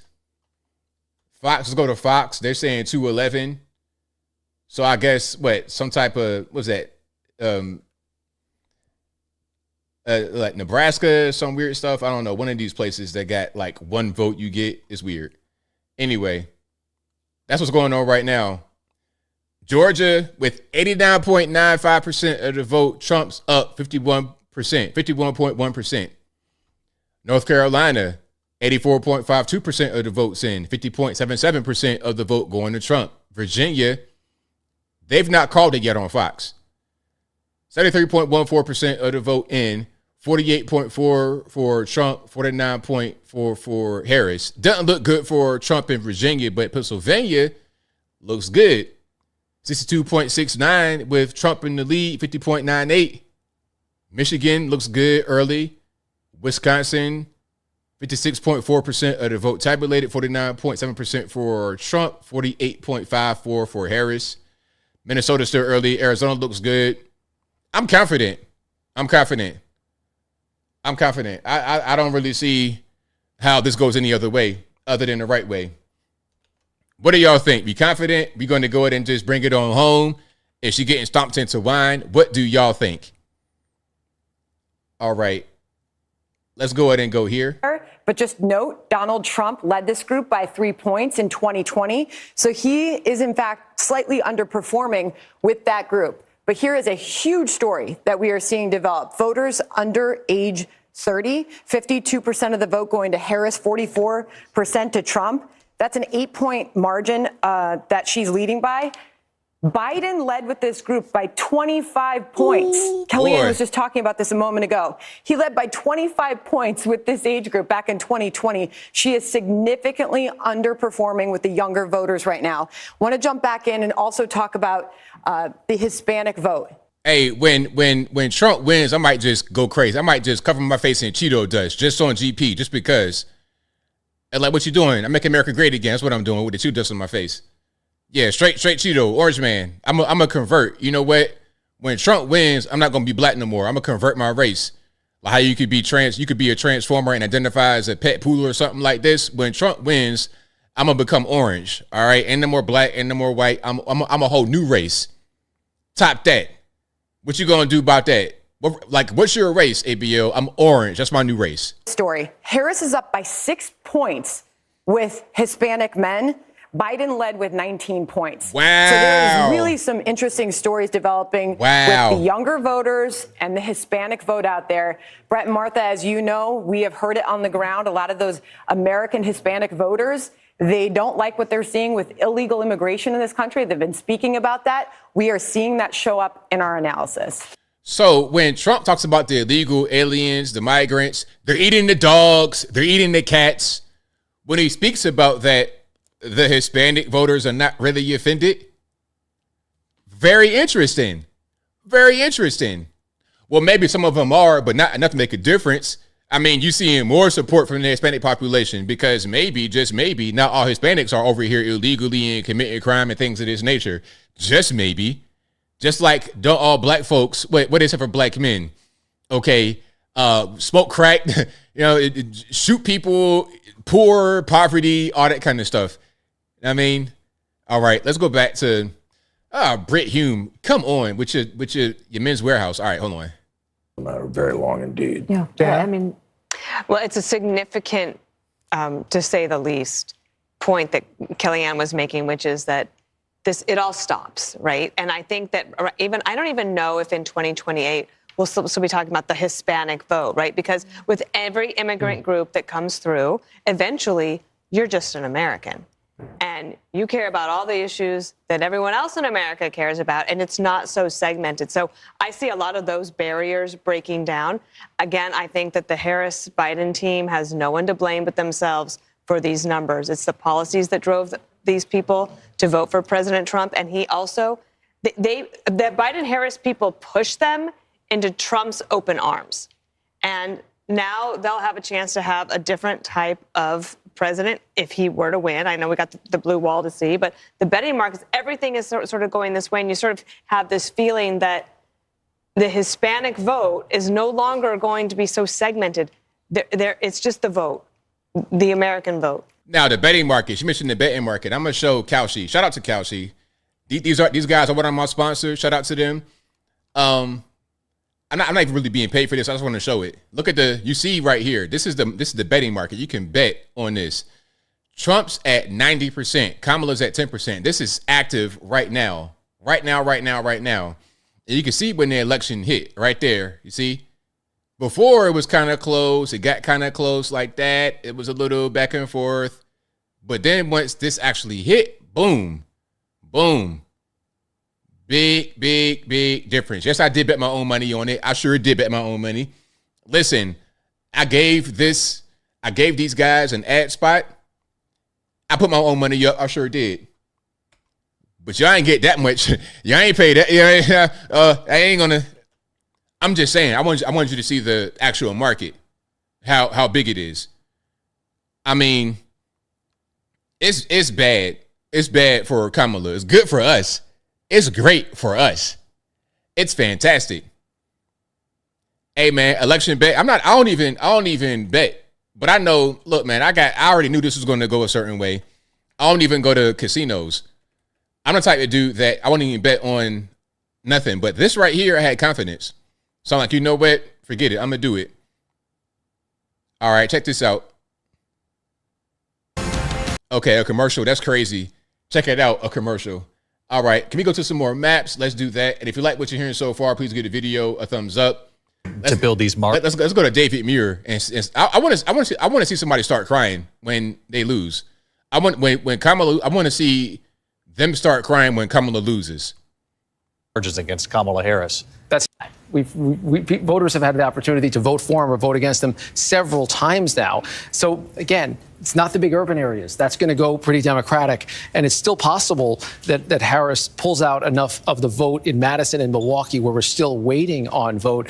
But it becomes difficult as time goes by. And that really is the story that's developing now in North Carolina. When we look at our remaining votes, these blue dots have been getting smaller throughout the night. And when you really get into it, you're talking about 115,000 votes. Okay, that's that if you win that 2-1, you start to chip away at that 145,000 vote lead. But there may not be enough of those blue dots left in a Georgia or North Carolina based on what we're seeing tonight. All right, we're going to continue to drill down on these blue wall states with Rick Klein and Rachel. Yes, I want tears. I want to see tears, real tears. David Muir, I want to see him crying. That'll just bring me all kind of joy. Oh man, that'll warm my heart like a nice cup of hot cocoa on Christmas morning. I promise it would, because I ain't trying to be vindictive or nothing like that, but come on, man. We've been through so much with these people on television, the newspaper people, the mainstream media. They have made our lives so bad. I blame them for a lot of what's going on. So yes, when they lose, which is what it is, them, not just Kamala. Kamala is not even really important. Kamala is just like an empty vessel. You understand? So when they lose, I want to see real tears. Real tears. Okay, let's get some maps. Google is still the same, 210 for Trump. I want to go county by county in Georgia. Hold on one second. Let's go county by county in Georgia, if possible. Okay, so this is Daily Wire, who've already called Georgia for Trump. And look at this. Look at Wakanda. So you got Cobb, right here, this area, Cobb County, that's like the beginning of Wakanda. Full in a little bit right there. But up there in this northern part, it's not really, that's like Alpharetta, that kind of area. It's actually not that bad. Once you get down below, like the perimeter, things get different. Gwinnett also is kind of different. But you can see it's a lot of us still voting for Trump. Now, remember, Georgia, 30% black compared to the average in the United States, which is like 12 to 13%. Georgia, 30% black. This area right here, that's like very, very heavily black population. But still, you're still in Georgia, 30% black. And we got Trump winning. We got Trump winning there. Now, in a place that has fewer black people, you probably won't have Trump winning. All right, let's keep on going. What was that, Daily Wire I was at? Let me see if I can exit out. Let's go exit out. This is Daily Wire again. So they said North Carolina, Georgia, all of that. Pennsylvania, 65%, still Trump's in the lead. Wisconsin, 60%, Trump's in the lead, 50% of the vote. Michigan, Kamala is up, but it's still very early, only 31% of the vote counted. Arizona, 54%, with Trump in the lead by a little bit. 904,351 to 901,995. So still pretty close. Race, Maine looking like Trump, MAGA country. All right, so I'm with it again. So let's go Daily Wire. Okay, something just switched for Kamala. So let's go Daily Wire, shall we? Again, okay, you want Arizona? I got you for Arizona. I got you for that. So look, 246. We need 270. That's it. Just that. You see the line right there? That's all we got to get. The little gray area and the black line right in the center. We need that. So let's look. Okay, so we need just 24. Pennsylvania alone is 19. So that'll bring us to 5. So we get Wisconsin, that'll be it. Arizona, that'll be it from what Daily Wire has for 246. You understand? So let's go to Arizona county by county. They got some big counties. I mean, what's up with these big, crazy, okay. Flagstaff, 63%, 62.9% for Kamala. Phoenix, 50.7% for Kamala. 56% of the vote in. Tucson, 52% of the vote in. 62.6% for Kamala. You got Mojave, 76% for Trump. 62% in. Yuma, 35% in. 64.2% Trump. Was it? Pinal, 58.1% for Trump with 70% of the vote in. Graham, 76.5% with 79% of the vote in. Greenlee, 60.4% for Trump with about half of the vote in. Still pretty early. Navajo County, 59.7%, 51% of the vote in. Gila, about 70% of the vote in. 67.9% for Trump. So that's your county by county out here in Arizona. Yavapai, 64.8% for Trump, 59% of the vote tabulated. Alrighty. Yeah, I don't know. It's a lot of open space. Yeah, I've been to Phoenix. It was just hot. So of course California has been called for Kamala because now we're at 11 o'clock. Thank y'all for being here. How long have we been on? We've been on for about 4 hours. I feel like I just sat down 5 minutes ago. So look, they called California already instantly before any other votes came in. This is on Daily Wire. You can expect that she'll get the left coast. You can expect that. All right. Google's already called it. So Google has Trump at 214, Kamala at 179. Also, they've called Washington State for Kamala. Oregon still expecting results. Nevada expecting results. Nevada's a key race. She's expected to get the West Coast. Don't nobody expect Trump to get that. Everybody expects Kamala to get the left coast, Hawaii, Colorado, Illinois, the Northeastern Corridor, all of that. She's expected to get that. But where it matters, where you got a really contentious race is up in these states here. Up in these, the lake areas. This is a very important part of the country. North Carolina. Look, Google doesn't want to call North Carolina or Georgia, but North Carolina, 50.9% for Trump with 86% of the vote tabulated. Georgia, 90% of the vote tabulated, 51.1% for Trump. Now, let's take so we got 2,485,000 votes for Trump compared to 2,343,000 votes for Kamala. Let's do a little bit of math. Okay, the margin, the difference, and how many votes are outstanding. We got to find how many votes are outstanding. So what's that? 2, 4, 85, 5. Hold on. 285,588 minus 2,343,566. Okay. Yeah, this quick math is crazy. I'm trying to do a lot at once.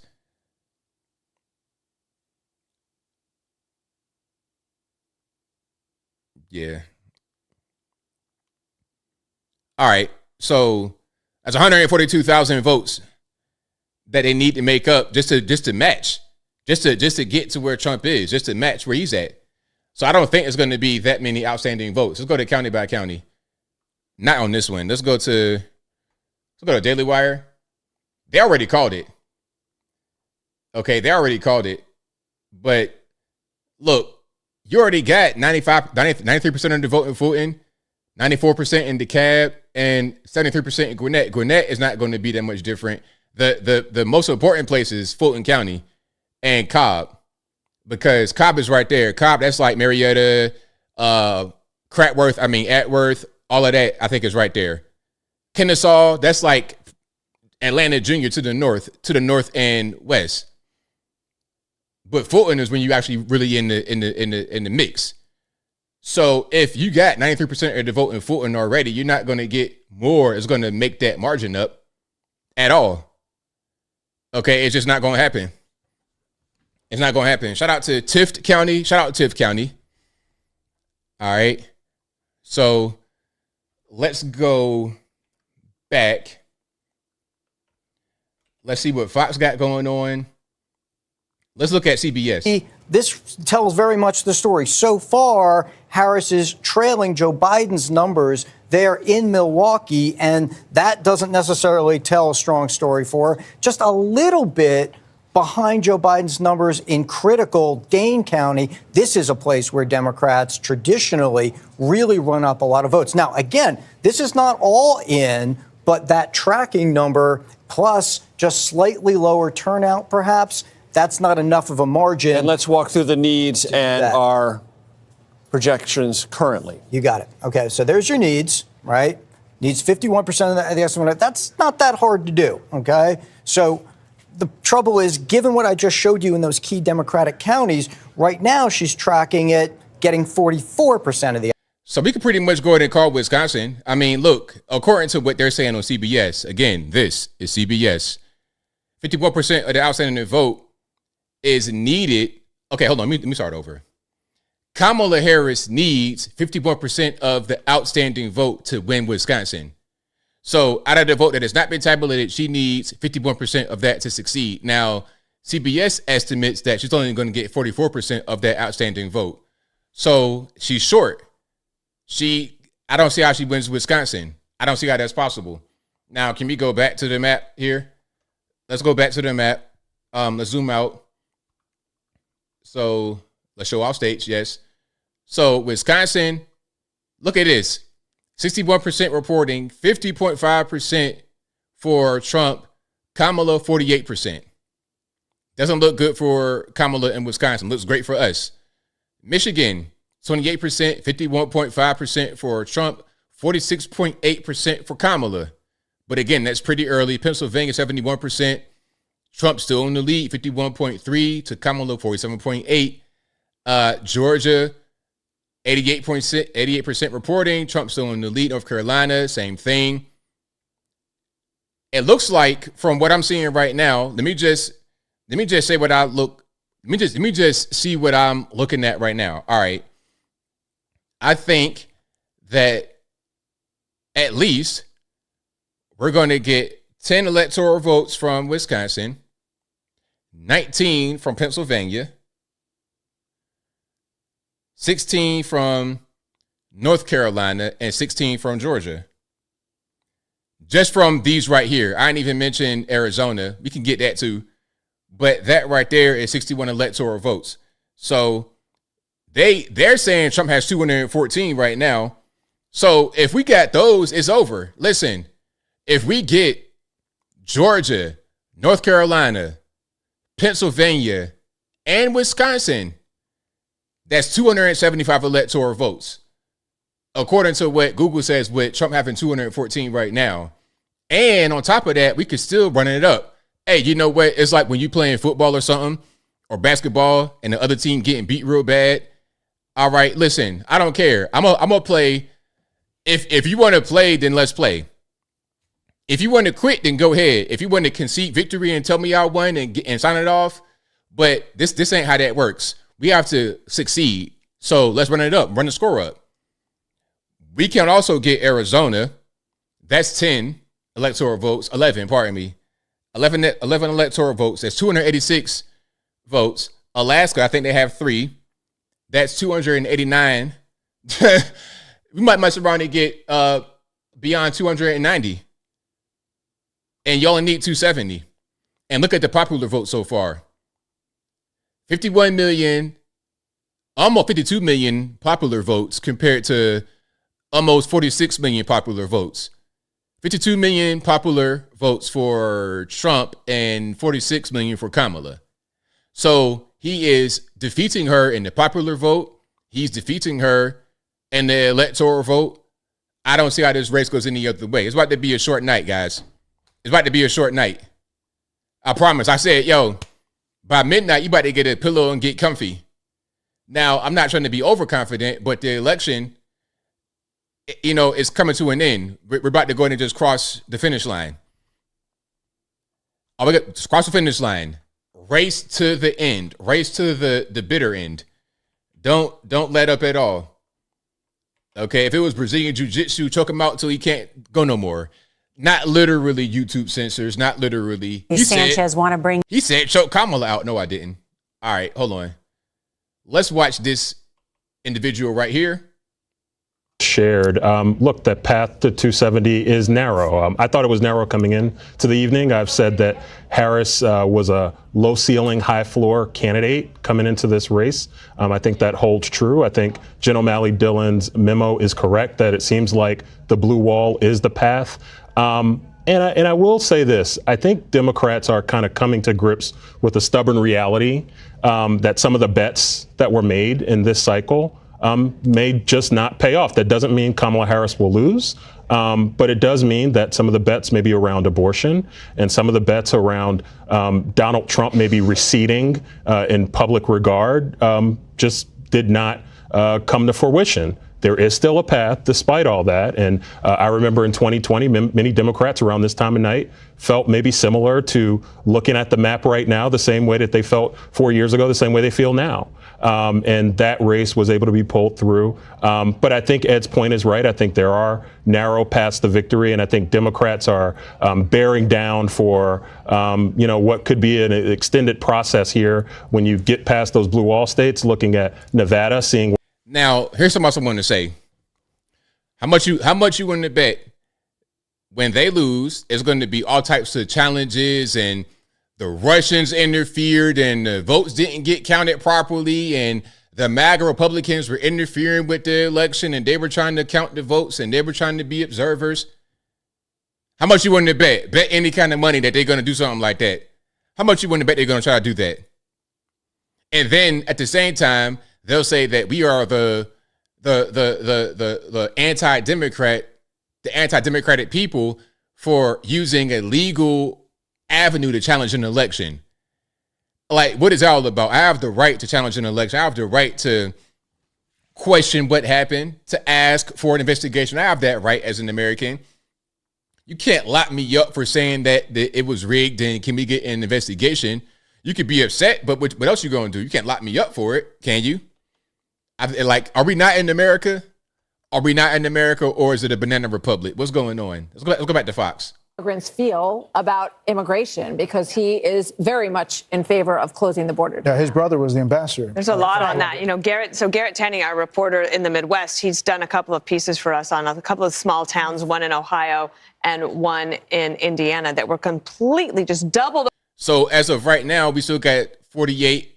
We have 48 Republicans in the Senate. We've only flipped one seat. We've only flipped one seat. All right. So that's where we're at so far with the Senate. Now, Donald Trump ran very strong in Ohio, and that helped Bernie Moreno as well. It will probably help Deb Fischer. I think it even helped Ted Cruz. Even though I think Ted Cruz was always going to win, it helped him win by a larger margin. Another point is Sherrod Brown has been there forever. Incumbents usually win. But this past 4 years has seen a remarkable amount of incumbents all around the world, up and down the ticket. You think of what happened to the Conservative Party, the Tory Party in the UK. They lost everything because there was just throw the bums out type election. And Kamala Harris is basically weighed down by the Biden administration, and she still couldn't come up with something that she would change. And I think. Oh, okay. So I'm wrong. So Sherrod Brown, yeah. So we flipped too. We flipped the seat that Joe Manchin had. I think Joe Manchin just had retired. I don't know what happened, but Joe Manchin left, and now the former governor is now, he might be the governor now, but Justice, he's now the senator taking Manchin's seat, and Sherrod Brown lost in Ohio. So we just flipped 2 seats. We already at 50 Senate seats right now. Okay. 51, 52 or more, we got the majority. Plus, once we win the White House, we have that. And if we can get the House, we got the 3-peat. So we put the pedal to the metal. And listen, I don't want to hear nothing from no Democrats about nothing. We got the lead, run it up, run it all the way up. Whatever kind of laws you want to put in place that makes sense for the American people, run it up. They want to say something else, forget them. You lost. Oh, well, get back in power. Do it the right way. We're in power now. We're going to do whatever we want to do within reason, within the law, of course. Brett, the answer is a resounding unfortunate for me. Yes, I think you can begin to see that where that crack could come, if not a whole collapse. Can I make one last point? $161 million spent on the Bernie Moreno race by the Senate Leadership Fund. McConnell's basically the pact to keep the Senate majority, $161 million. And in part, that's because they understand if we have one more of these things flip, think about what that does to the Supreme Court and the decisions that will be made by some of the justices. Yeah. We're, one seat away from a majority for the Republicans, and Republicans have been counting as if it were a done deal all along on Montana Senate, where there's very little vote in, which I think is the reason it's too early to call. Not too close to call, because at this hour, Bill, according to what you just showed me on that map over there, that wonderful map of yours, John Tester's the Democrat John Tester, Democratic incumbent, is well behind with only 6% in. Yeah, but it seems like he's down. Just getting going a little bit there, right? Yeah, 14 points. But I mean, that's in line with what has been the expectation. But listen, if you look at Ohio, it's a similar issues to Mike Rogers in Michigan. And there are similar issues in Pennsylvania for Dave McCormick. We're going to take a quick break right here. The race to 270 slowly taking shape. 270 is the electoral votes needed to win. The vote count changing by the minute. Check out that popular vote. Check out the popular vote. Our special coverage continues after this. All right, so you saw Kamala got a few more electoral votes. But that was going to be, I mean, everybody pretty much knew that was going to be the case as far as her getting the left coast. Now, let's go to Daily Wire. Daily Wire is interesting. They're not trying to, Daily Wire doesn't want to call Washington State for anybody, but they say it's leaning for Trump. I'm not quite sure that makes any sense. Washington State, you guys think Washington State might be MAGA country? Okay. Now, if it is, the little cancer they got, the little pimple, the little boil they got is Seattle. All the dope fiends and all that kind of stuff out there. This is Daily Wire. They're saying 246 Trump, 169 Harris. Okay. They got Pennsylvania in the lead. Michigan, they still saying is blue in the lead, but it's early. Wisconsin, they're saying is going for Trump. Maine going Trump. Arizona going Trump, but not quite there yet. Still pretty close. 49-7, 49-5. So that's Daily Wire's map. Let's go back to Google right quick. Now, Google is called Washington State already, but not Oregon. But I think Daily Wire is leaning Oregon, but they didn't call either one yet. But 90% of Georgia, look, 90% Georgia, 50.9% Trump, 51% Trump. It keeps going. It doesn't really get below the 51. Not really. Kamala 48.3. You got a long way to go to make it up. Okay, you are behind still quite a few. What's that? 136,000. You behind? I don't see how you make it up. Because although there's going to be more votes that come in from a Fulton and Cobb, you still get all the northern places, everywhere is going to be able to still bring in votes. North Carolina, just go ahead and call it, Google, really. Virginia, looking like it might go Kamala, but it's close. It's closer than I thought. This is purple, really, in my opinion. Pennsylvania looking like it's going to be Trump. But again, they said it might take 2 weeks for Pennsylvania to be counted because of the way that they vote. They had 2 million mail-in ballots. So that may take a while. They need to upgrade their actual election systems. Pennsylvania residents, please get that changed. Here in Tennessee, we have paper ballots, in-person photo ID. There may be mail-in ballots as well. Okay, now Google finally called North Carolina. Finally. Google has called North Carolina for Trump. Okie dokie. All righty. So we got 230. All we need is 40 more and we good money. Hold on. Matter of fact, because Pennsylvania said they may not count for how many more days? Like a couple more days completely. We need 40 more to win. Let's just do a little bit of, let's leave Pennsylvania out of it. Let's go Georgia. That's 16, I believe, right? 16, Georgia. Then Arizona, 11. Then Alaska, 3. I love Alaska. Shout out to Alaska. We get Wisconsin, 10, 40, over. That's it. We can win with Georgia, Wisconsin, Arizona, Alaska, or Michigan. We can get Michigan. We won't need Arizona. But currently Arizona is, hold on, let me see if I can get that over there. Arizona is 50% reporting, 49.7 Trump, 49.5 Kamala, 904,351 for Trump, 901,995 for Kamala. And again, Donald Trump has won North Carolina according to Google. All right. Google has called it for Trump, North Carolina. Now, popular vote. Let's go popular vote. Popular vote. Trump has 54,448,000 compared to 48,782,000 for Kamala. So he's winning everything. He has 52.1% of the popular vote, 230 electoral votes. He's leading in all the states that can make or break the election. Pennsylvania, Georgia, Michigan, Wisconsin, Minnesota, Arizona. Now, Nevada, they are expected soon. So when will Nevada have any kind of results? Yeah, 2 weeks does sound fishy. It does. But, you know, that's Pennsylvania. Pennsylvania residents, please tighten your stuff up, man. We don't got time for the nonsense. Now, let's go Daily Wire and see what they got, if they have updated it. They've called Oregon on Daily Wire, but not Washington State for Kamala in Oregon. Nothing from Nevada quite yet. Arizona is still Trump in the lead with a very slim margin. So they say 246 for Trump over here on Daily Wire. Wisconsin still in the lead. Trump still in the lead by a lot. Michigan is still early. Pennsylvania, Pennsylvania's going to be a question mark. And listen, can I say something right quick? Exactly, Bad Dog Sports. Win without Pennsylvania. But let me say something right quick. This is what I was talking about before. I said this election is going to be a state-to-state issue. People say, oh, it's going to be rigged, it's fake, it's phony. Listen, if your state has some weird stuff going on, you need to change it in your state. Residents of Tennessee, we demand it. Paper ballots, ID, in person, early vote. Whatever we wanted, we got it. I talked to my House reps. I talked to my senators. I've talked to the governor personally in person. Bill Lee. I done met Bill Lee many times. I done been to Lincoln Day dinners. I done talked to him about things. I done talked to some of the big donors in Tennessee.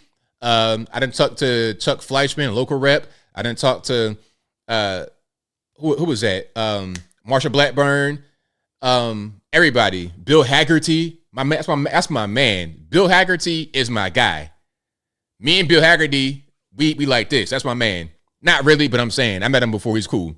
Anyway, I know all these people, And I'm talking to them to say, hey, we need X, Y, and Z. And it's not just me. It's all of us that are involved locally in Tennessee, all Tennesseans. And it did the same thing in Georgia, Florida, etc. So if you want your state to have free and fair and secure elections, you got to tighten it up. We don't have the issues that other states have in the great state of Tennessee. You see, as soon as they close the polls, we already knew Trump. We already could call it. All the votes in, everything's tabulated, no problem. So I want y'all to please, please, please get involved locally with local government if you're not already, and make them have the voting make sense. Tell them, talk to Bill Lee, talk to Ron DeSantis, talk to my man, what's my man's name in Georgia, Brian Kemp. Tell them to talk to these guys and ask them how they do it, and do the exact same thing they're doing, period. We don't got time to be waiting 2 days, 3 days for results. Ain't nobody got time for that at all. All right. Now we are on Washington Post. They have not called these states, Pennsylvania. They've not called all these states. All right. Let's go Reuters. Let's see what they're talking about. Let's do a refresh. No change there. Let's do a county by county. What's this? Hold on. Let's go and look outside of Georgia from here. So 91% of the votes are in. 50.9% for Trump. 48.2% for Kamala. How are you going to make up almost like over 2 points with 91% in? How are you going to make it up? Look, Fulton County, 93% of the votes counted. So once Fulton gets to 100% and there's still that same margin, it's over. It is over at that point.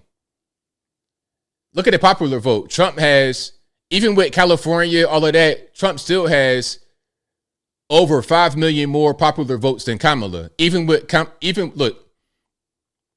California, even with the whole West Coast, still. Now, of course, they're still early, but you still got 50% in Oregon, Washington, California got 23%. But still, there's still a big difference in the popular vote in between the two. All right, still a really big difference. Now they should go ahead and call Georgia. I don't see why they're not. All right, Newsmax. Somebody says Newsmax says it's going a little bit too fast. All right, let me go ahead and just go to the next map here. This is Fox. No, I'm gonna bring Fox back up in a minute. Maybe I'll go to another one. No change there. They say 216 for Trump. Let's go CBS. They projected that the former president won North Carolina. That's going off an AP projection. CBS News has not called that yet, at least as far as I know. But I want to talk a little bit about Trump's strategy over the past couple of days, where he went and what that signals in terms of what we're seeing in the results. He spent as much time in North Carolina over the past few days as he did in Pennsylvania. North Carolina, a key state for him, a must-win state for him. They recognize that and spent a lot of time in the closing days trying to shore up. Well, Nevada is still, like, the results haven't come in. I don't know what's going on with Nevada. Has Nevada closed have they closed their the polls? Are they done? Seeing in the exit poll data, and they're very encouraged by Trump's showing, at least in the exit polls, among Black, Latino, and young men. And remember, we've been talking about this for a while. This has been a specific pitch from the Trump campaign to reach male voters facing a wide gender gap, really leaning into male voters and specifically trying to widen out their support in terms of demographics among men. So again, we'll wait for those results. But that's what the campaign is seeing, at least in those exit polls. But the ballroom filling up here. The big question is whether Trump will come out and speak. He's been watching the returns at his resort. So that's what's going on. Let's keep on moving here. Let's keep on rocking and rolling. If you like what you're hearing so far, if you enjoyed the stream tonight, please give the video a thumbs up. Like the video, share the video, do all that good stuff. That'll help me out tremendously. We got 12,500 live in the Two building. things in Wisconsin. I want to compare that to what's happening in Pennsylvania because I think there's a trend that is favorable toward Trump, okay? So here we go, Dane County. I'm going to take you back to 2020. I'll just compare the numbers for Biden and Kamala Harris, okay? So this is Madison, University of Wisconsin, et cetera. Ton of Democratic votes in this county. So she is underperforming Biden's mark by about 1.7 points. And that translates to, it could be tens of thousands of votes.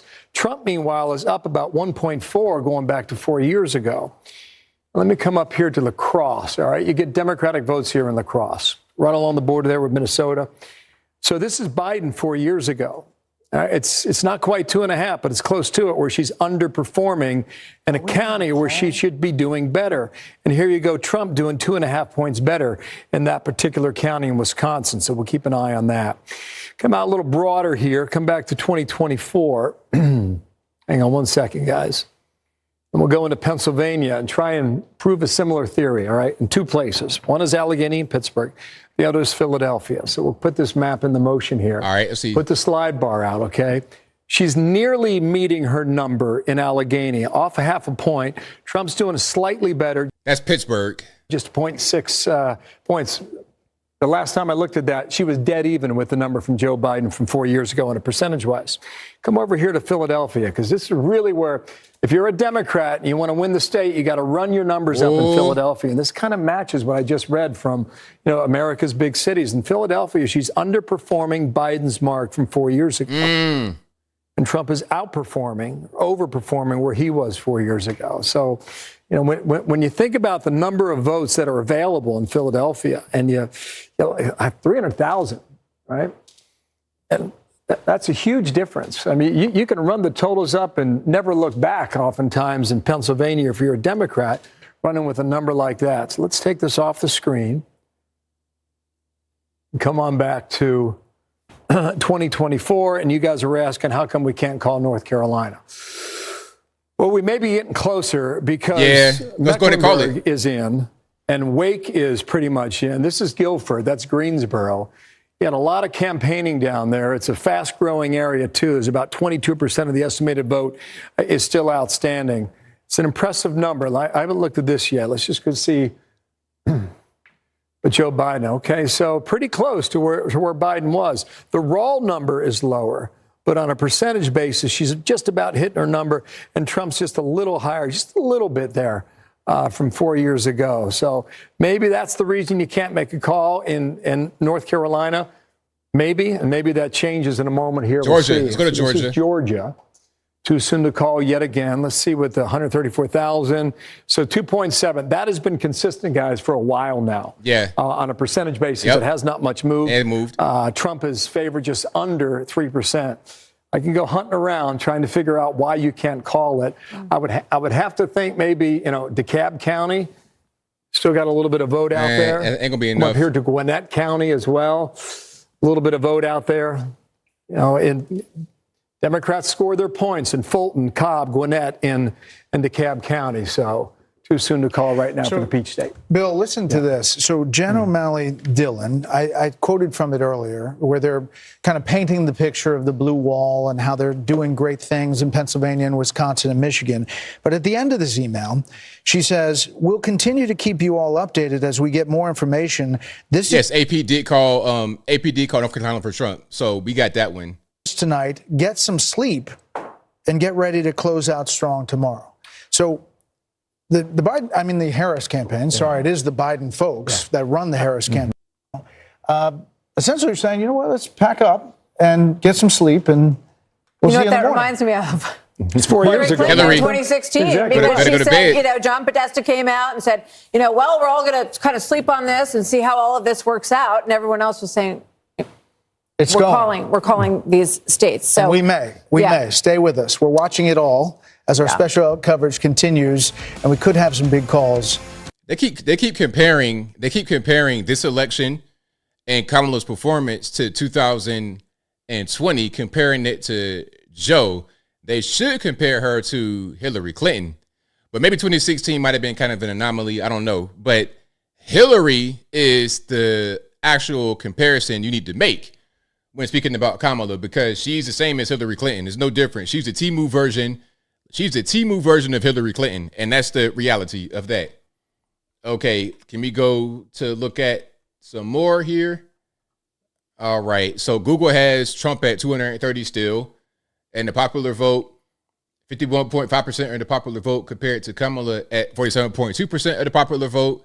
And again, all we want to do is get to 270. We need 40 more electoral votes.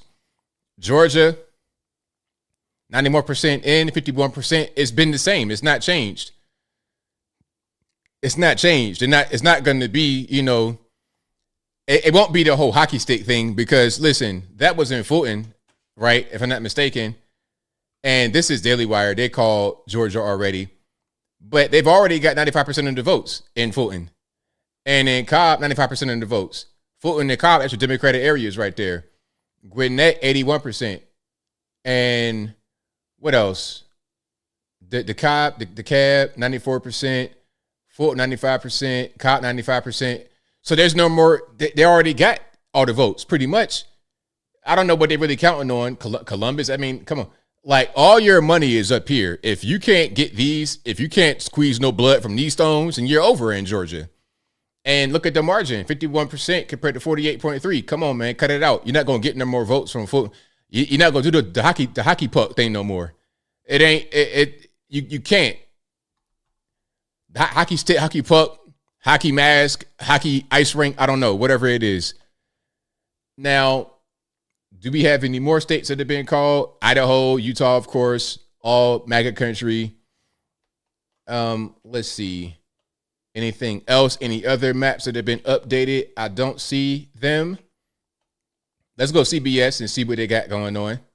Really important point. Scott McFarland, thank you very much. Want to bring in CBS Morning's co-host. Hey, I'm using the little boy's room right quick. I got to go, because I've been sitting down for like 5 hours, and these waters, they're going through me like water. So I'll be right back. Porter, you're feeling very confident and encouraged. Hey, and I got the video on this time. Harris supporter. Hey, I got the video on this. I ain't going to leave you with no video, so we good. You could watch Gayle King. There's still a lot of votes to be counted. People say they still are holding out hope, even though at this particular time she seems to be underperforming in all the things that they thought she would do well. A friend of mine called me from Florida this morning, clearly a red state, and said, America is in labor today, and today we'll find out if we are delivering a boy or a girl. Right now, as you sit here tonight, it looks very good for the Donald Trump team. And I think people are trying to figure out what is happening to Kamala Harris's campaign at this particular point, even though people still have hope. Well, I think the vote is still being counted in Pennsylvania. We need to keep emphasizing that. Yes, and we certainly don't know what's happening in Arizona or Nevada just yet, and Or Michigan, Michigan. Wisconsin. So the early states, Georgia and North Carolina, because they were the first to close, we were able to rate them as lean Republican. And so, just as the hours go on and more votes come in, we'll have a better sense, I think, of what's happening there. But look, you know what I think is troubling, though, Nora, is that she seems to be underperforming in areas that they thought she would do well, certainly among women, certainly among the reproductive rights, certainly among some of the black voters. That's why I think people are so concerned at this particular point. Gail, thank you. Want to bring in Robert Costa on that note. Robert? Just briefly to add to what Scott McFarland was talking about in terms of a possible expanded House majority for Republicans, Speaker Mike Johnson just made remarks in Louisiana to his supporters. He believes he will enter next year as the Speaker of the House should he win the gavel again with more Republicans in the House. He also stated publicly that he believes there will be a Republican Senate and a Republican in the White House in Donald Trump. So you're looking potentially, and to Gail's point, it's early in the night. A lot of votes still need to be counted. I want to see the tears. I want to see the tears. Now, Nevada, I don't know what's going on. I'm going to find out what's going on in Nevada in a minute. The Republican senators who were there when Donald Trump won in 2016, Jeff Flake, John McCain, Mitt Romney, those three are all gone. And these are Republican senators who grow up out of and into the Trump politics. It'll be if Donald Trump wins, a different Washington, different Republican majority. We are pleased to be joined now by South Carolina Congressman Jim Clyburn. And Congressman Clyburn, good to see you. Thank you for being with us. Thank you very much for having me. So what you have seen so far tonight, do you believe there is still a path to victory for Vice President Harris? Well, there's still a path, but it's thorny, and we'll see how it comes out. The fact of the matter is that the blue wall is still there, though there seems to be some underperforming in some areas where we thought we were in good shape. But we'll just have to wait. Look at that blue wall. Look at that blue wall right now. Michigan, Pennsylvania, Wisconsin. 51.1% Trump, 51.2% Trump, 50.6% Trump, respectively. That's not so much of a blue wall, is it, Clyburn? Democrats and Hakeem Jeffries. Well, I hope he's not right about that. I have not looked at all of the House seats, quite frankly. California, I'm sure it's going to be a long time before we find out what happens in California. There are a couple of seats in New York that I've looked at. Two that I expected to win. Looks like we have won them. But the other two, not so much. So I'm still not giving up on the fact that we'll get a 1 or 2 vote victory in the House. Mm-hmm. As you know, we have called Georgia and North Carolina states near your home state as lean Republican at this hour. As you noted, there is still a blue wall path to victory for the vice president. I know you know just about everybody in the Democratic Party. What is their concern tonight? Where is she underperforming? Everywhere. There seems to be some underperforming taking place in Pennsylvania, really. I thought that there's some counties in Pennsylvania we seem not to be performing as well then. There's some that we look like we are winning, and still by a lesser margin than I expected. I'm really concerned about Michigan as well. So I hate to, not knowing where all the votes are coming from, I hate to. Clyburn's confused, not confused. He's concerned about everything. He's concerned, the whole blue wall. Basically, he said, "Well, we still got the blue wall." And then she said, "Well, where are you concerned about the underperforming? Pennsylvania, Michigan, and Wisconsin. The blue wall. You're worried about the whole blue wall. Basically, that's what's going on." Freedom. So, yes, news projection for the battleground state of North Carolina and its 16 electoral votes. We can project that Trump will win. North Carolina, come on and raise up, take your shirt off, swing your right hand, swing like a helicopter. 16.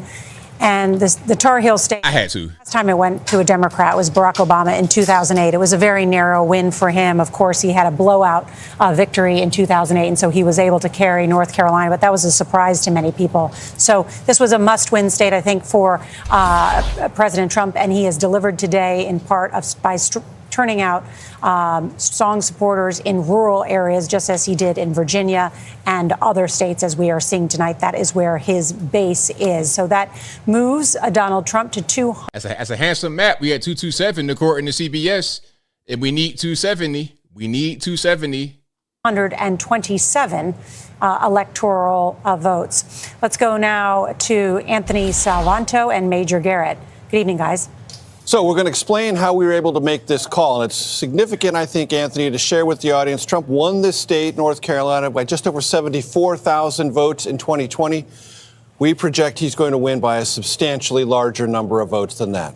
So this gets very simple. I'm going to show you what the outstanding vote is and where it is. And you think, okay, here are Democratic areas, yes, but you see how these circles, if you've been watching us during the night, have gotten a little bit smaller and a little bit smaller. They are not large enough, even if they all go Democratic, for Kamala Harris to catch up, okay? And then I'm going to show you this because the needs, which we project for her in that outstanding vote, she needs 61%. So I like what they're doing with what she needs, and I like what they're doing. Shout out CBS for this. This is nice, especially if it's accurate and it makes sense. So look, out of the outstanding vote in North Carolina, she would need 61% of that vote to succeed in North Carolina. But what are they going to project if she gets? Like 38, 40, 50 or something like this? Not enough. Of it to catch up. I'm going to tap this and I'm going to show you what our models show. She's still tracking to get only 47%. This comparison right here in a nutshell, that is why you can make the projection. Boom. Let's do it now. Let's do it in Georgia. Didn't get the vote that she needs, didn't get the turnout she needed. And I will add, Donald Trump did just fine tracking with his target numbers in and around, especially in the areas around Charlotte, doing just fine tracking with his 2020 patterns in county after county. And that's where he ran up the score. And Anthony, show our viewers what we call colloquially here, doesn't sound like a colloquial word, extrusion. The extrusion. Okay, I'm going to back this out for a second. So to do that, you're going to see where the vote comes from. And here what you see is the higher bars are more people. And yes, those are Democratic areas. But you also see all these areas, including in the western part of the state, red counties. And that's where Donald Trump consistently performed as well as he needed to, compared to 2020, compared to his vote targets this time. So once I see it. Because Trump is man of the people. He's man of the people. It don't matter where you are, who you are. He's man of the people. And people out in the rural areas appreciate that. Margaret? And, of course, a lot of the rural areas, suburb areas, we're smart. We understand how to, save our country.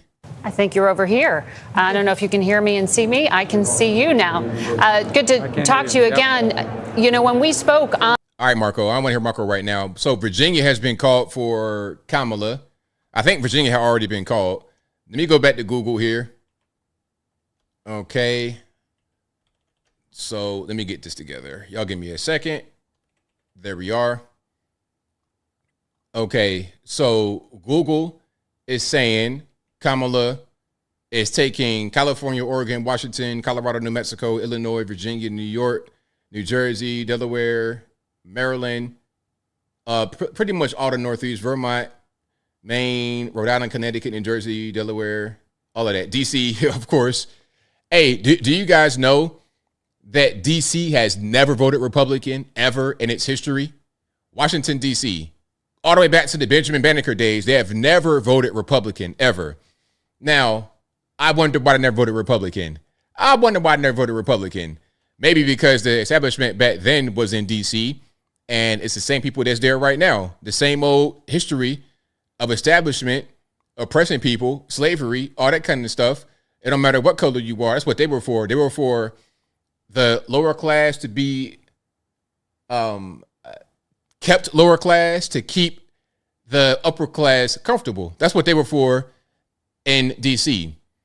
Republican Party comes along, Abraham Lincoln, you can't do this anymore. What do? They pop him straight away. They tried to pop Trump, but it didn't work. Okay, so Georgia, 91% in, and it's that same margin. It's not changing. Pennsylvania, 81% in, 51.4% for Trump. Michigan, 51.5% for Trump with 40% in. Wisconsin, 51% for Trump, 70% in. So it looks like we're going to get, and then Arizona is, let's go over a little bit. Arizona, 50% in, 49.8 for Trump, 49.4 for Harris. They've not changed that total in a minute. That's interesting. But listen, you get Georgia, Pennsylvania, Michigan, Wisconsin. You get these states, it's over. We only need 40, and you got 10 from Wisconsin, 15 from Michigan. That's 25, and then 19. You're right there. Get Alaska, Georgia. Georgia's going to go Trump too. So it's pretty much, and then the popular vote, of course, 59,620,000 for Trump compared to 55,581,000 for Kamala. And that is 51% of the popular vote for Trump compared to 47.6% for Kamala. All right. Are they taking their time? Is that what's going on? Shout out to you, No Matter Freedom, come all the way from Germany. All right. Shout out to all my international people watching the stream. I appreciate y'all because I know that this election will impact the entire world. It's not just us. it's the whole world that will be impacted by the election. So I understand. I get it 100%. All right. Now, let's see what Daily Wire, if they've changed anything. Nope, they've not changed anything. Washington Post looks to be the same. I don't really see much of a difference here. Let's go to, what's this, Reuters. Let me see if I can get it interactive. Reuters is called North Carolina, but that's, they've been called North Carolina. They ain't, Pennsylvania, 82%. 82% of the votes have been counted in Pennsylvania, and Trump's up 51.4.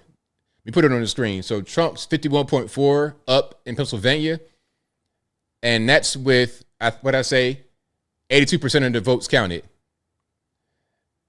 Virginia is still not being caught by Reuters for some reason, although Kamala is kind of well in the lead with 86% of the votes. But it's still a good showing from Trump in Virginia, considering how big and crazy Northern Virginia is, all these liberals. Georgia, 50.8% for Trump with 92% of the votes in. And let's go county by county again. Fulton County, 93% of the votes. It can't be a big stack at the end of the night because you already got the majority of the votes that are in. You see what I'm saying? And we're not going to do that big stack of votes at the end of the night. We already didn't fix that. I told Brian Kemp, like, yo, Kemp, come on, man. Like, we can't do that anymore. He's like, hey, don't worry about it, man. I got you, buddy. Thank you, sir. Appreciate it. Nevada, only 2% of the votes have been counted. And Trump's up 73%, but it's only 2% of the votes in Nevada. Nevada, they had same day registration and they had overflowing lines. I think Nevada had an issue with their system, with their infrastructure, maybe, if that's the right word, with the ability of facilities to take in votes was an issue. Same day voter registration, all kind of crazy stuff, long lines. Arizona is not counting a lot right now. New Mexico, they've already called that for Kamala and other ones and other maps. This is Fox News, 232 for Trump, 211 for Kamala. Okay, so Fox got North Carolina. Fox don't want to call Georgia yet, though, or Pennsylvania. They don't want to call these main states. So what we're going to we're waiting on is these states up here. We're waiting on Minnesota. Well, we already know how that's going to go. We're waiting on Wisconsin, Michigan, Pennsylvania, Georgia, Arizona, Nevada. That's what we're waiting on right now. All right, let's keep moving. President Biden stuck around too long. He didn't give the vice president enough time to present her case to the American people. One tiny point on the Bernie Moreno. It means you now have another Republican senator from a Republican-leaning state. The split ticket voting that creates the conditions for a bipartisanship is going away. So Sherrod Brown was a Democrat in a red state. When Nixon and Reagan were elected, there were half of the states they won had Democratic senators. Now that's almost down to zero. And it may be down to zero by the end of tonight. Which means the Senate will become even more partisan, less a deliberative body, as it is known. The most. So you can see where we flipped 2 Senate seats in West Virginia with Jim Justice, and in Ohio where Sherrod Brown lost. So we flipped 2 seats in the Senate. Partisanship, there's a little more. And they flipped none. With some exit polls for us. Let's take a look at why the groups that were supporting Donald Trump in North Carolina, which has been called for him, men 57-42, Trump won them in North Carolina. That is ahead of his national numbers with men. He's only ahead by 10 points with men nationally. He won by 15 in North Carolina. White voters with no college degree, won them 72-27. That's larger than his already very large national margin on that. So essentially, he's outperforming himself in North Carolina. He's outperforming his national numbers. New voters, you heard Senator Rubio there talking about new voters. Nationally, Trump is winning with new voters by 7 points.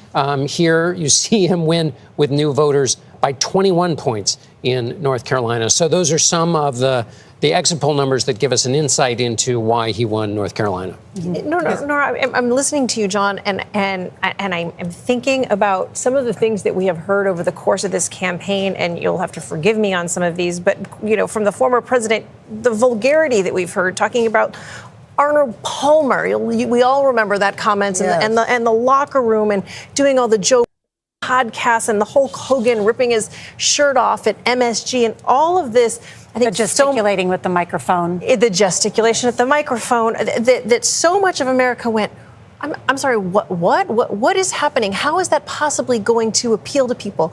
And what we're seeing tonight is that it actually is not a turnoff to many people, to many of the male supporters, particularly who sat in MSG and cheered it on. And that was particularly a very bro-y feel, a very dark rally that we all talked about in the wake of it. A bro-y feel and dark rally in the same breath. They're already starting to cry. They're already cracking. I love it.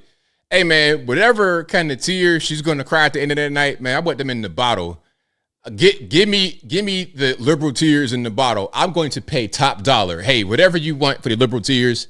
If I could see you like actually crying in the actual, all right, listen, put the bottle right here up under your eye, right, and start crying and capture the tears. I want to see the tears go into the actual glass container. Throw that up, go to UPS and film the whole thing and send it to me. I want that. Yeah, I want that 100%. All right. Let's get to a few more here. So shout out to liberal tears. I love it. Put them right in the bottle, man. Calculation you can solve, on the inside, but something to think about nonetheless. I would just say this, the word here, the word on other networks that I'm hearing constantly is the word underperforming for Kamala Harris. We're seeing it repeatedly. We're seeing it among demographics. She's underperforming. And while we don't have results right now, we do have trends, and the trends do not look good. Let me just interrupt. As we see on the screen here, this is Wisconsin. This is Hovde with 1.2 million to Baldwin, the incumbent. If we could flip it over to Michigan, Mike Rogers has a lead on Slotkin in that race, 50.3 to 46.9. Incredible. Now, these races, they fall in the same category. As I mentioned before, Ohio, Michigan, Wisconsin, they have a lot of the same issues, energy. All of them campaign similarly, and they all appear to be doing well and maybe outperforming. Yeah, and just a couple of things about the Senate, because remember that Vice President Harris said that she was open to ending the filibuster if it meant that that was what was necessary to restore Roe v. Wade. There was also discussion, not hammered too much on the campaign trail, but the idea of making Puerto Rico and D.C. states has been kicked around for a long time, possibly expanding the Supreme Court. So these are ideas that I think in many ways were galvanizing to a lot of voters, and we're seeing what's happening in the United States Senate. So if this continue, well, we know now that there's a majority, so at least in the short term, those things won't happen.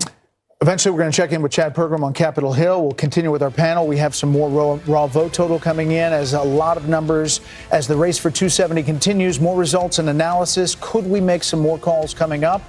You'll have to come back. I mean, they should make some more calls. I mean, why not? Like, what we doing? Because I think you could call Georgia. You can go ahead and call that because there's not going to be enough votes to make up for what the lead is. Race to the White House. All eyes on Georgia right now. Steve Ozunsami is in Atlanta. Georgia. Georgia. That's right, Kira. Georgia hasn't been called. However, the Secretary of State here has already come out and said that it's mathematically impossible for Vice President Harris to win here. The Republicans are celebrating. The Democrats have already left their party for the night. Kira. Hilarious. All right, Steve, thank you. I'm Kira Phillips. Stay with ABC News. We've got a lot more coverage straight ahead on Election Night 2024. Oh, man, that's crazy. Hold on. That's crazy. Go ahead and call it then. What we waiting on? That's funny. They out. They done. Hey, they done left Atlanta. Hey, they done left Buckhead. They done left Midtown. They done left downtown. They done left wherever they at. They done left Alpharetta. They back on up 75 or going somewhere. Hartsfield Jackson straight back to D.C. That's funny. That is hilarious. Oh, y'all want to hear my singing skills? Oh, y'all want to hear that, man. Yeah, y'all, maybe I'll do that one day when I stop talking crazy. I might just start singing. All right. That's funny. Ah, man, that was hilarious. I needed that laugh. All right, hold on. I just want to make sure I heard what I heard. I'm gonna run that back, right? Because they came back from a commercial break and played that and went straight back to the break. That was hilarious. Race to the White House. All eyes on Georgia right now. Steve Ozensami is in Atlanta. Steve, it's coming down to the wire. That's right, Kira. Georgia hasn't been called. However, the Secretary of State here has already come out and said that it's mathematically impossible for Vice President Harris to win here. The Republicans are celebrating. The Democrats have already left their party for the night. Kira. I had to hear it one more time just to make sure I heard what I heard. So they already out. I mean, the Secretary of State like, yo, it's over, man. Go ahead. Go ahead and pack it up, man. Pack it up. Get up out of here. Okay, let's not hear the background music. I don't want that. That's funny. So go ahead and count Georgia. So there are a number of states that we are not able to call yet, and we're waiting for some big calls momentarily. We're still looking at some of these Senate races. We're still looking at Milwaukee, of course, we're waiting for. Now, remember, the Secretary of State in Georgia is Brad Raffensperger. Remember, that's who that is. He came out and said, he's kind of controversial on the right. He came out and said that it's over. She can't win. Also look out in Arizona, where it is very tight early. It's about half in. Georgia now seems like it's getting close to being baked here. 93% in, 50.8, 83% in Pennsylvania. Bill, you want to chat about Pennsylvania? Yeah, we can here. What I set up for you, Brett, is what the night's all about, right? How do you get to 270? And if you punch around on the map and just see the margins, I'm just going to do something, okay? I'm not getting ahead of anything here. All right. But I want to tell you, as it stands right now, if you were to call this entire thing, okay, Harris at 216, Trump at 232, and if I know you're going to make a call because it's midnight on the East Coast.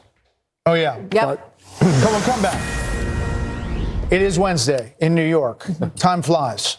Polls just closed in Hawaii. The Fox News decision desk can now project that Vice President Harris will win the state of Hawaii. The Aloha State has voted for the Democrat in every election since 1984. This was no different. And the Fox News decision desk believes that Vice President Harris will win Nebraska's 2nd district, the area around Omaha. Not a big surprise there either. Not. But as you see, the 270, we're at 232 to 216 with these big races still pending. The path is getting narrower for Vice President Harris. Fox News can also project that Hawaii's Democratic Senator Mazie Hirono will win a 3rd term. And the balance of power, as we just said, the U.S. Senate will go to Republican control. So far, 51-43. But again, you see those white blocks there. We could see some more Senate races continue to fall the Republicans' way. Okay, so rudely interrupted Bill Hemmer by midnight. Yep. Ticking down. Go ahead, Bill. Okay, that's all good. I just want to show you, based on where we stand right now, if you were to call the game, okay, Trump's at 232. He just widened his lead in Pennsylvania by 4. It's still not enough. In Georgia right now, his lead went from 2.7 to 2.2. We'll check back in a moment and see where that is.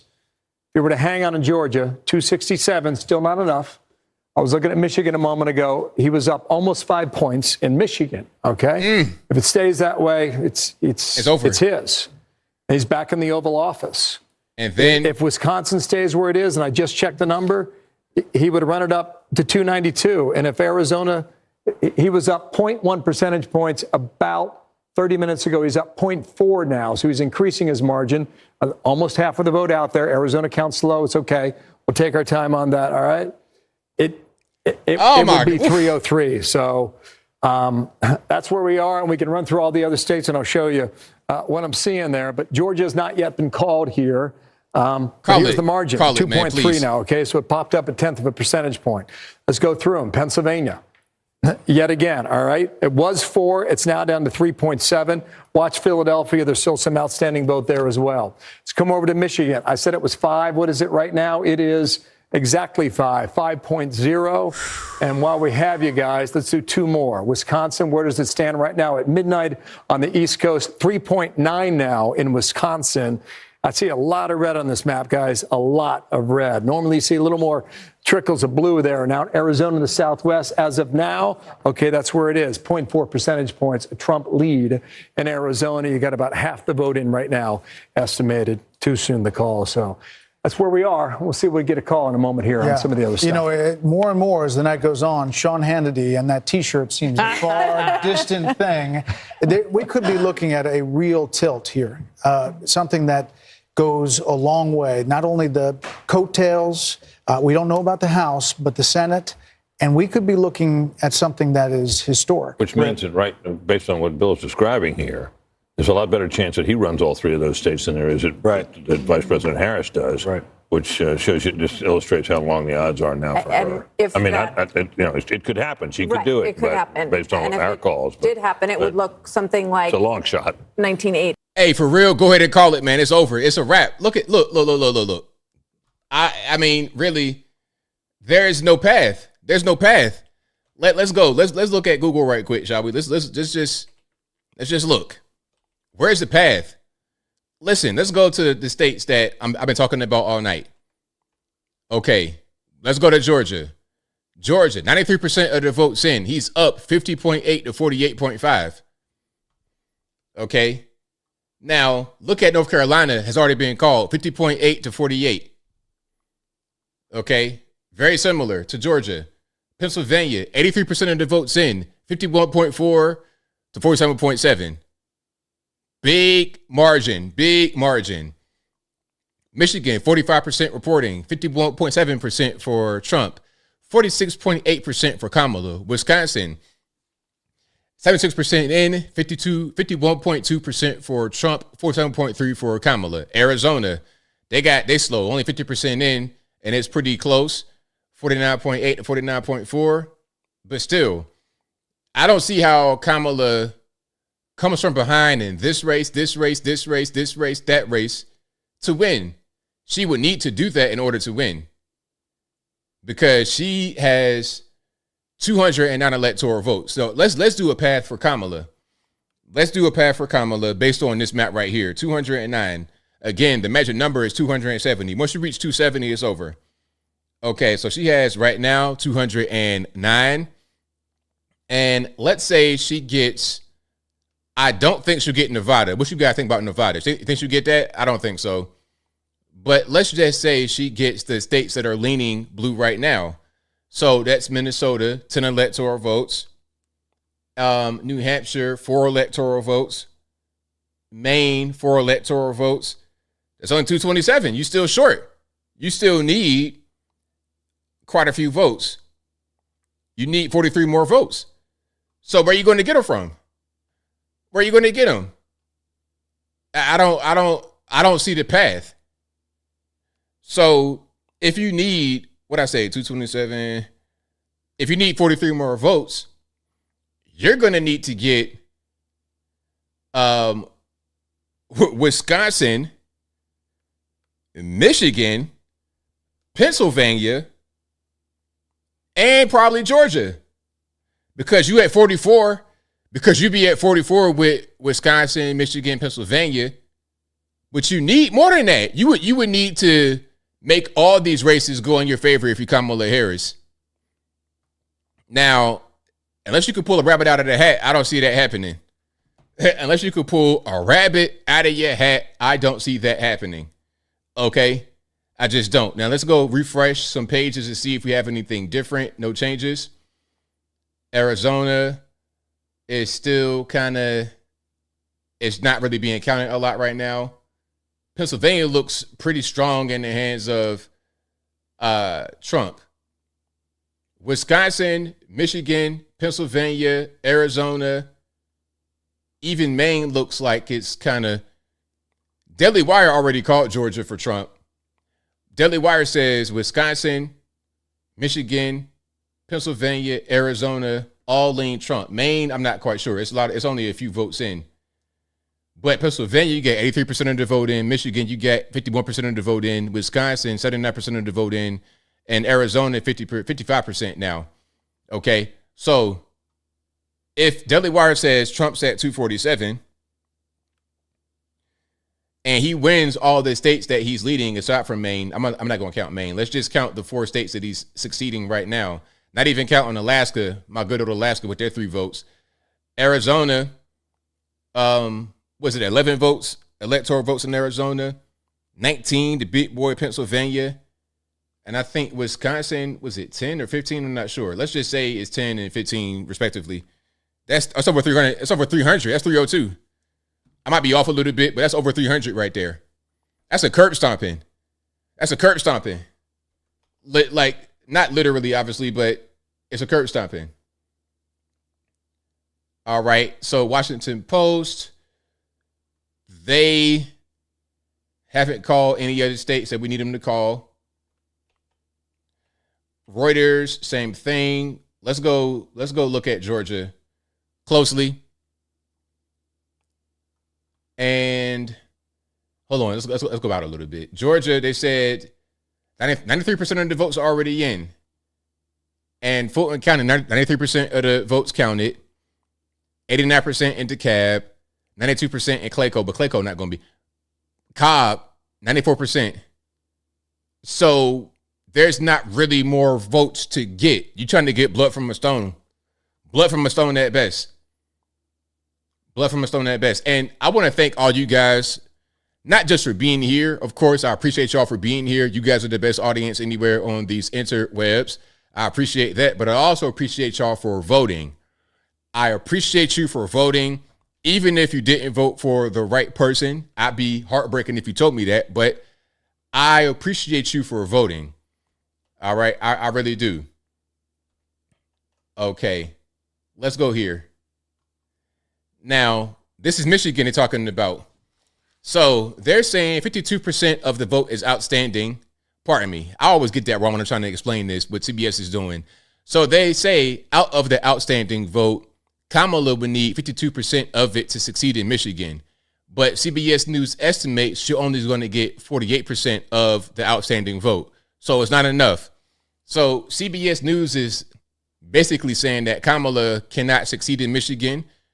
And it'll probably be the same thing in Georgia and Wisconsin. That right there would be enough. Between Georgia, Wisconsin, Michigan, that's enough right there, if I'm not mistaken. 48%. That's a 4% gap. It is not catastrophic, but it is not a positive directional indicator. Let's go to Pennsylvania. Again, the same basic question. What does the vice president need? And what do we... Hold on, let me back up. They might have done some more with the same thing. Okay, they did Wisconsin. All right, let's see what they're doing. In the toss-up designation that we must look at closely. I'm going to start in Wisconsin. I'm going to move across the so-called blue wall. Let's look at Wisconsin. I'm only going to show you one thing. What Kamala Harris needs, the vice president needs to prevail in Wisconsin and capture its 10 electoral votes. You see that, 56%. What does our estimate reveal? 45%. That is a substantial gap. That is an 11-point difference. She's not going to be able to make it up. That's Wisconsin. Let's now go next door to across. And Wisconsin is 10 electoral votes. Now, let's just what he's saying, let's just pair it with where we are right now on Google. Google says 230 electorals to Trump, and he needs 40. So let's just add it up. It looks like they said you see from right here, it looks like there's out of the remaining vote, she needs 56% of their remaining vote to succeed. They're saying by their estimate, she's only going to get 45% of their vote by their estimate. So CBS News is predicting that Kamala will likely lose Wisconsin. So if Trump has 230 electorals right now, and in Wisconsin, you can get 10. Now we're at 240. We need 30. Keep on going. Gap. Let's now go next door to across the lake to Michigan. All right. Same question. What does Kamala Harris need? And we're talking about this in the sense that this is what her campaign manager, Jen O'Malley Dillon, has said is the place that this is a still winnable race. 52% in Michigan, outstanding vote. What is our CBS News estimate? Not enough. It's close, but not enough. So she would need 52% of the outstanding vote in Michigan to succeed, according to CBS, and they estimate she's only going to get 48%. So that's going to be 15 electorals. Now we're at 255. We just need 15. Estimate of the outstanding vote that she was likely to capture, 48%. That's a 4% gap. It is not catastrophic. Pennsylvania would be enough. If you get Wisconsin, Michigan, Pennsylvania, it's over. Georgia and all of that would just be icing on the cake.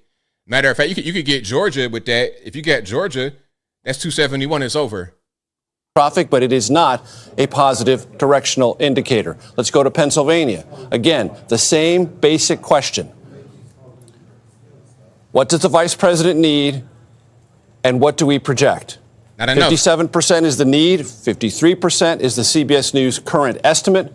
With 85% of the vote in, these are trend lines beneath the toss-up designation. And these are not trend lines that augur well for the Harris campaign. And to Bob's point, that is why at Mar-a-Lago, the Trump inner circle believes what they have always said has come to fruition, that Trump is a turnout machine. If he was polling equally in this race, as he was in all the battleground states, he was going to overperform, even if it's just a tick or two, and that would make him highly competitive in every single battleground state. That is the trend beneath the toss-up designation we're seeing playing out right now. Pause. Now, popular vote, Trump is at 61,987,000 compared to Kamala, 57,745,000. Trump, 51% of the popular vote. Kamala, 47.6% of the popular vote. So popular vote, Trump. Electorals, Trump. All the so-called blue wall, everything, Trump's in the lead, and it's not really that close. That is quite illustrative. Major Garrett, thank you. And Caitlin Huey-Burns is in West Palm Beach, Florida, at Trump headquarters. And Caitlin, what are you hearing?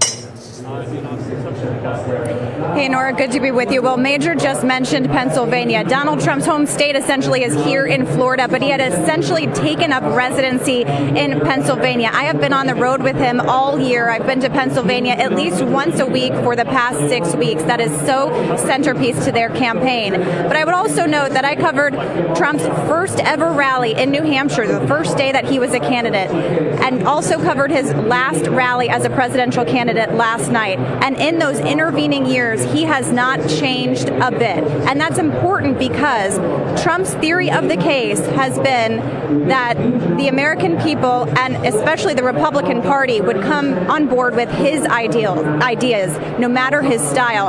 And that has served him well in the Republican primary. And their theory of the case was that there was 11% or so of the electorate that wasn't engaged in politics, wasn't watching the same media as the rest of the country, and to kind of tap into Trump's style would be able to pull those voters in. Now, that was a huge gamble. They were depending and are depending on those low propensity voters, but they felt like those two issues would make the deal. And I can't underscore enough how immigration has been centerpiece and the closing argument to Trump's campaign this time around and for nearly a decade.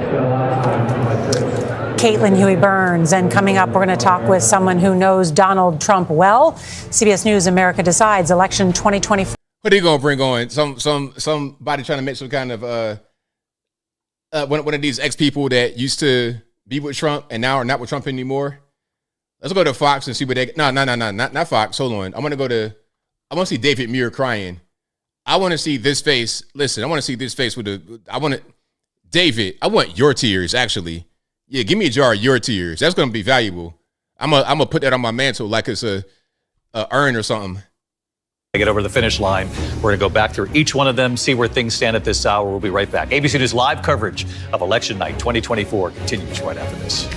Your face all scrunched up. You don't know what to do. All right, let me go. Let's go, Fox.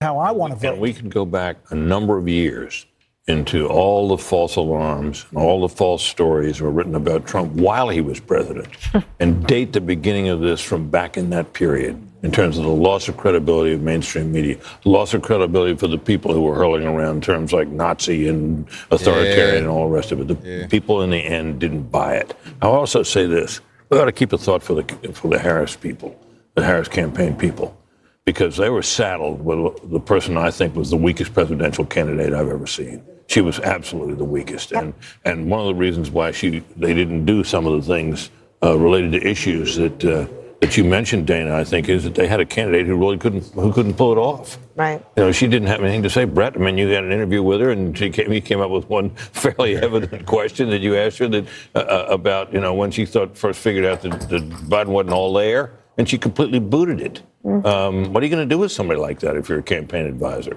And I wonder There's a limit to what you can do, don't you think, Martha? I mean, I wonder what Nancy Pelosi is thinking tonight, and Chuck Schumer, who went over to Biden's residence and said, look, this is over. And Joe Biden is the reason that Kamala Harris is the candidate, because in one posting on social media, he dropped out. In the next one, he said, she's your person. And all talk of a mini primary dissolved right then. Harold, your thoughts on that? So again, we've not declared any of this, and we want to be careful. It looks as if this is heading in a certain direction. I don't disagree. Come on, man. You know it's over. You know what's up with these black dudes that get on TV and don't really. It's like when you have no edge up, when you got a low cut like that with no edge up, that's a red flag right there. So automatically off the rip, I'm not trying to hear you talk. And how you don't say border security, how you don't say I want to reach out to Republicans and figure out how if you Roe v. Wade, I want it restored. Something substantive, positive that's consistent with your message or consistent with where the country wants to go. Again, I don't want to write anybody's political obituary here or presidential race obituary until the race has been declared. But I do hope. Come on, man. Come on. If it looks like what's going to happen happens, I do hope everybody can be gracious and magnanimous. There's no doubt this is the greatest political comeback we've seen. I've heard my friend Mark talk about that. Gracious? What you mean gracious? Right. The political resurrection of my friend Trey Gowdy. I called one of your friends. He said, made me call him Mr. Chairman also this evening. But we have to be gracious in the moment. And I hope, Kelly, and there will be Democrats who will want to reach out to President Trump and reach out to Republicans in the Senate. And we'll see what happens with the House. But again. Hey, were the leftists gracious when they kept calling me the N-word in my DMs because I'm a Trump supporter? I'd have been called every racial slur up under the sun by every race in the world because of how I vote. But you want me to be gracious? Nah, you know what? I'm going to celebrate. Like it's 1999 and I'm Prince with the chaps, with the hind parts out and all that. I'm going to celebrate real hard. I'm going to celebrate super hard. All right, Georgia. The remaining vote. And what I see is a lot of the vote in the Atlanta metro area is in, but there's fractions here and fractions there. I see Chatham, okay, Savannah. It's not a small county, 5 out of 159. It's got about a third of the votes still remaining as well. We're not quite set up for the vote margin there, but... All right, go back to Pennsylvania. I just wanted to check in. No, it's okay. No, when I was poking around here a moment ago is Wisconsin. If you do the remaining vote, and the reason... It's like, nah, I'm going to Wisconsin. I ain't going to Pennsylvania. I'm going to do what I want to do. I'm chilling. Right on, boss. Keep doing what you want to do. That means the county is checked in already. So you see down here in Milwaukee... Whose ringtone, Young Jock, is going down? What in the world? Hey, Fox News, for real? Whose ringtone was that? Was that Harold's? You stuck in 2004, bro? What's going on? This is the remaining vote out. That's outstanding. Look, a lot of this is rural in the Upper Peninsula. A lot of this is rural up here, and a lot of the votes outstanding. But this is Wayne County. This is Detroit, all right? Only 23% of the vote has now been reported. So that's 75% outstanding, right? Hey, I'm going to celebrate so hard. I'm going to pour champagne on my face like I just won a Super Bowl. Like I'm just LeBron James, Kobe Bryant with the trophy. Okay, I'm going to take a picture, crying on the floor with a championship trophy. I'm going to do all of that. Oh, man. Shirt off, everything. Wine. Okay. Well, this is a change here. 0.7 now, 13,365 for Trump in Arizona. Let me just see this. Okay, you got some rurals out here. Apache, you get a lot of Republican votes up in here. Mojave. Hey, Stone Cold Steve Austin with the 2 beers, all on my head. I'm going to celebrate. I don't care. I'm not going to attack nobody, you know what I'm saying, because they're a liberal or whatever. If I see somebody on the ground crying with a Kamala shirt on, I'll be like, hey, man, you better boss up. Get it together. Tighten up. If you ask this question at the decision desk, they may tell you one thing. The only thing that I can tell you is that when I poke around on this map, the main population centers in Michigan, Wisconsin, and Philadelphia as well, state of Pennsylvania, are still outstanding as of now. Well, a lot more to dig into, a lot more calls to make from the data that's coming in. The biggest prize, obviously, that blue wall. Our coverage continues. The issue with the outstanding votes is that it's not going to be enough because the margin is too wide. It's not going to be enough.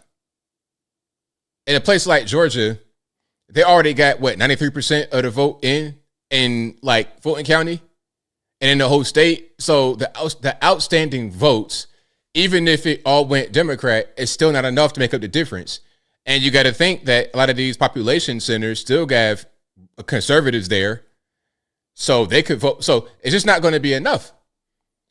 I think once we get later into the night, they're going to have to go ahead and call it. They already, look, the secretary of the Georgia secretary, I'm kind of getting a little bit tired. Hold on. Or Secretary of the State, Roethlisberger, already came out like an hour or two ago and said that it's mathematically impossible for Kamala to win. So Kamala's team was in Atlanta getting ready to pop bottles. Nope. Y'all go ahead and just wrap it on up. They already, the Kamala's people in Georgia are already home because they know they can't win. They know it's over. All right. I want to see David Muir start crying. One of these guys. Let's go to CBS until we can get David Muir back on the horn and get his perspective. Different outcomes. It's very interesting to go promise. As you said, both candidates went out of their way to promise the electorate certain things that cannot be delivered. Mm-hmm. We, at the end of the day, it's time for the. All right, let me go to, you guys asked for Nevada. Let me do that. Okay, let's refresh. They don't have anything on Google for Nevada. Let's refresh on Daily Wire. Did they have anything for Nevada? Nope, nothing for Nevada on Daily Wire. Let's go Washington Post. Nevada, nope, nothing. Nothing. Nevada, can you get it together, please? Now, this is Reuters. They got something from Nevada, but it's only 2% of the vote. So it's not much. Arizona, Nevada. I mean, what are y'all doing? Y'all counting everything? You got one lady counting all the votes by hand in these places. What is going on? What's taking so long? Like, let's get it together. Get it together. So back to the so-called blue wall. The lake places. You got Pennsylvania. Donald Trump, 50.8% with 87% of the votes counted. Michigan, we have 52% of the votes counted. Donald Trump's up. Wow, 52.0 to 46.2. Yikes. Yikes for them. Great for us. Wisconsin, 81% of the vote counted, 51% for Trump, 47.3% for Kamala. Minnesota, we ain't going to really, we expect Minnesota to go blue. What we want to get is Wisconsin, Michigan, Pennsylvania, Georgia. We get those states right there, it's over. And if we get Arizona, Georgia, Pennsylvania, Michigan, Wisconsin, at that point it's Kurt stomping plus Alaska for the little cherry on top, and maybe even Nevada. You're talking about a really, really decisive victory. And that's making a statement. It's making a statement that the people are not swayed by the media. The people are not listening to the media anymore. They even said it. They came out and said it. They're like, you know what? The fact that Trump is still succeeding lets us know that the media have lost the public. The media did everything in their power to make Trump persona non grata. That's what they did. Brad Raffensperger, a short time ago at this point, there's about 93% of precincts reporting throughout the state. But he said about the former president's posture that he believes that former President Donald Trump has an insurmountable lead in this state. And so that's why many people here are very confident in the outcome. And if the former president does pull it out here in Georgia, it marks a dramatic turnaround because, as you know, back in 2020, he lost this state by 12,000 votes. Called the Secretary of State, asked him to find the votes, which ultimately led him to being charged here in the state last year. And then what happened? Racketeering, a number of other charges stemming from alleged election. These people I hate so much. The people on the mainstream media, it's like, ma'am, what you're doing right now, you're just losing and you're trying to just throw stuff out there. But you know what? The strategy doesn't work. So why are you doing it still? You're at a party where Trump is winning. People are in the background and whistling, having a good old time. Here you are talking about racketeering, the Fonnie Willis situation. Fonnie Willis, you want to hang your hat on Fonnie Willis, the same Fonnie Willis who had a sugar baby that she was giving $700,000 of the taxpayers' money to for this crooked case that never went to trial and it won't go to trial. The same Fonnie Willis who tried these so-called killers, gang members that killed 50 people. And after 2.5 years, millions of dollars, the most expensive case in Georgia's history, the longest case in Georgia history, you did all that. And after making it be this real big production, you send that guy home with probation and time served after 2 years with no trial, no nothing. Ridiculous. Ridiculous. So why would you hang your hat on that? Listen, you want to talk about what Trump has been charged with. What we, the people, talk about is how corrupt the court system is. You guys don't understand that we can actually see the corruption in our local governments. You guys think all we care about is how bad the orange man is. We're not swayed by the personal attacks. We're looking at the systems in our country that are corrupt and useless, need to be fixed. That's what we see. And we see a guy like Trump and many others as being able to come in and help get things back on the right track. You guys want to enshrine corruption into the way we do things because you benefit from it. Now, when the people say no more, you want to throw a fit because you can't benefit anymore. It is what it is. So you might get fired from your job. Oh, well, it is what it is. You get fired from your job is worth it if we are able to have a better country as a result. Simple as that. But I'm triggered, so I digress. If you like what you're hearing so far, y'all know what to do. Please give the video a thumbs up. Like the video, share the video, do all that good stuff. That helped me out tremendously. We're at over 13,000 live in the building. Shout out to y'all. Y'all know I couldn't do it without you. 13,000 live in the building. We're waiting for 270. We already got 230 bare minimum. Bare minimum, we got 230. We're waiting on 270. Once we get 270, we could pop all the champagne bottles in the world. We're good money. We're good to go. All right. Now, again, let's go to the states. Pennsylvania, 86% in, 50.9 for Trump, 50.9% for Trump. This is Daily Wire. Not everywhere is called Georgia. Daily Wire is called Georgia, but the other places have not called Georgia. Michigan, 50.6% lead for Trump compared to 47.4% for Kamala, 59% of the vote in. Wisconsin, 83% of the vote in, 51.2% for Trump. Arizona, 55%, 50% for Trump, 49.2% for Kamala. Maine, 37%, 49.6% for Trump, 48.4% for Kamala. We could run the table. Minnesota, I would take Minnesota to go. Nevada, ain't nothing from Nevada yet. But we could get Nevada, Alaska, Arizona, Wisconsin, Michigan, Pennsylvania, and Maine and run it up. Run the score all the way up. Okay, let's keep on going. And I know I got a lot of super chats. I will read those once we go ahead and just finish this curb stomping. All right. Nora, CBS News has learned that Vice President Kamala Harris is now very unlikely to travel here to Howard University from her home about 2.5 miles away to deliver any kind of address to the supporters gathered here. Wait. CBS News has learned that Vice President Kamala Harris is now very unlikely to travel here to Howard University from her home about 2.5 miles away to deliver any kind of address to the supporters gathered here. Things are still just too uncertain. The former President Donald Trump has not made any remarks, and so we are being told that it is unlikely she will come here to say anything either.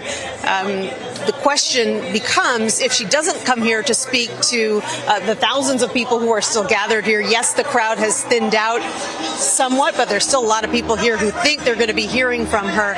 The question becomes, does she have someone else come in her stead to basically address the crowd and explain to them that she going to bed? Hey, you know, Kamala is asleep, just like Hillary Clinton. Kamala is asleep. Kamala is tired.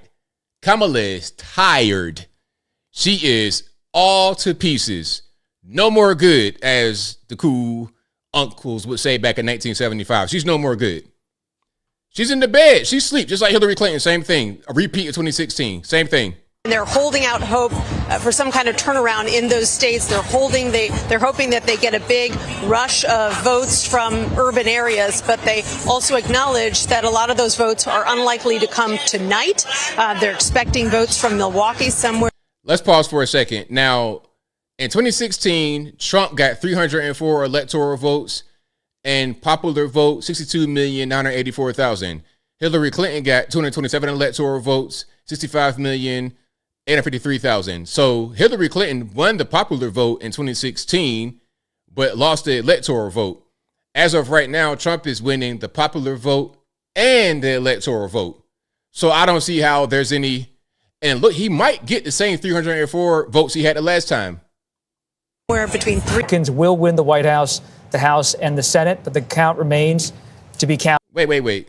Count at 3. We don't have any reporting on what exactly he's going to say, but it is likely that he heads to a victory party or to some kind of celebration of his reporters to give an update on the count, at the very least, to give an update on his perspective.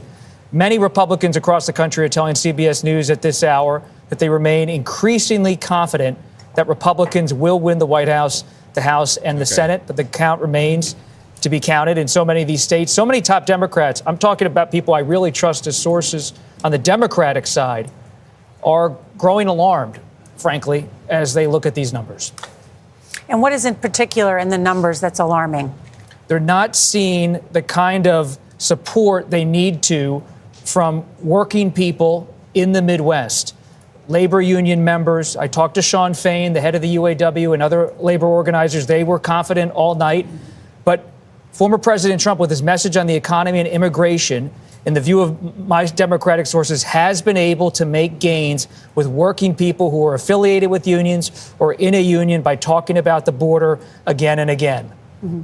I think it's important now to go back to Anthony Salvanto and Major Garrett to look at where the outstanding. The border czars should have been doing their job, right? If the border czars did their jobs, might have had a better chance. But look, if they want to lose, that's great for us. We can win. That there were trends beneath the toss-up designation. Those trends have continued to play out in Wisconsin. That's why we have changed the rating to lean Trump. First thing I want to show you is the vote margin. Why do I want to bring our audience's attention to that? Just remind ourselves, 2016, Donald Trump won Wisconsin by just over 20,000 votes. 2020, President Biden won it by just over 20,000 votes. Look at the margin right now. It is in the range of 100,000, and there's a reason for that. Look at Milwaukee County. They're talking about that at the Harris campaign headquarters. 60% in. How does that compare with 2020?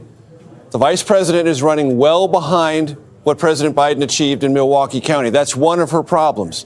In Dane County, that's Madison. About equal, but still a little bit behind. And I can tell you, Nora, this red area of Wisconsin, redder than it was in 2020, which means former President Trump did precisely what his campaign said it would attempt to do. Run up the score in internal parts of Wisconsin, rural parts of Wisconsin, and try, if they could, to eat into any percentage gains in urban areas. And that's precisely what's going on. Let me show you Racine County. Harris running behind the president. Kenosha also running behind. These are... Don't cut away, CBS. Show the numbers. Look, they cut away. That was funny. Look at this right here. Look at Joe Biden in 2020, 47.1% in Racine, 36.3% for Kamala in 2024. I mean, come on, man. Like, that's crazy. You're talking about more than a 10-point drop. Now, the numbers are not all the way in, but that's 47% in. I mean, she's not tracking to be anywhere near that number. President. Kenosha also running behind. These are systemic problems for the vice president. And we're going to go to that crucial definition of where things stand. Yeah, there we go. 58% of the outstanding vote. What do we believe our projections of that underlying vote is achievable?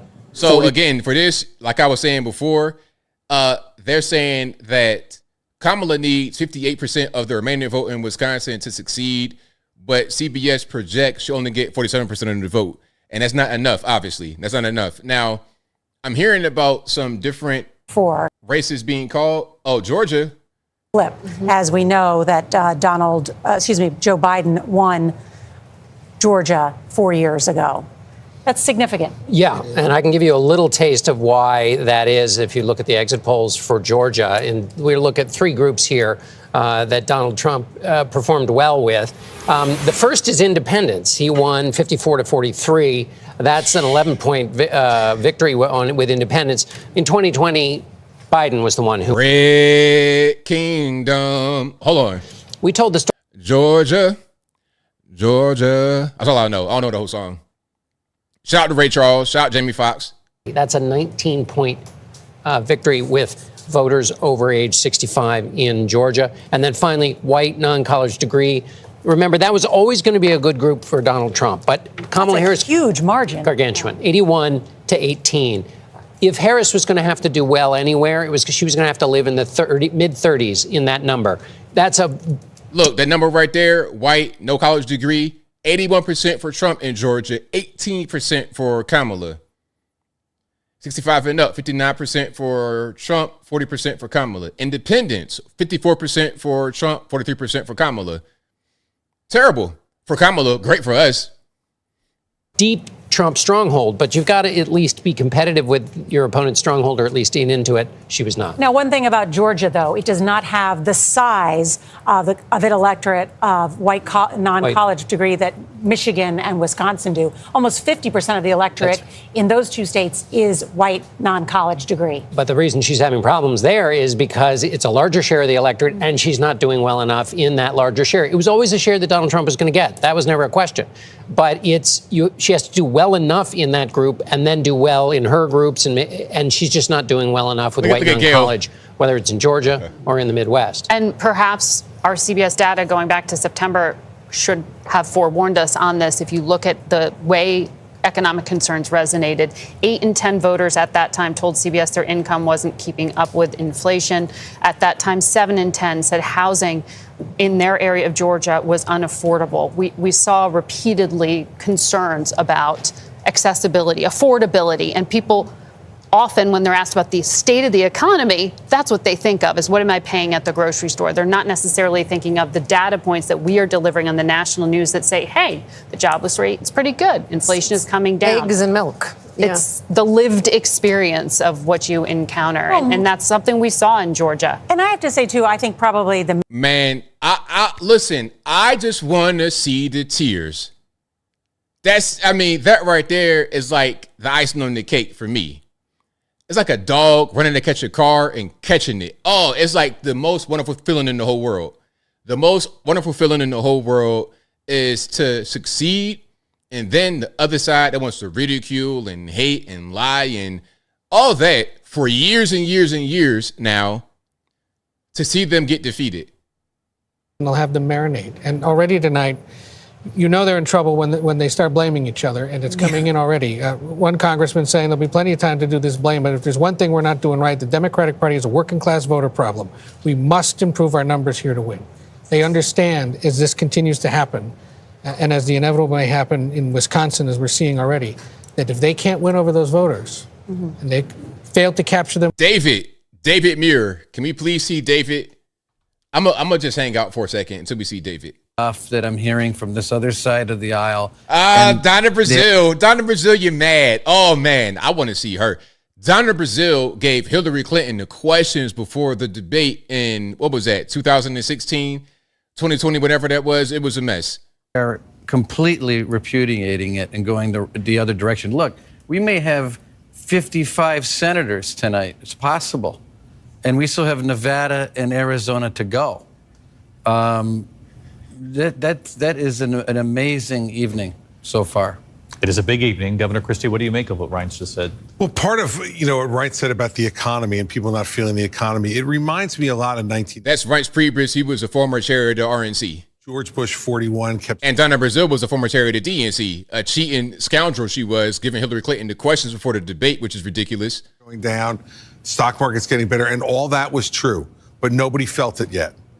And there is a lag there is an 8 to 12 month lag of when these numbers start to get better. Look at the faces. Oh my gosh. The in the back, all this right here. Donna Brazil. I love it. It's deadly for him. Look, that was a three-way race in 1992 that Bill Clinton only got 43% of the vote and George Bush 41, still couldn't beat him. Tonight, what Donald Trump is showing is that people still vote with their pocketbooks. That's what they were doing tonight. There are other issues that Wright's mentioned as well. And don't forget about the Hispanics, David. The Hispanic vote tonight at 45% slightly beats what George W. Bush did in 2004, if it stays there. And it shows that they don't want an open border either. And David, if I can say, the one thing that strikes out is that question, the are you better off? Well, only 24% in our exit polls said that their family's financial situation is better than it had been. And you had 45%, almost half, say that their families are worse off. If you combine that with the number who said it was about the same, over 70% said they were either worse off or the same as they were 4 years ago. So Kamala Harris is the sitting vice president. She's facing a situation where 70% of the country thinks the country is on the wrong track. And then when she is asked in the closing days of the campaign what she would have done differently from Joe Biden if she had been president. She was just vice president. What would she have done differently? And her answer is, there is not a thing that comes to mind. That may have been the single most devastating answer that she gave. It was those words and the pause, too, because, you know, so much of political campaigns, as you know, is the visual, it's the moment, it's the interaction. It was from The View on ABC, and it was that question. And she did pause, and it was just, you know, in that moment, you knew that that is not what the voters who feel like the economy is issue number one, and some of the other issues that Ryan's previous just listed. I love it. Let's go back to some maps, shall we? Okay, we got Google. They haven't updated, but Georgia's already been called. Let's go to Daily Wire and see what they got. So Daily Wire has it 248 to 213. Trump's in the lead, obviously, with that. Alaska, we can go ahead and count Alaska. You know, my buddy Alaska. Let's go back here. Alaska has 3 electoral votes, so like it's not a whole lot, but it's something. It is something. Let me go back and tighten that up. But like I said, we need 270. Once we get 270, it's over. So it don't even matter. Nothing else really makes a difference. Just 270. That's our goal. Okay, we can run it up. We can keep on going. Of course, we're going to vote. So Georgia, that's pretty much over. Although not everyone's going to call that. I think CBS had called Georgia. They did. But a lot of people don't want to call Georgia. Fox has not called Georgia for some reason. Disperse and wait for word from the Harris. Well, it's all on the leave. Wait a minute. To believe that there is. Whoa. From her feels to 20. Her party is leaving in D.C. Hey, listen. Kamala lives right there, if I'm not mistaken, like 2.5 miles away. She could walk basically to this spot. 2016, and the campaign manager, John Podesta, coming out to those microphones. I was in that room addressing the crowd, saying you will hear from her, but you're not going to hear from her tonight. And then we ended up hearing from her the next day. And also saying too, Cecilia, we still have hope. There's still a path.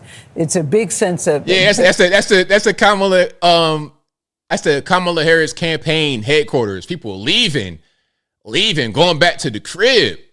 That's crazy. He did not say that. He didn't say we still have a path. No, he said with their votes still being counted. Yeah, he said the votes are still being. Have a path. But he said the votes are still being counted, and that leads. They're fighting. They're fighting already. I love it. You to believe that there is that there still is hope. He didn't say, "Look, there's no chance." He said the votes are still being counted. So, you know, there's a big case of deja vu, I think, for many people tonight. What a shot this is, though, to see these supporters at her alma mater at Howard University and many D.C. residents there. Hey, I'm gonna give them the Martha's Vineyard wave when the migrants are leaving. I'm gonna give them the same migrant wave. Bye, migrants. Right now, wondering when they will know the results of this election.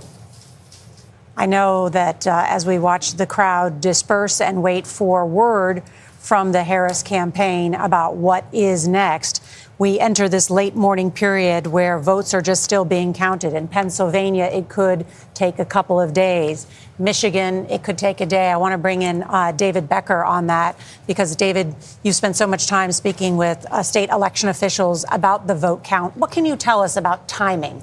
So right now, I think Philadelphia in particular and some the Pennsylvania counties are still looking to probably finish up a lot of those mail ballots. They had to start processing today, probably looking into tomorrow or Thursday. But depending upon the margin, we might get to the point where there's enough for us to call it. Yeah. Michigan, I think they're mainly focusing on Wayne County right now in the city of Detroit. I think there's some that are still to be reported. I have an update on Arizona in particular. I just talked to a Maricopa County election official, and there's about 650,000 ballots that they have not reported out yet. They haven't tabulated yet, plus the mail ballots that were delivered today, and they're not sure of that number yet. So there's a significant number of Arizona ballots out, and I think that's going to go well into tomorrow, perhaps even Thursday until we get those. And that's always what happens in Arizona. Okay, so Arizona and Pennsylvania might not be till tomorrow or Thursday. Okay. They allow so many, and there's a culture of delivering those mail ballots. Well, look, though, all we really need is Georgia, Wisconsin, and Michigan, and then it's over. On the day of the election, which doesn't allow them to pre-process. They have to do that right away and get it in the next couple of days. Mm-hmm. So that means we're looking at maybe Thursday if it comes down to Arizona? I'd say about Thursday. I mean, if the path for it ain't, because listen, right now, if Trump gets Georgia, Wisconsin, Michigan, hold on, I'm alone to finish. Harris right now, as slim as it might be, is Pennsylvania, Michigan, and then possibly Arizona or the long shot of Wisconsin. Arizona. If Trump gets Georgia, Wisconsin, Michigan, that's 16, 10, and 15. That's 271. It's over. So it don't even matter if Pennsylvania and Arizona don't tabulate. It's over. And he's going to get Alaska. That's 274. It's a wrap.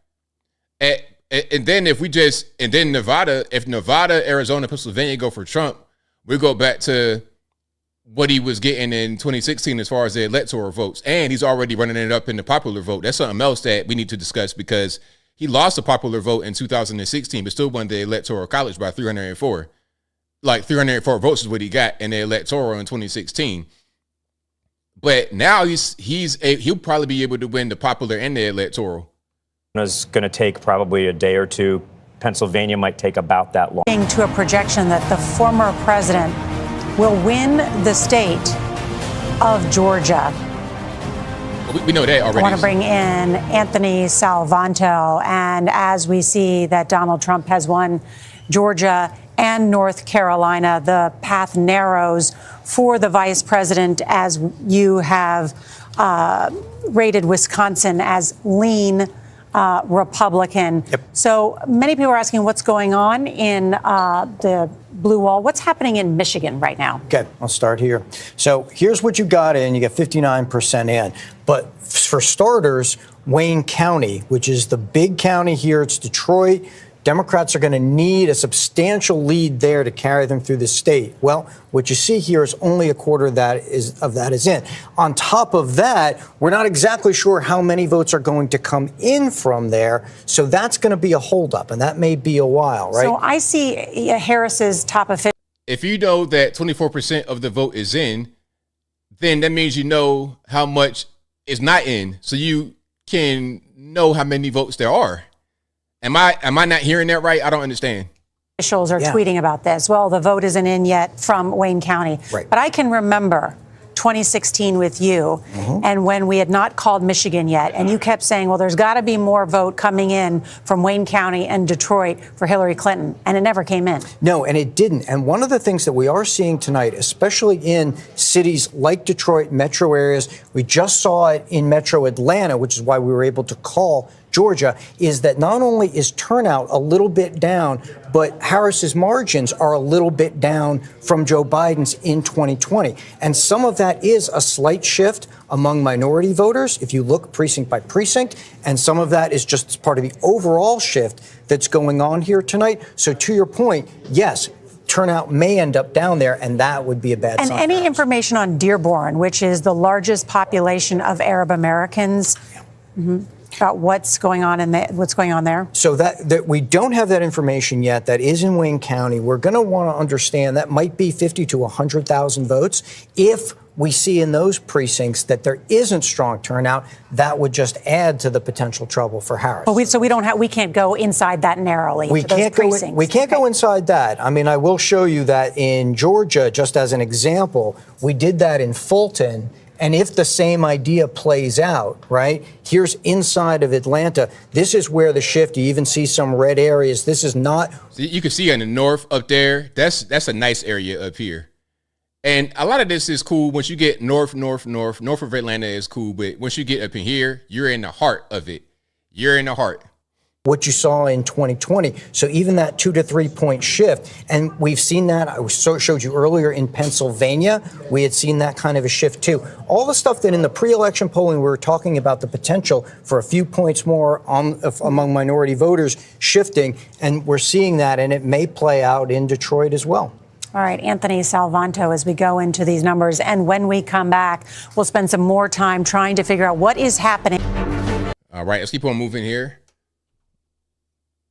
They made. Michelle Obama said, don't let your husband or boyfriend's rage dictate your vote. President Obama talked about bringing out the brothers and scolding them. So dumb. That does not seem to have been a It didn't strategy work. that It didn't work. The Fox News? It did not work. With what you saw with raw vote as you went around the states? Yes. There were a couple. What we're doing early on is we get this early vote from Indiana and Kentucky. It allows us to kind of figure out is the FNVA performing consistent with the data. There were a couple states where Trump overperformed a bit. Florida was one. Yeah. We were a little concerned that we might be overestimating Trump's performance in rural areas. But the more data we got, the more that didn't seem to be the case. It seemed like he was basically hitting what we thought he would hit. We've got the brain here. Did anybody else have a question for Darren? Bryn? I'm curious about immigration and what you've seen in terms of how much that played into the votes in some of these states. I think the one thing we can say is that it didn't repel people. In particular, there was some talk about the Hispanic vote coming home over the issue of immigration. That did not seem to happen much at all. The FNVA suggested, I think it was 40% was Trump's performance amongst Latinos. That ended up being, I think, within 13 or 14 points of Harris's. I mean, if you showed me data before the election and said, that he's going to get 15% of the African-American vote, 40% of the Hispanic vote, I'd say that's an awfully tough night for a Democrat to win an election in. There's some reporting that Trump has won Erie County, Pennsylvania. Is that square with anything you understand? I think it was on sort of a knife's edge. I don't know if Bill's got the latest data, but It was what would go here? It's part of her hope, right? Went back to the Trump team, and right now, currently, just to keep you guys up to date, he leads it by a point in 1.4, which is a little less than 2,000 raw votes. And it's 99% left out. How much? Yeah. It's 99% in, or 90? What did you say? 90, 99%. statewide 90%. Darren, I got a question for you.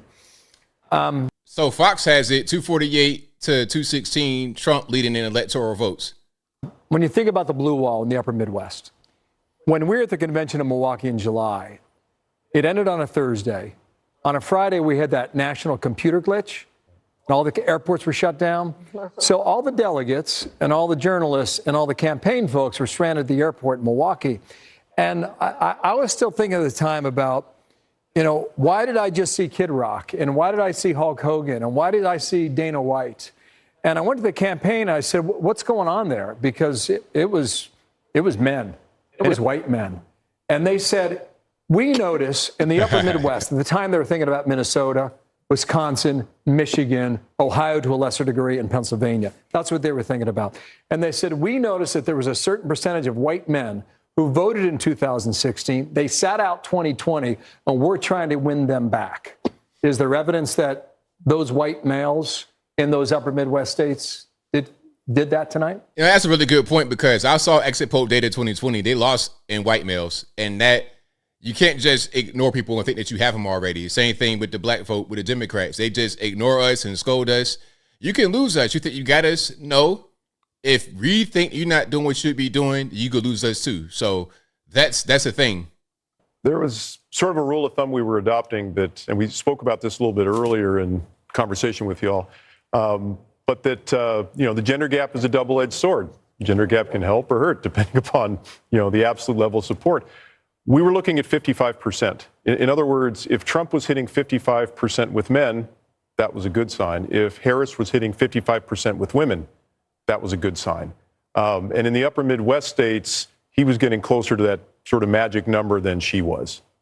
So what they call it, the bro strategy or whatever, it seems to have paid some dividends up there. I mean, we're still waiting, but, it's looking pretty good for him. So we can definitively say that the poll that we don't talk about in Iowa was the Des Moines Register poll. I love Ann Seltzer. She's a giant and a pioneer in our field. I think what we were looking at, ironically, was not so much the top line in that race, but what Seltzer had said was that senior women were breaking away from Trump over the abortion issue.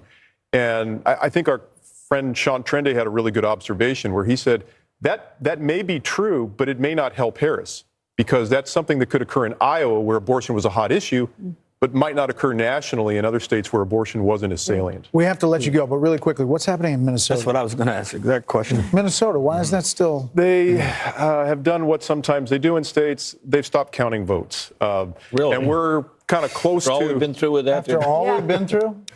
We're at a level where we're close to statistical significance, but it's not quite there yet. And there are Is still. Tim Walz in charge of that? Yeah, well, there you go. We have to let you go because we have some more data crunching. Tampon Tim trying to finagle the system. Tampon Tim trying to be funny. Look, it don't matter, Tampon Tim. At the end of the day, we won't even need y'all for real. We could just go ahead and win. Look, we already at 248. We're at 248, man. Come on. All we need is 270. We right there. So we got 22 more. Come on, man. We good. Georgia and Pennsylvania. Come on. We out of there. Pennsylvania alone would get us pretty much right over the top. Not Georgia, pardon me. They said they already counted Georgia. Pennsylvania or Wisconsin and Michigan and Arizona. We good. We have the states. We got all we need. See if the motorcade arrives from Mar-a-Lago. I did get a video from someone at the Mar-a-Lago party a short while ago, and folks there were jubilant and cheering and clapping. They had Fox News on the screen. They were watching as we were calling states and more races for the former president. The excitement here is climbing every minute. So Georgia has been called on Google for Trump. Georgia has called Google for Trump. I'm tripping. I am. It's like, y'all know what I meant. Google has called Georgia for Trump. I don't know what I said. I'm all over the place right now. So we're going to keep a close eye on that. 1 a.m. in New York. Polls have just closed in Alaska. The Fox News decision desk says it is too early to call. Trump has a lead in our Fox News voter analysis, so we will get you back to Alaska when we have a little more data to report there. And there you see 248 to 216, the Electoral College map. We are waiting on the blue wall, which could be a red wall. You just heard from Darren Shaw, and I think that data and the way he laid it out there and their decision making really kind of lifts the curtain to how these guys operate. Based on our Fox News voter analysis, which again was 120,000 voters, that a rolling poll, and then the raw vote total that they came in. Alex Hoff is in Pennsylvania. We'll check in on the ground there. Alexandria. Data to report there. And then you see the 248. Hey, good to be with you. Yeah, the crowd here in Bucks County, they are excited by some trends they are seeing, not necessarily expecting the results tonight. Pennsylvania's results and the count is historically slow. It took 4 days in 2020, but the Commonwealth Secretary does believe that it's going to be faster this time. New technology, more training will come into all this. Now, looking at Philadelphia, both the Trump and the Harris campaigns, they're saying they're outperforming there, but Team Trump feels that this could be good news for them because there are pockets of support inside of South Philadelphia, Northeast Philadelphia, and there is a saying that goes that Republicans can gauge how well they are doing in the state by how much they are losing Philadelphia by. Simply, it cuts into the margins that Democrats need. And here in Bucks County, they're seeing themselves on the screen right now. It means a lot. If he were to win this county, Bucks County, I mean, that would be the first time a Republican presidential candidate has taken this county since 1988. And these suburbs of Philadelphia, this is what pushed Biden over the edge in 2020. Harris needs to do well in these counties if she stands to have a chance of taking this state, guys. Brett, Martha? Alex, thank thanks. you. So let's go to Bill and see what are you cooking up over there, Bill? You know, I was just looking at New York. You know, we heard so much about MSG and the insult comic about the Puerto Rican joke. And, you know, Trump, you know, New York's his home, right? I mean, now living in Florida, Mar-a-Lago. But just look at this. I'm going to go ahead and use the slide bar and just, okay, 8 years ago when he's running against Hillary Clinton, this is his margin in New York, all right? Wow. 37.5 compared to almost 59 for Hillary Clinton. And then against Joe Biden, it was what? Oh my gosh. It was 0.3 of a point, all right? And now we come to 2020 and see the numbers on the board here.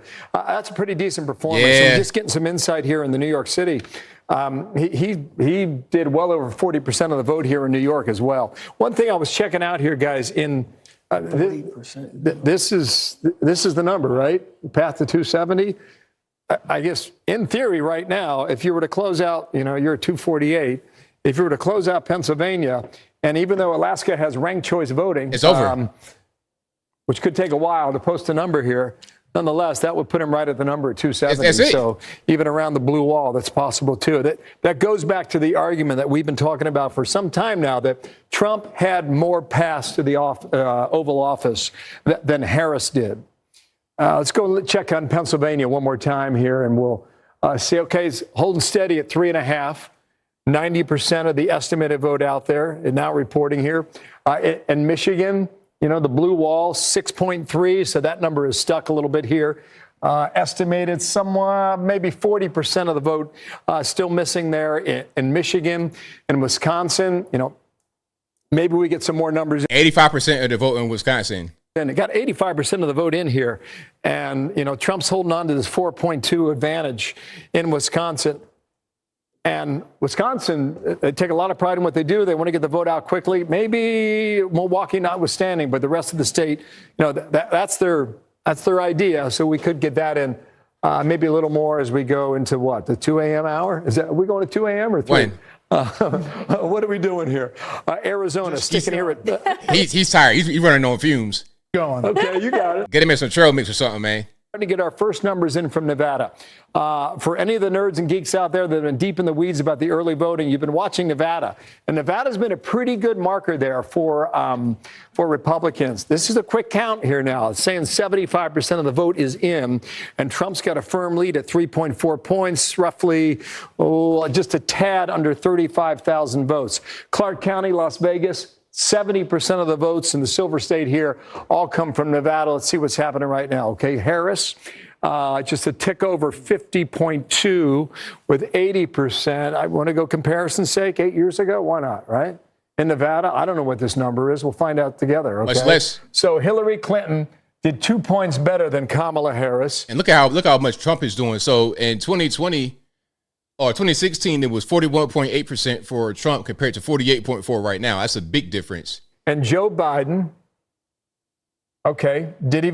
And he's doing even better now. So back in 2020, 53.7% for Joe Biden in Clark County, Vegas, and then 44.3, or it might just be Nevada. I don't know. 53.7% in 2020, 44.3% for Trump, but 48.4% now for Trump. So he's doing a lot better, and she's doing a lot worse. Even better, 3.5 over what Kamala Harris is putting up right now. So it appears if you're in the Trump camp, that's a pretty good number right now, just shy of 51% in Nevada early on. Here's Carl Rowe's favorite place in the world. This is Washoe County, right, Carl? Right now, a point, it's close, right? 0.2 points. What happened with Biden? Was it close? Yeah, pretty close, but Biden won the county. So in all likelihood, Trump's got a chance to flip this if it holds up right now. Super slim and more vote to come in. but Nevada is looking good too. And now you start to wonder, how high does this number go on the Electoral College? Yeah, New York How Times high? Needle is Wow. now at greater than 95% and likely to win the popular vote is what they have. Well, let's check in. Well, let's go out to Vegas. Jeff Paul is live in Las Vegas. It's impossible for her to win the popular vote. It's completely impossible. At the Sam Brown Watch Party. He's, of course, the Republican candidate trying to unseat the Democratic incumbent Senator Jackie Rosen. And just a few moments ago, when Bill was talking about Nevada, you heard a lot of cheers here from the crowd at the Sam Brown Watch Party, just knowing some of those initial numbers. It took nearly 3 hours to finally get some of those numbers. We're hoping to get another batch in the coming hours, but Nevada has an interesting law where it's, you can vote right up until the 7 o'clock hour, and if you're in line, they'll let you vote. And in order to release those results, they wait until the very last person in line votes. That person, it took 2 hours and 48 minutes, so still a very long night ahead of us. But for the folks here at the Sam Brown Watch Party, a lot of optimism in the air. All right, Jeff Paul in Las Vegas. Jeff, thanks. So our panel is still with us, and we have some new folks that are here as well. Kevin McCarthy is joining us. Karl Rove is back. Juan All Williams. right, I'm gonna pause right quick. Let's go to some maps, okay? Let's go to some maps.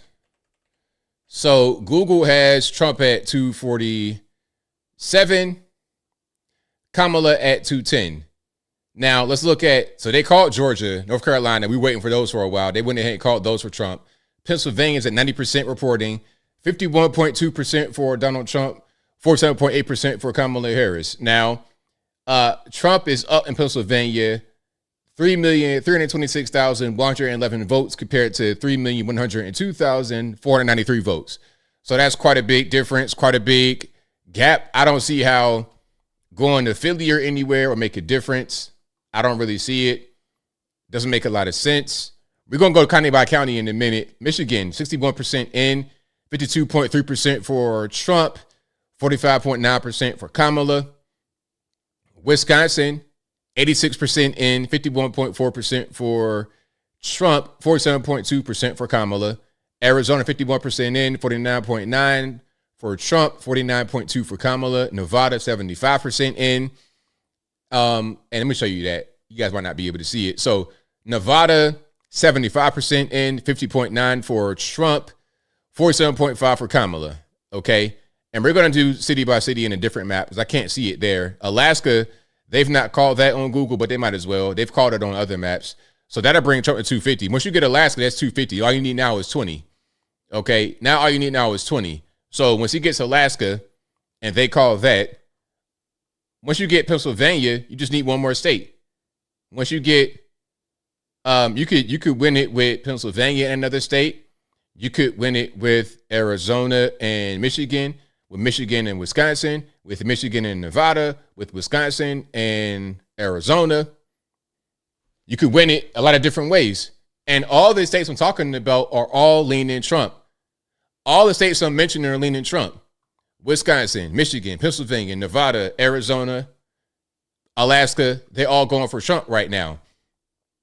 So Kamala has 210. So let's say she'll get Minnesota. Let's say she'll get Minnesota, right? That's 10 electoral votes. Then she's at 220. And then let's say she gets Maine and New Hampshire. So that's 8. And then 10. We're at 228. That ain't enough. You're going to need more because you need 270. You're not going to get any of these because they're all leaning Trump.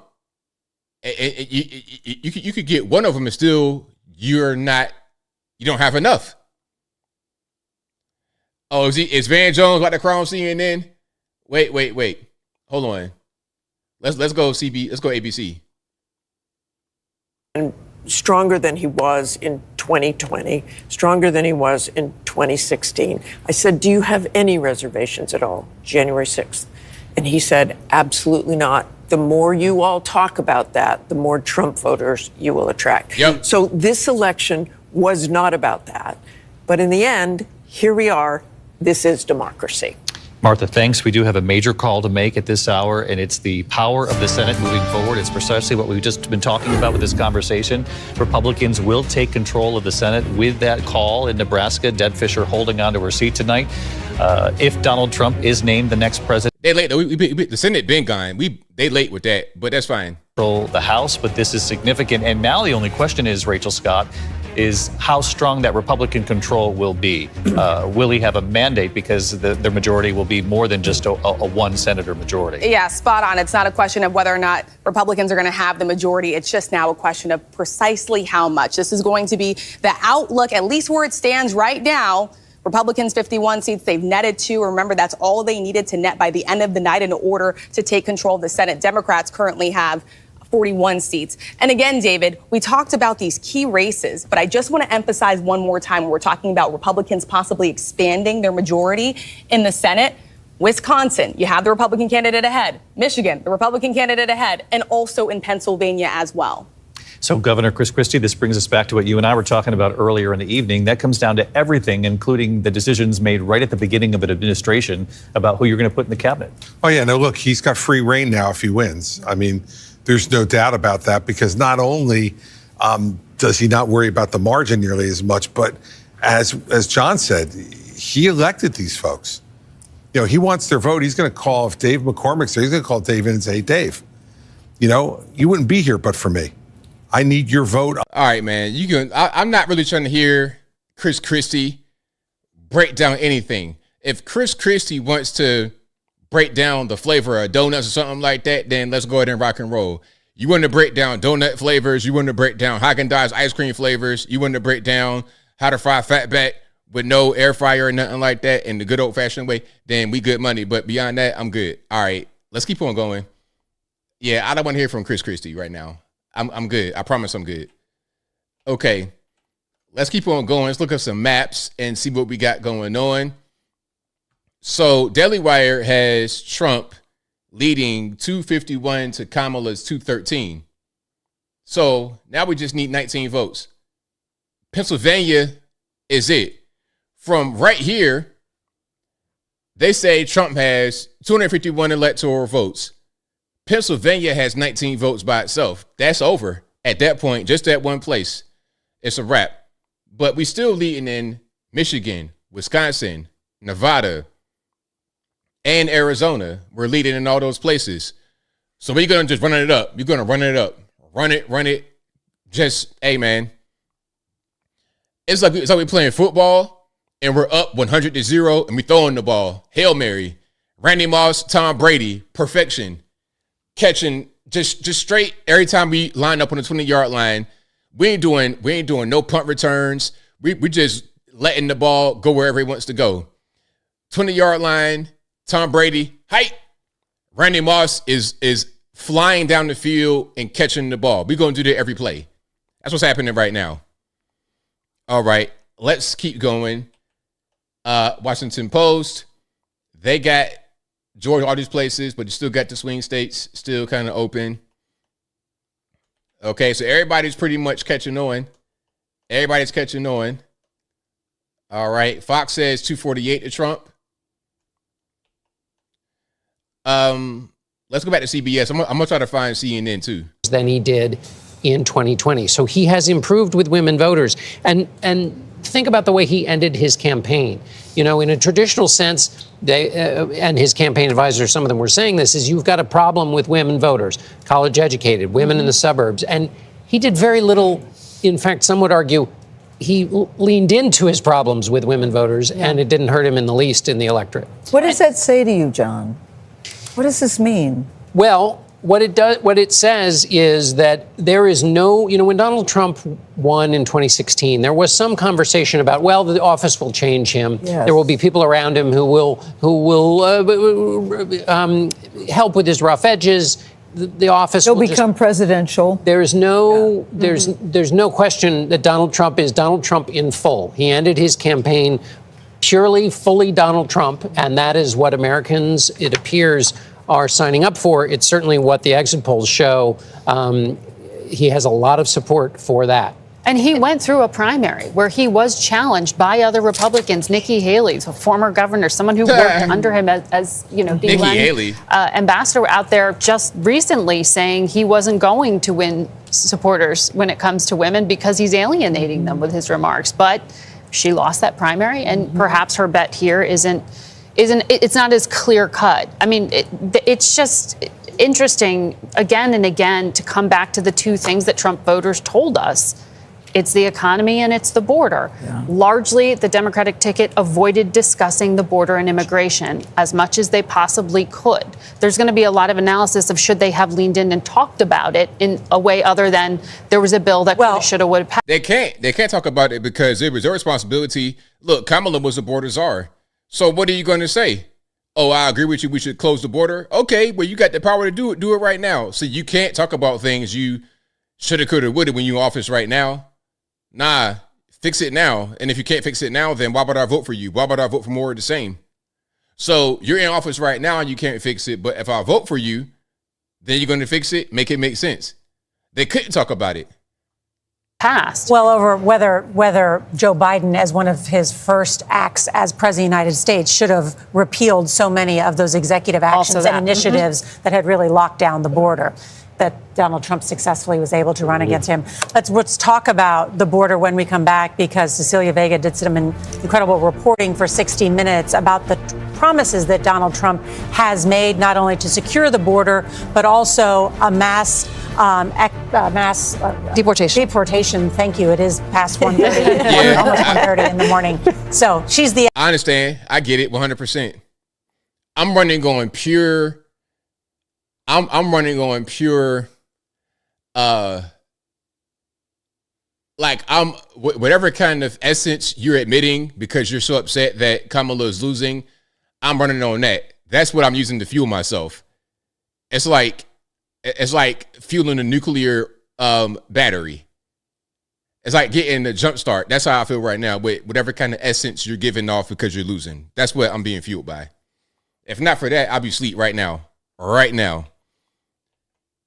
Can we go to CNN? Is that possible? CNN, I want to see Van and Van Jones. Hear me and hear me well, Van Jones. I don't want to see you crying now. No crying. Why you going to cry, Van Jones? You got $100 million from Jeff Bezos. You good, man. If you crying, Van Jones, take some of that money, put it on your face and wipe your tears. I know you got it. All right. Let's keep on rocking and rolling. Okay, they watching ballots be processed. No, that ain't what I want necessarily. So here's some ballots being processed. So they got cameras watching the ballots. That's in Philly. That's in Maricopa County. And the camera's not on yet in Maricopa County. All right. But I don't see Van. All right, let me just go back to ABC. Big night and taking 5 senators plus with them. I forgot about Chris Christie, Chris Kringle. Okay, Chris Kringle, Chris Crispy. Just talking about Krispy Kreme. Yeah, Chris Christie. Democratic voters, and that's something that we're going to have to take a look at, not just in the so-called battleground states where all of the resources and all of the attentions and all of the surrogates and the principles, but also when you look at New York, New Jersey, which I keep looking at the governor like, come on, New Hampshire, Minnesota. I think Amy Klobuchar won. I think Kamala Harris will win Minnesota, but we shouldn't be talking about Minnesota after 1 o'clock. So there's some drop off there that Democrats will have to assess as well. Her running mate's the governor of Minnesota. How in the hell have they not called Minnesota when her running mate is the sitting governor of a blue state? Because they hate him and her? I mean, that's extraordinary. And it also calls into question the whole choice of Tim Walz. Well, if he can't, if the sitting governor of a state that is traditionally blue has her sitting at 50.6%, I mean, he should have never left the State House. Well, there are going to be a lot of questions about whether Josh Shapiro in Pennsylvania might have been a better choice. Of course he was. Of course, Josh Shapiro was a better choice. But we know that the Democrats got a problem with anti-Semitism. Therefore, they could not select the Jewish guy. They had to select Tampon Tim. So they got the undercover LGBT guy, allegedly, instead of the Jewish guy. But hey, man, I'm not here to try to help them win. It is what it is. If they want to make losing decisions, then so be it. So, I mean, it helps us out a lot. It does. For VP pick, just based on numbers and the importance of the Keystone State. Not for me to debate, but by myself up here, but it will be a question that Politico's ask in the days ahead if Donald Trump is reelected here. I do want to take... You want Fox? Okay. Hold on. What's happening right here? Right now, at this hour, to hear from the former president, expected to greet those who have gathered in Palm Beach, and we will dip in and listen. All right, fantastic. Let's keep going. Let's go to Fox.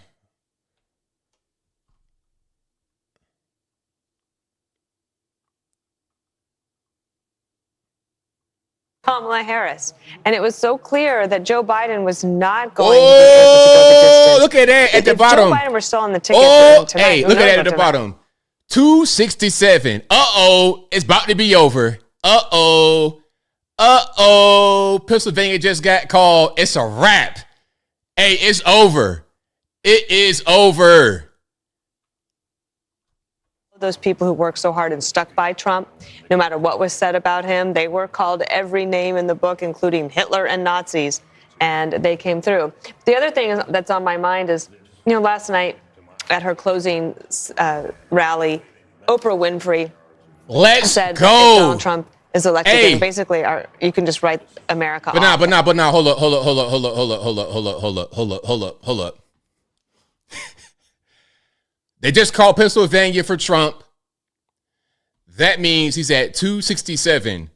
You get Alaska, my favorite Alaska. That's 270. It's a wrap. It is over. Trump won. Hey. Let's go. Back in there. Back in the building. Hey, man. I got to show you the map. I got to show you the map. This is on Fox. 267. And they ain't even put Alaska in there. We're still leading in Wisconsin and Michigan and Nevada and Arizona. All we're going to do is just running it up. Curb stomp. You hear me? Curb stomp. Bing. Yo, it's over. It is over. There's no path for Kamala. Look, all right. Let me just relax. Let me relax for a minute. Kamala got 216, right? All right. Kamala got 216. So she would need, I'm so excited. Hold on. She would need 54 more. So she would need Minnesota, Wisconsin, Michigan, and Nevada. She would need Arizona. It ain't gonna happen. And again, once Trump gets Alaska, which is going to get Alaska, it's over anyway. Because Alaska is a red state and it's been like that for a long time. So it's a wrap. It's over. It's a wrap. Yo, we got to get to a victory party here. Hold on. All right, let me go to Fox. Let me go to Fox. I am tripping hard. All right, let's do it. Going to have the landslide tonight. Yeah, it's truly remarkable. The revolution rolls on, and this is not just a victory for the White House tonight, but also this is the end of the old Republican Party, which of course Donald Trump took on. That was the first thing that he did. The very first thing that he did in 2015 was take on the old Republican Party. He has completely reshaped the Republican Party. The Republican Party is no longer doesn't stand for a lot of the things that it stood for before. He has made it a far more middle class, working class, a far more practical party, I think probably a far more durable party, and he's figured out how to win with that. And you can't help but think that with this victory, in 4 years from now, he's going to have the mantle that he can hand to the next Republican. So I don't know how Republicans ever go back to the old party. It's over. That's over with. But That's done. Truly extraordinary. Ain't no more of that. Ain't no more of them Chris Kringles. Ain't no more than Nikki Haley. Ain't no more of that stuff, man. We're going to go forward in a new direction, in a new way that's better for the American people and not for the globalist interests, not for the deep state Washington, D.C., not for the permanent government employees, not for those who want to grift and steal money. Ain't no more of that going on. We're going to do what's best for the American people, what's best for this nation, and what's best for the world as we take care of ourselves the best first. Take care of ourselves first, then the whole world will benefit as a result of this nation being very strong, of the nation being very economically sound, being innovative. We're going to take it back. No more are we going to be the peons up under the foot of the elite. That's what I see. So look, if you just now coming in, maybe you just, I don't know, you were going to the bathroom, get some water or something like this. Trump has 267 electoral votes. 270 is the win. They ain't counting Alaska yet. Alaska is 3. That's 270 right there. Then there's still Nevada. There's still Arizona. There's still Michigan. There's still Wisconsin. All of them are leading Trump. The only place that matters really that's still kind of in question is Minnesota, Tim Pon Tim's home state, and they can't even win Minnesota outright. They can't even just get that. You're a blue state, a place that was blue, been blue for a long time, and your vice president's home state, y'all can't even win that. Y'all talking about Minnesota at 1:30 in the morning on a Tuesday. Forget about it. It's a wrap. And you know what? I'm going to gloat. I'm going to celebrate. I'm going to celebrate. Like I said, shirt off, champagne, all on my head. And an immigration. Like I just won the Stanley Cup, the NBA championship. I've got enshrined to the NFL Hall of Fame. I'm going to celebrate. You know, look, I think it's going to be incumbent on the Democratic Party to understand that the people have spoken and to dissemble and dismantle this lawfare that system that they have built up here, which is going to raise a whole series of questions that are going to have to be answered now. But they cannot say that they are better than Donald Trump and recreate a system that does not recognize that he won and the people have spoken and he is going to be the 47th president. I don't want to hear a thing. Hold on. Imagine the Saudis, making. I don't want to hear any complaints from the left about it was stolen, interference, Russia, my ballots. You ain't count my ballots. I don't want to hear a word because what do they say about us? Oh, you guys want to question the election. You guys don't recognize the results of the election. All right, keep that same energy now. Don't say nothing. Don't say a word. Don't say a word. But of course they are. Of course they are going to. Look at the faces. Center over the next 4 years and in a way reset. I can't wait. That's a Trump HQ. Shout out to Trump HQ. I thought it was something else. I'm excited. It's late. Because taxing 20% higher was a really bad idea and it's self-correct. So I'm not going to bed. You understand what I'm saying? Listen to me now. I'm not going to bed. I'm not. I don't care. I'm not. Because they're saying Trump might come out and address his supporters. Oh boy, I will not miss that for anything. If Trump is 77 years old and he's up, I'm up too. Shout out to my Jewish American right there. Shout out to my Jewish American. I love you, sir. Years. When it gets too crazy, it fixes itself. And whether you love Trump or you hate him, every Democrat owes him a thank you very much, Mr. President. By the way, as the markets, the poly market and all these election markets were moving, Bitcoin went up exponentially. Yes, I'm long Bitcoin. Are you? Oh, my stock portfolio was off the hook. My stock portfolio already know. My stock portfolio is off the hook. I bet money on the election. I won. I sure did. Hey, to anyone who used my Kalshi code, hey, man, congratulations. Go get your money. Matter of fact, go get your money and just go to Vegas and just burn it. So what, man? Because you're going to have a lot of prosperity. All right, I'm doing a little bit too much, but you understand what I'm saying. On the show many times, and she knows that area very well. She said the people of that region love somebody who is a big thinker, who wants to create jobs, who is like looking into the future, and they can get behind that. And they love somebody who can really lead. And leadership takes courage.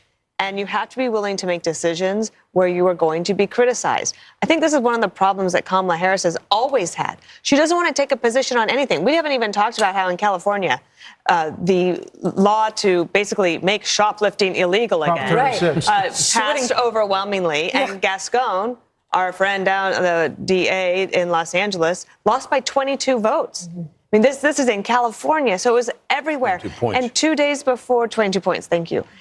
So Daily Wire has called it. They already called it for Trump. Daily Wire called it 270 because they gave him Alaska already. Daily Wire already called it. So Daily Wire says it's over. I think it's over. Like I said, it's over. Yes. It's been over. It's just a formality at this point to go ahead and call it. Again, I want to thank everybody. We got to stay around for a while because we got to hear Trump talk. And that's going to be an epic speech, in my opinion. Man, like I can't even really explain it. How I feel right now. They ran her out of town right before any votes were cast in 2019. But the same and then she's affliction out of there. hit her here. The same problem she had in 2020 hit her in 2024. She's the same person. I mean, it's not all her fault. They put her in a race that we now know couldn't win. Yeah. But Carol, in fairness to Democrats, there's no doubt. I agree with you on the unrealized capital gains. We shouldn't be taxing that. But we produce more wealth, more innovation, more oil, more cures, more therapeutics over the last 3 years. So I hear you. Democrats are not bad for the economy. Some things she proposed that I'm with you on. But we need to be clear, we're a great country, and we're going to continue to be great. And I trust and hope and believe that President Your party will be great again. I want the country. And you can thank Donald Trump for that. But he inherited an economy also that was in pretty good shape. Man, shut up. Shut your mouth. That. Shut your mouth. Shut. Quiet. Great. And I hope that both of the parties can work together to try and do that. And I salute President Trump tonight. What a great win. And I agree with you in this regard. My party's got to reimagine and reinvent itself going forward. Listen, Your party needs more of you. Hold on. I wrote about this, the unity and you did. Past presidents and past losers and winners and what they said. This is a big speech, Britt, for former President Trump. As he gets ready to deliver this in front of a crowd, he's obviously taken the slings and arrows and everything that's been said, the fascism, all of the things we talked about tonight. All of that, everything. Moment is actually a moment to reach out. It's an opportunity if he chooses to do that, but it's also 1:30 in the morning. Mm-hmm. So you got to wonder how many people are alive to hear. Oh, they're there. Man, we up. We up. Don't worry about that. We up. Don't worry about it. How much of the national TV audience is? I bet they're still in. You know, I think back at the moment in Iowa at the beginning of this process, Brett, when we were in a town hall. Yo, we got 13,000 people live in the building right now. 13,000. Who was that? Britt Hume or some? Anyway, 13,000 in the building right now. Shout out to you guys for being here. I really, really, really, really, really appreciate y'all. You're witnessing history right now. Trump is at 267 electoral votes. All we need is Alaska that'll give him 270. It's over. The other states he's going to win, your blue wall, all of that. Peace. You quoted one of those great old. That's just running it up. That's just going there and making it be done. It's a disagreement, and an election is a decision, and decisions clear the way for harmony and peace. You know, it's going to be. Listen, there are a lot of Thanksgiving tables that people are still going to have hard feelings after this election, more than any other election. I have one of them. And if you passing the Brussels sprouts is not going to be as easy. I mean, for real, you know what? If people can't get over some political stuff, I don't even really want to be around you. Whenever you want to get yourself together, then I come back around. And I've done that before with friends, everybody. You know, I'm not trying to deal with you. But if you want to come back to reality, reach out to me and apologize. I open arms welcome you back. But if you're in if your mind is full of hatred and you can't see the light, and every time you see me, it's some kind of attack, I'm gonna leave you be. Let you do your thing, man. Have at it. Once you're ready to come back, then we good. Started getting, these historical sugar plums dancing in his head, and went out for a very aggressive agenda. Sure, there were articles about FDR. How he was going to be the next FDR. The next FDR. He was going to out-Obama. Remember that? Yep. Well, in my view, that was he would have been. If the Republicans had maintained control of the Senate, first thing that wouldn't have happened was all that wild spending that led to the inflation, or led to a big part of the inflation. And Biden and the country would have been better off because of it. There's always a danger in overreading your mandate. One wonders if Trump will be sober-minded about his. I think that happened. So you can see where he got 270 for Trump on Daily Wire. Daily Wire called it for Trump. And then the historians came in and said, no, you could be bigger than FDR. So he says, fine, okay, I'll spend all the money. Then they caused inflation, and now they end up with this result. Well, he has said that this looks like new President Trump, if he gets to 270, which we expect he will, fairly shortly. Yes, exactly. Has a moment to bring about the unity that people expected after the last election. All right, let's go and see what they're talking about on the other pages. This is CBS. See what they're talking about. Decades ago, so many Republican voters in particular have lost trust with the legal system, the political system, the news media, and they see in Elon Musk and his X platform and Trump, as I said, this emerging power structure that they are comfortable with. And this is, if Trump enters the White House once again in 2025, it's a new America we'll be covering, because Trump is not just enacting tax cuts, that will be part of it. Mass deportation's part of it, but it's a new framework for how someone conceives the presidency itself. Mm-hmm. And, you know, Robert, one of the things that I think of, and I've never been able to shake from my memory, is what the Intel chairman, Senate Intel chairman Mark Warner, said about Elon Musk. No single person is more beholden to the Chinese Communist Party because of the business interests he has in that country. And I hear that time and again from lawmakers who say, because of the exposure he has, you hear him very critical of Western governments, of European governments supporting Ukraine. You hear him very critical of the Democratic government. So is that a connection that she made because Trump has business ventures in China, that he is against the foreign invasion, like against the United States spending billions upon billions upon billions upon billions upon billions of dollars in the foreign war? Is that what you got? See, that's why we don't listen to y'all no more, because y'all, I don't want to say the R word. You guys are not very smart. With these public statements he's made, and John Paulson, the former hedge fund. And you know what? I'm glad I don't got to see Tampon Tim ballerina dancing around anymore. I'm glad I don't have to hear any more Kamala word salad. Hey, Kamala, go out and address your supporters. Why you want to go out to DC? You say you done, right? You say, you know what? F y'all, I'm finished. I'm not doing this ever again. I don't blame you. You shouldn't have been doing that from the beginning, Kamala. They knew you were bad from the jump, just like they knew Joe Biden was 1,000 years old. Probably you think about what this means for him. There we go. Winston Churchill said there's nothing so exhilarating as being shot at and missed. All the legal challenges Donald Trump faced. No more Elmer Fudd. Oh, we're hunting the wabbits. No more hunting wabbits. Okay, no more word salad. No more burdened by what it's been, because what was she got like 5 phrases that she used interchangeably. It's like having 5 pairs of pants and wearing a new shirt with it every time. That's kind of what Kamala does. That's how she has 3 pairs of pants and 5 shirts and creates different outfits, but I could tell it's the same stuff. You know what I'm saying? Like, give me a little bit more vocabulary, shall we? You might only have 5 pair of pants, but you might know more than 5 words, right? Not Kamala. We're burdened by what it's been, and that's all I know from Kamala. The Supreme Court, what happens? Oh, yeah. Our group of middle-class family. Hey, Kamala, what are you going to do about the failing economy, about the massive inflation, about the illegal immigration crisis, about the everything just being an issue? Well, hey, our group of middle-class family, and then the cackle. A whole witch. Like, if you were to be cosplaying as the Wicked Witch of the West for Halloween, you would take Kamala's laugh and put it on the voice box recorder and push that button every time you want to make the laugh. Okay? You can make your little your outfit light up with a button, and then at the same time have the Kamala laugh. It'd be the perfect combination. It'd be great. I can't wait, man. I can't wait to get the Orange Man back in there. Yeah. Shout out to the Orange Man. The lawfare didn't work. Using the media didn't work. None of that stuff worked. No more funny business. No more election interference. All that stuff didn't work. I told y'all. Because what were we spending so much time focused on the last few days? But, ground game and knocking on doors and making phone calls may not matter anymore. And we don't have full grasp yet on what the digital work that was being done by the Trump orbit looked like.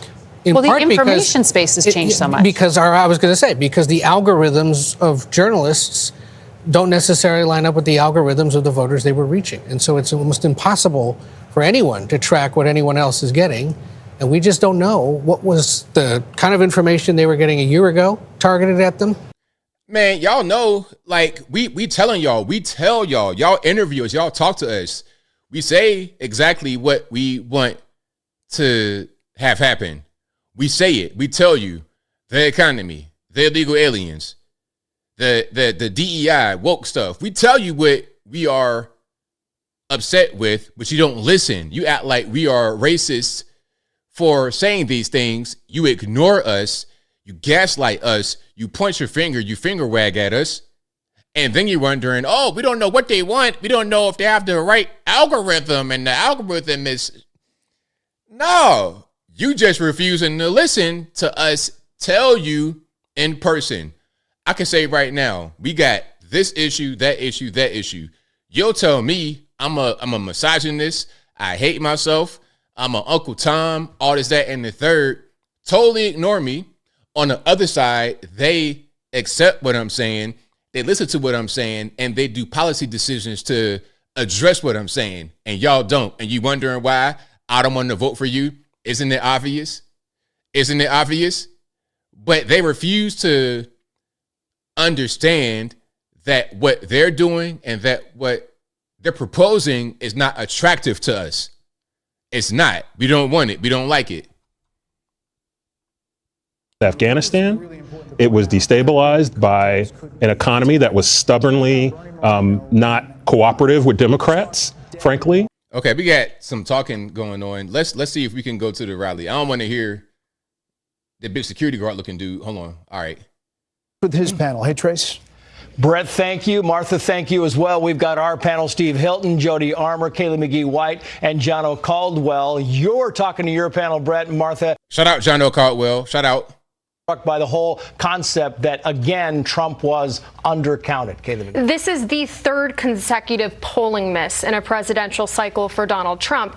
And we really need to be asking ourselves, why do they keep getting it wrong? And at this point, it is a choice. Back in 2016, you could argue that you were blindsided. You didn't expect it. You cannot say that anymore. This was predictable from the very start. And I think the reason they keep getting it wrong is because they still don't understand the average Trump voter. They cannot wrap their heads around why so many people support him. And it's because for a long time, actually for the past decade or so, Democrats in power didn't think they needed to. And even worse, they didn't want to. They didn't want to have to stoop down to understand the concerns over immigration, over the economy. And guess what? The American people sent a very clear message tonight that you better start paying attention, and you better start paying attention soon. We heard a lot of words, demographic. I don't know how many times we heard it, Steve Hilton, but Gianna, you talk about black voters, black male voters especially. We heard it again and again tonight, and you think it's worth talking about. I think this is a historic night. Black men will now, those who voted for Trump will be counted as those who helped save America from further decline. I mean, Kamala Harris has tried her best to create these accents like, you better thank a union member, all of these things that she's done to try to appeal to this community, even going on Oprah Winfrey's talk show or whatever that was to say, oh, I'll pull out my gun and shoot someone that tries to come into my house.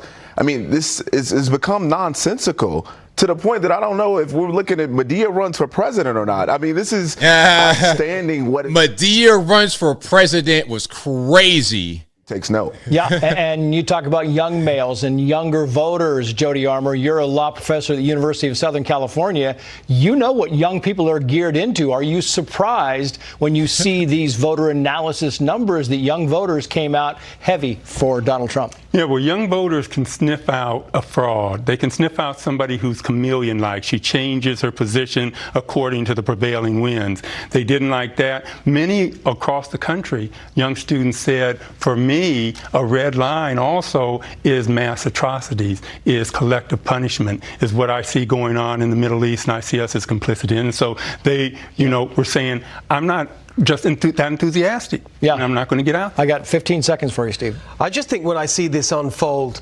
Trace, it is just a massive victory. Oh, we got to jump back. Sense. Sorry, guys, back to you. We got Trump coming out. Yeah. Trace, thank you. The Fox News decision desk can now officially project that Donald Trump will become the 47th president of the United We States. told y'all we're gonna be back. The former president's we told you we're comeback gonna will be do it. We complete with did a it. win in Wisconsin, And a state that he narrowly we lost are going to 4 years run. ago. We're going to run the score up. We're running the score up. 45 and 47. You tried to take them from us. It didn't work. Ha ha. Will become the 50th vice president of the United States. Voters express deep frustration with the Biden administration, and former President Trump and the future President Trump overperformed in urban areas, particularly with men, proving that the strategy that they doubled and tripled down on over the course of the last few months absolutely succeeded and brought him back to the White House. 47th president of the United States. Former President Trump now defeats Vice President Kamala Harris, who entered this race just over 100 days ago. And for Democrats, they were projecting the possibility of running the table with battleground states. David Plouffe with the Democratic campaign of Harris campaign suggested that just yesterday. Now it is possible that Donald Trump runs the table with these states and builds on a big landslide electoral win.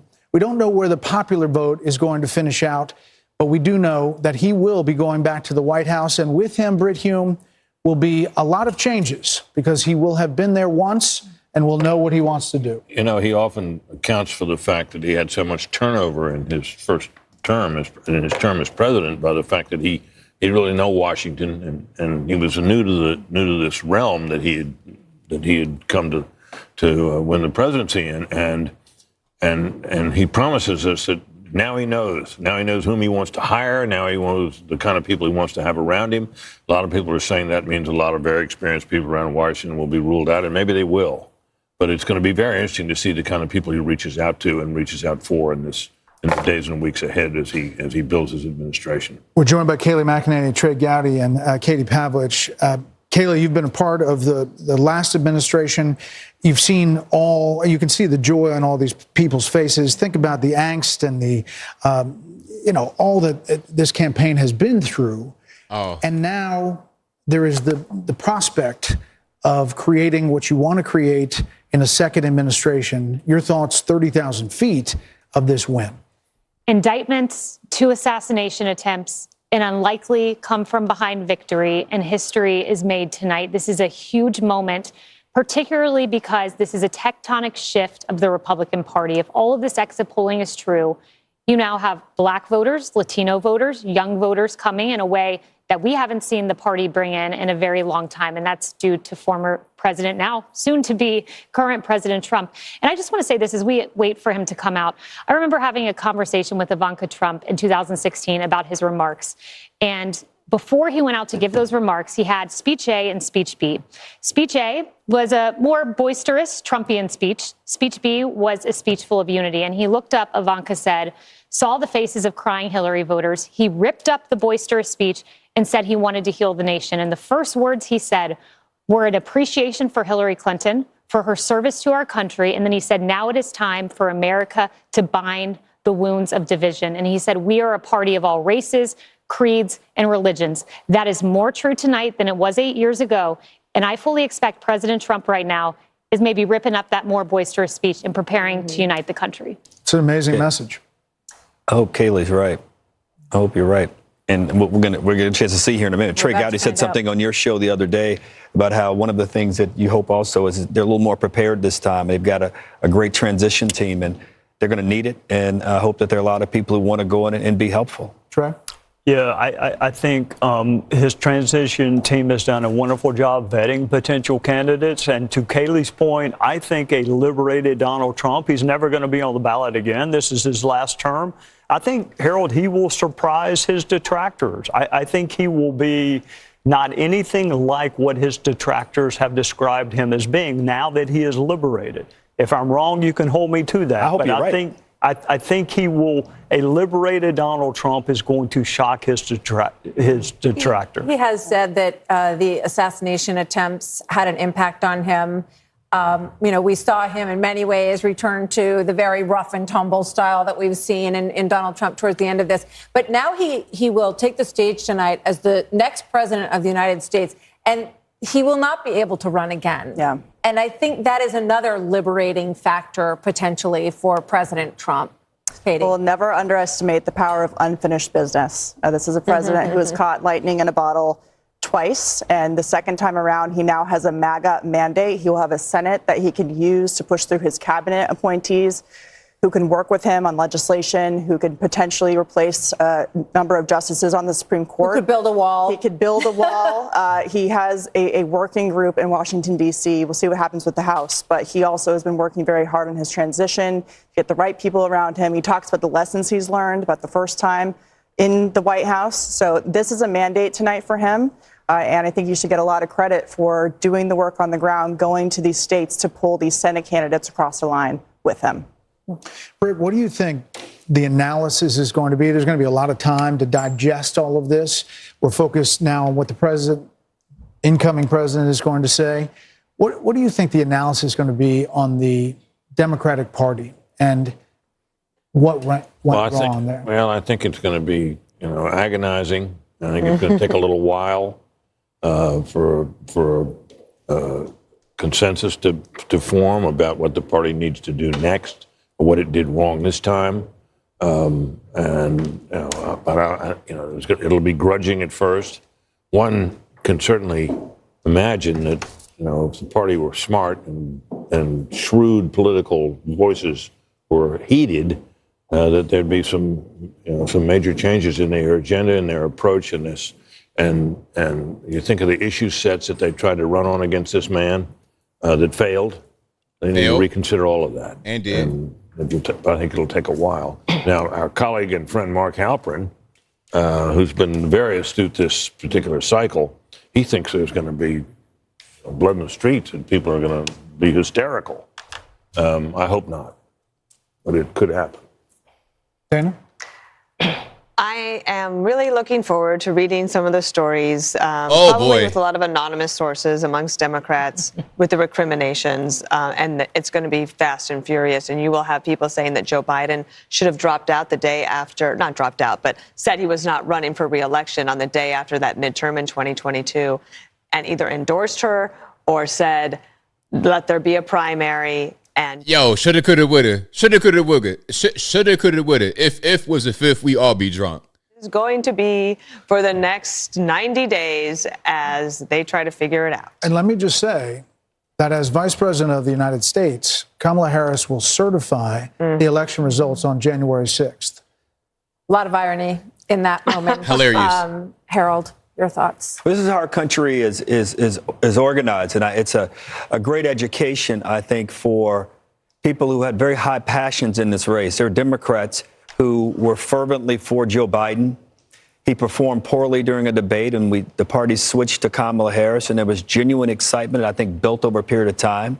And some of that excitement was an aversion and almost a dislike and a disdain for Donald Trump.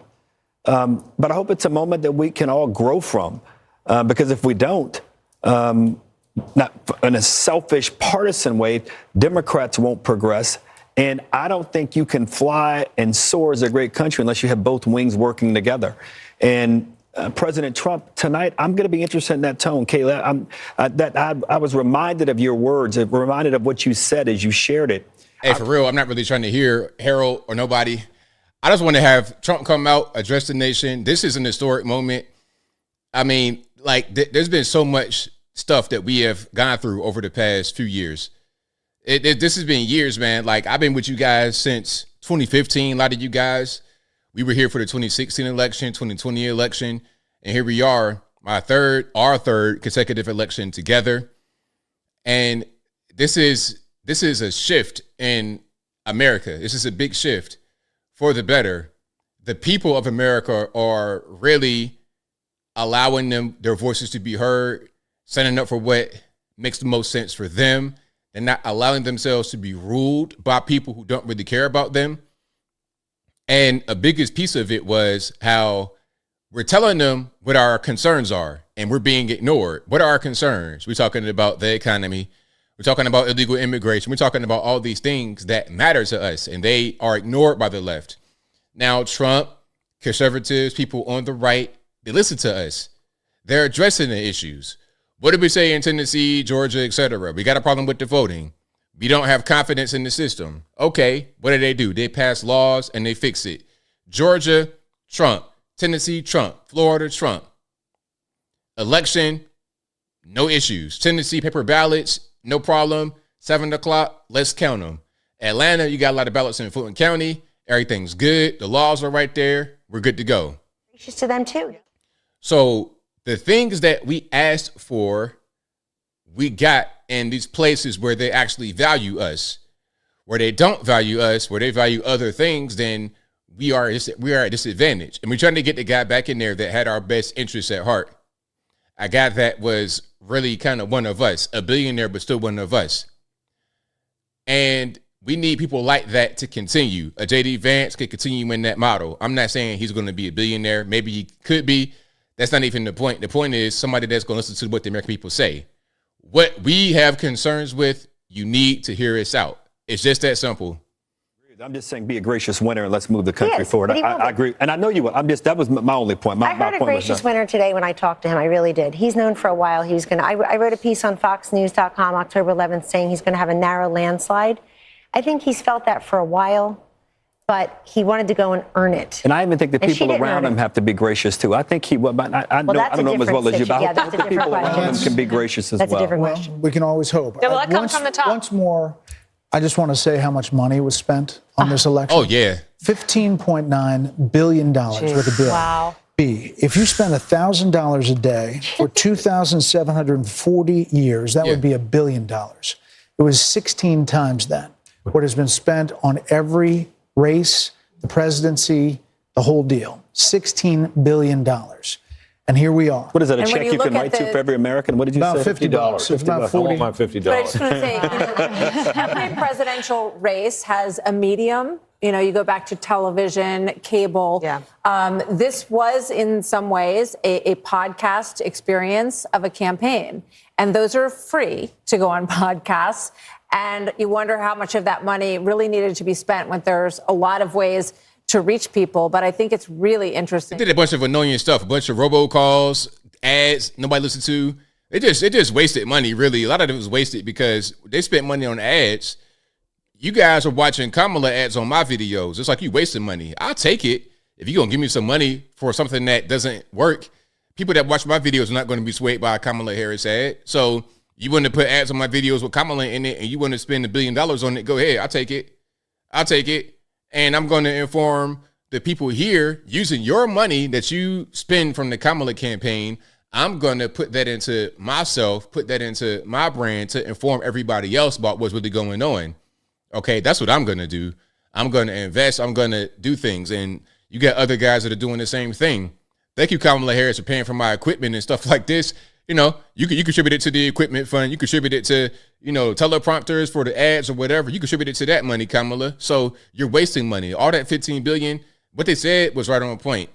You got podcasting and stuff for free. And this is part of the reason why Trump was able to have half of the money that Hillary Clinton had in 2016 and still succeed, is because he understands how to be efficient and do things that get straight to the people rather than just wasting money, because it often just gets wasted. You got consultants, all these people that just straight grift money for doing nothing. And people were hugging each other, they were high-fiving each other, that people were on FaceTiming. I think they were just couldn't believe it that this happened tonight and they didn't have to wait days and days and days. We are now awaiting the former president to take the podium. He is here in the building, as is his running mate, now Vice President-elect J.D. Vance. They're backstage. We were told they were going to come out as soon as the election was called. And so now we're just waiting. We asked for a 2-minute warning. I don't know if we're going to get one, but hopefully we will see him soon. And so I just want to add a little bit of perspective, just as a Capitol Hill reporter that's been covering the former president for a while. When I came to Congress 3 years ago, talked privately with many powerful Republicans who did not want to see the former president back in Washington, and then to see the legal battles that he went through and Republicans having to stand up for him.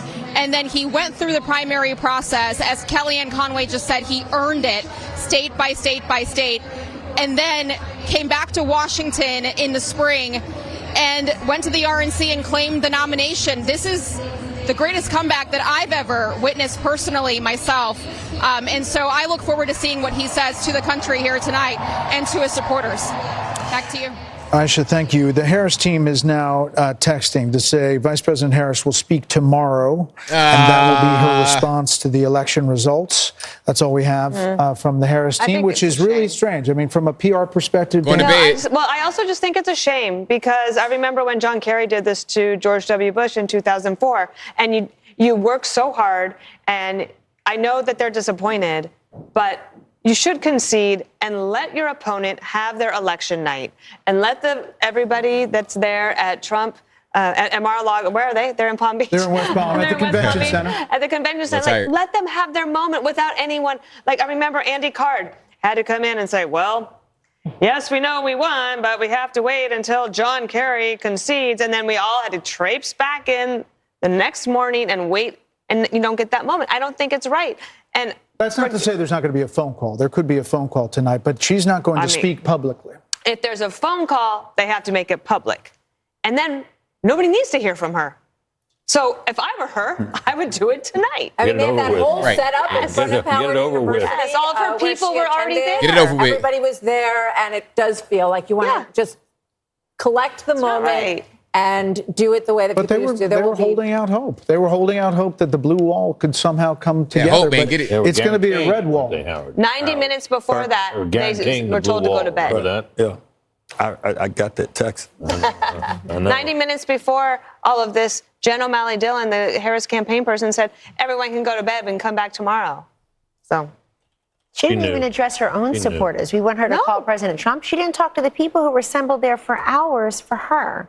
It just seems very ungracious. By the way, it ended up being a very bad split screen. You probably couldn't see it in here, but they're filing out, and he's expanding his folks, and they're all excited for him. Look, I think that Kamala Harris was a sign of the times, but I think that Trump's a metaphor for the country. And when he says we don't surrender, fight, fight, fight, we get back up, I just think I think that's what it is. The other thing I just want to say, maybe it's as a Catholic, maybe it's just as a Trump supporter, maybe it's just as a flawed human being. We all get second chances in this life. Rarely do we get a second chance as big as this one.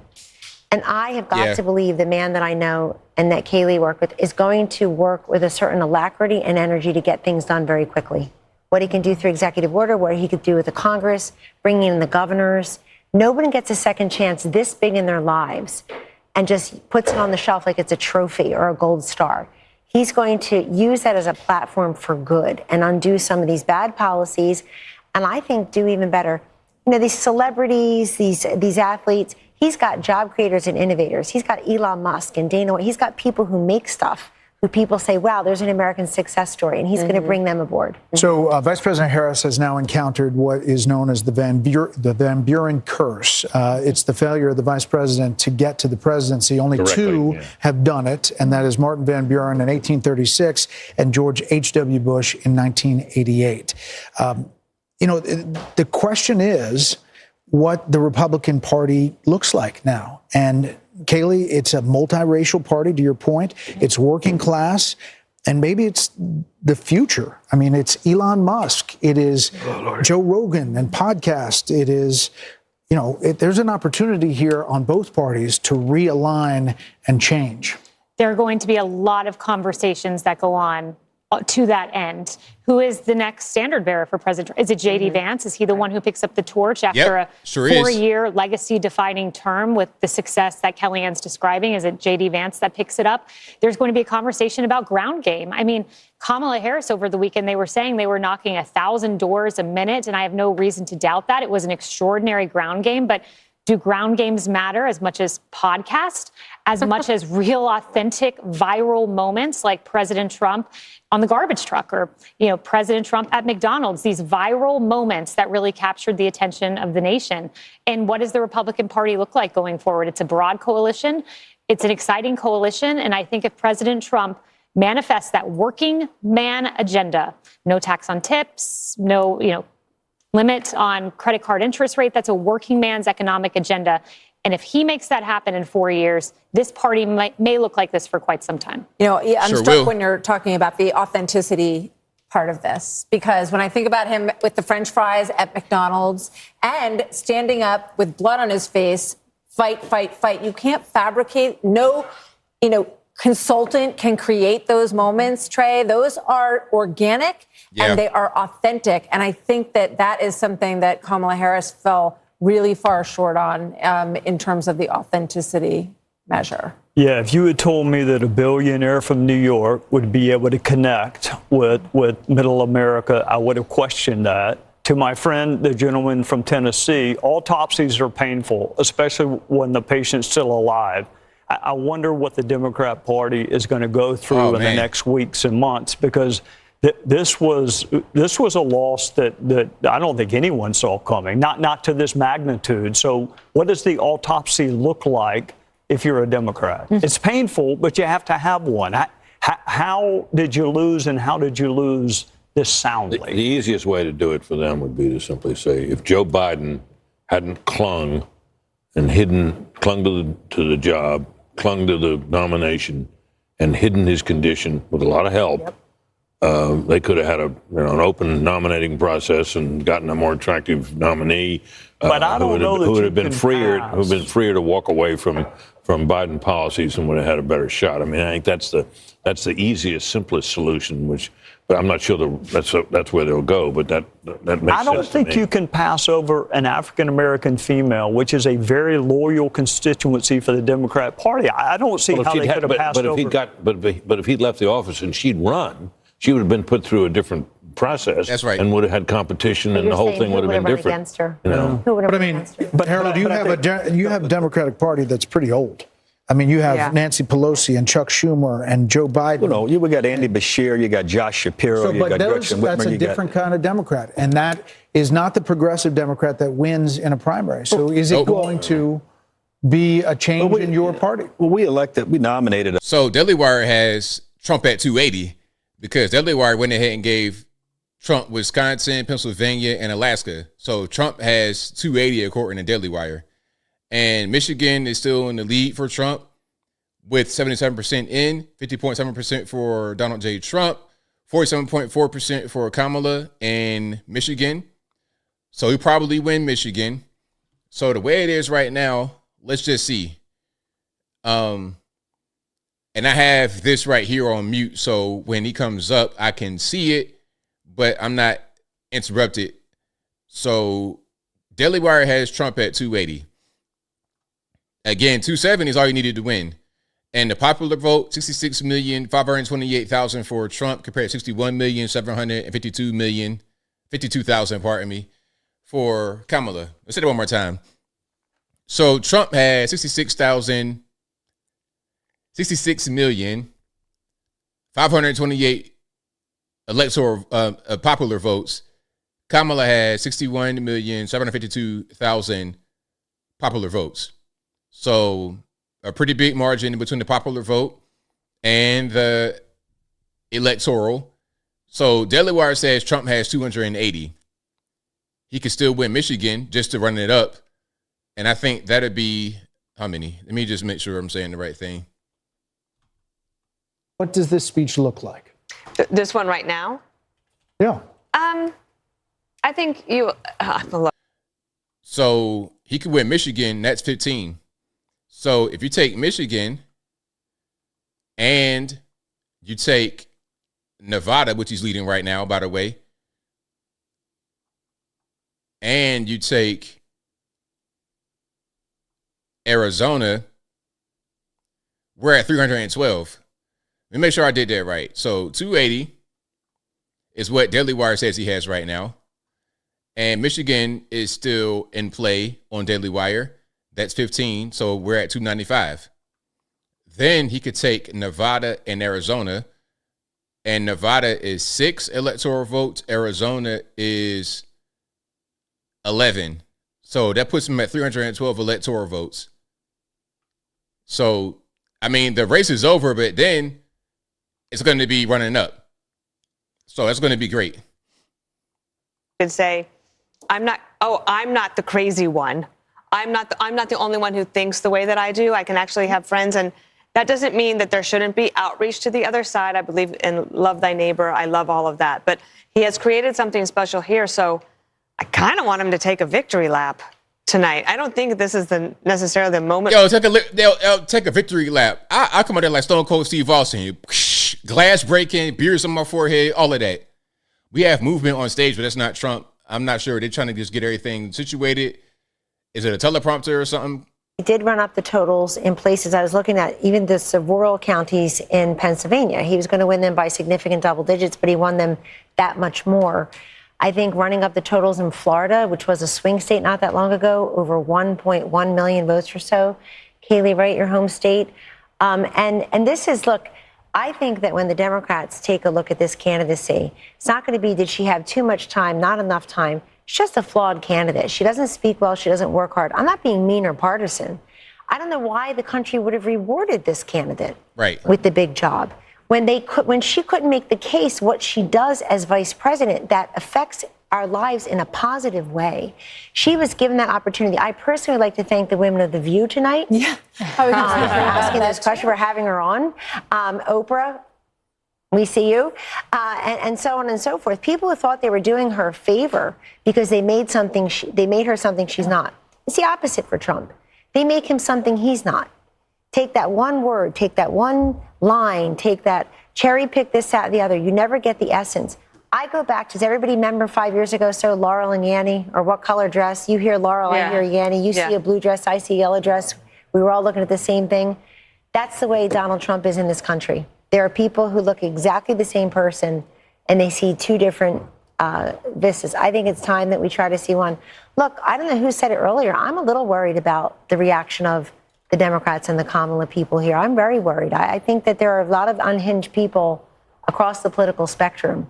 And we give we gave very little quarter to how many anti-Kamala voters are out there. I don't want to hear the words racism and sexism. It's eyesight and hearing. We were listening and watching her.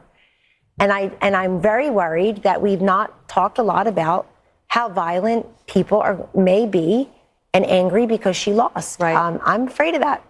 Right. I mean, I can just imagine thinking about The View. And a week or so ago, they were saying, what is wrong with someone who would vote for him? Michelle Obama said. And Joe Scarborough saying, we weren't raised like this. Who raised these people?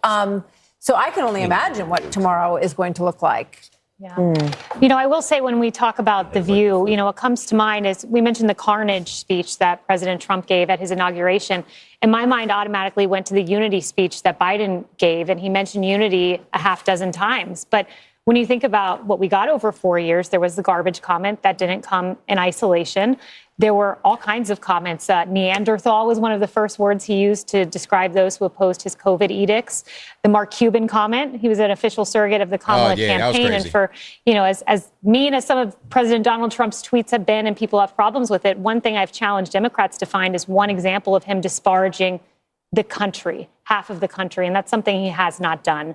And so I expect you'll hear a unifying tone, and I expect you're going to see a very successful presidency and one untethered maybe from some of the things that were holding him back. What comes to mind is an Oval Office meeting that we had where Dr. Fauci was urging him not to open the country. And I watched President Trump fight vociferously, saying people are losing their jobs. We must open the country. He wanted to do it sooner than he did. I think that Donald Trump, who goes with his instincts, is going to be a Trump that ultimately leads a very successful country in second term. Martha, Joe Biden mentioned the word unity more in his inaugural address than any president, I think, except one. If he's serious about that, he'll pardon Donald Trump. He'll also pardon his son.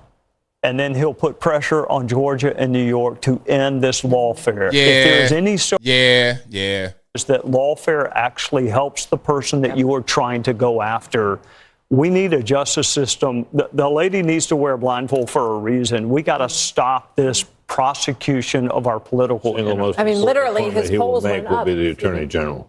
Absolutely. Mm-hmm. We need a really solid Attorney General. John Ratcliffe. You can do it. Sorry, John. Sorry, John. I apologize. Sorry. There will Mike be Johnson. a lot of talk about cabinet members, Treasury Secretary, Secretary of State, Secretary of Defense. You've got Tom Cotton, Mike Pompeo. You have. Well, you also have a Republican bench. And sometimes, like you were saying, that the Democratic Party is quite old right now. There's not a great bench, although there are some, and especially, but when you take governors out of states, then you leave a hole, and then you have to build up that bench back up. But the Republican bench is pretty strong right now. There you see Doug Burgum and Vivek Ramaswamy, Steve Wynn and his lovely wife Andrea. So people are there waiting for the former president. Britt would like to know where he is. He's watching us. Can we say tonight, though, Harold, that the melting pot still works? That Hispanics, Black Americans, working class Americans, standing up, asking what their government is going to do, asking their government to see them and their concerns, that it works, that this is American democracy in our republic working. The process works. I think as we get a final account of the numbers and the coalition that President Trump won with this time, I think it'll be one that will be for the history books. President Bush, I think, got 40+% of the Hispanic vote. George Bush, W. Bush, and it looks like President, at least the preliminary numbers suggest that. But as much as we talk about the unconventional aspect of this was conventional also. People believed him. He resonated with voters. He resonated with communities, rural communities, urban communities, suburban communities across the country. And I congratulate him tonight. I didn't want him to win, but I congratulate him on his victory and wish him the best for my country. And I can only hope that the concerns that are articulated by my dear friend Kellyanne, that they're not realized. I hope that my party and my friends, and for that matter, Republicans alike, that we're all able, once we get past the moment here, the 24 hours of excitement and joy and celebration, to understand that what we're really celebrating is the greatest experiment to have ever come to existence. It'll celebrate 250 years of its own existence in 2026. So those are my thoughts, Brett. I'm struck by the issue of abortion, because it was talked about so much, and it was presented as if, you're a woman and you are not going to support her, then you hate all women. They said that husbands, were hateful towards their wives and the women in their lives if they didn't support this candidate. And I think it just goes to show that kind of, manipulating, it doesn't win and people narrowcasting us based on our gender. I think Kamala Harris was talking to us from the waist down, and let me go look at what they got going on with CBS. Democrats maybe did wrong this cycle, especially with the fact that it looks like former President Trump won Latino men overall. One Latino man won some of these counties in South Texas that haven't been won by a Republican in 100 years. More than 100 years, since the 1890s. Exactly. Well, yes. And he's been building on that. This wasn't a one-term shift. This is something, looking at the data, Ed, we saw that Democrat Latinos, particularly men, about 30% of them were very frustrated with the direction of the Democratic Party. They felt under current President Biden that the party was weak. They didn't like that it wasn't focused on the economy. They felt that it's lost its way. Warning. That the party lost way. It's the old Republican line. I didn't leave the Democratic. Okay, let's go back here. 37 million for pro-lifers. The rest was the pro-choicers. I mean, it's just insane amount of money. So we've spent a lot of time talking about markets tonight and with the betting markets. Trey, at this point, it's at about 66% that Republicans hold on to the House as they're ticking down the possibilities, and they look at these coattails with not only the popular vote, but what could be and is shaping up to be an electoral college landslide. Should he control the White House, the Senate, and the House, like he did at the beginning of 2016, the possibilities open to a lot of things. Yeah, I was there in 2016, and we had everything but an agenda. That mistake will not be made this time. He will deal with the border. He will deal with tax is coming up. He will There is a plan being formulated by Mike Johnson right now, and John Thune or John Cornyn or whoever becomes the majority leader. The mistakes of 2016, I think we were surprised that he won. I'm not saying he was surprised, but others were surprised. The other thing I would remind you, Brett, when he won in 2016, do you recall what he said about Hillary Clinton? She's been through enough. There was a lot of pressure to prosecute her. He said she's been through enough. I wish my Democrat friends would say the same thing about him and say enough is enough. Drop the cases in New York and Georgia. Biden shouldn't wait on Donald Trump to end these federal cases. They should be ended by Joe Biden. If you really want unity, then quit using lawfare to divide the country. Quit using the justice system to try to win political races. That's right. We are still following these Senate races, and as we wait for the former president, by the way, there's Nigel Farage there talking in the crowd there. Britt, this is remarkable in that some of these races were not even suspected to be close, expected to be close. Mike Rogers, he was a long shot at one point against Alyssa Slotkin. Good candidate. In Michigan, good candidate. Strong candidate. Former chairman of the House Intelligence Committee. Right. Attractive guy. But Sam Brown was left essentially. He was not going to win. He was not on anybody's list. Nope. Likely switch. Not getting much money or attention. No, but I think he's a competent candidate. Once again, we have. By the way, there's Sam Brown right there, 48.1 to 47.2, 80% in over Jackie Rosen. It renews our understanding that candidate quality matters. Yep. In this cycle, Republicans in the Senate races in particular fielded some pretty darn good candidates that gave them a shot in states where Republicans often face an uphill battle.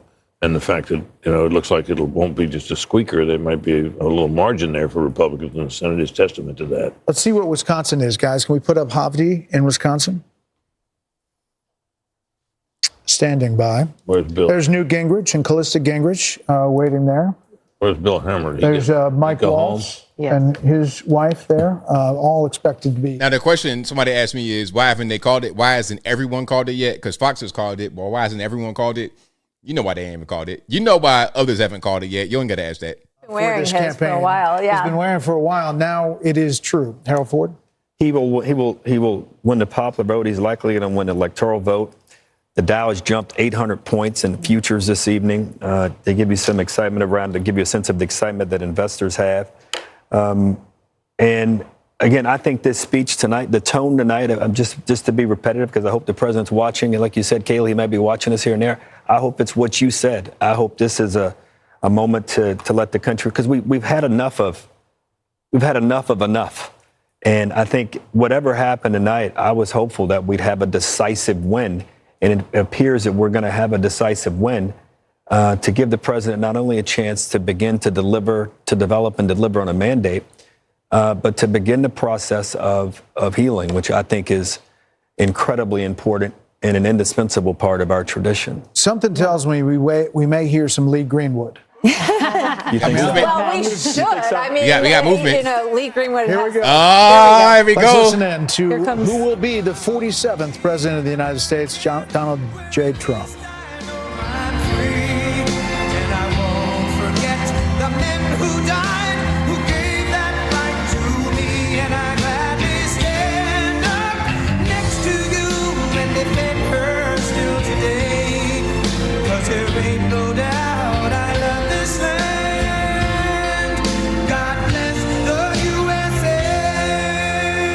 Look at that unit. Look at Barron. Look at Barron. Barron going to be the next president too when he get to be older.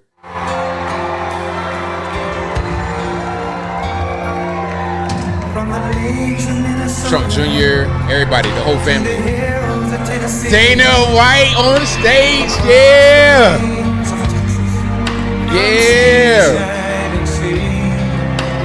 Detroit down to Houston and New York to LA, where there's pride in every American heart, and it's time we stand and say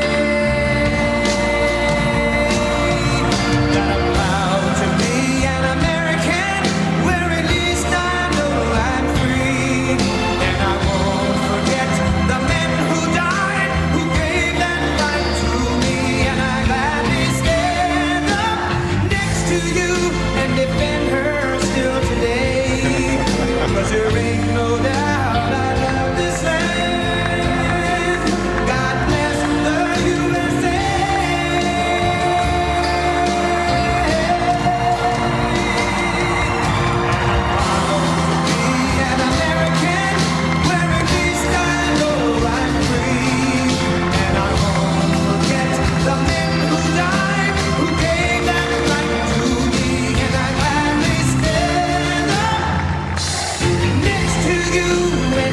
Look at JD get ready to cry. I feel you. I feel you, JD. Don't even. It's okay, man.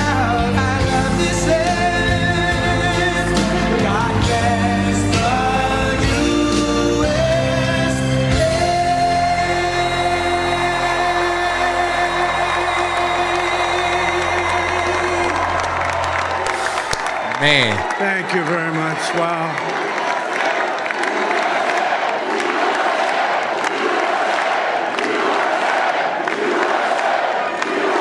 Well, I want to thank you all very much. This is great. These are our friends. We have thousands of friends in this incredible movement.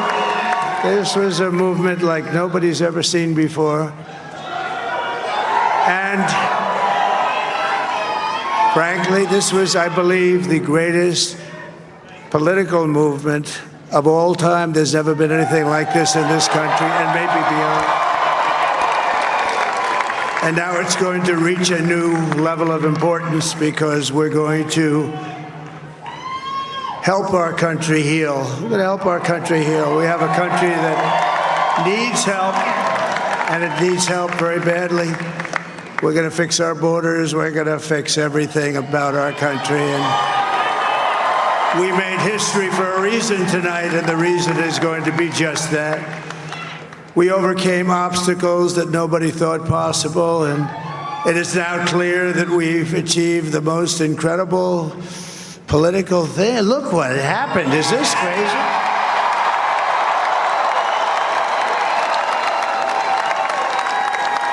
But it's a political victory that our country has never seen before, nothing like this. I want to thank the American people for the extraordinary honor of being elected your 47th president and your 45th president.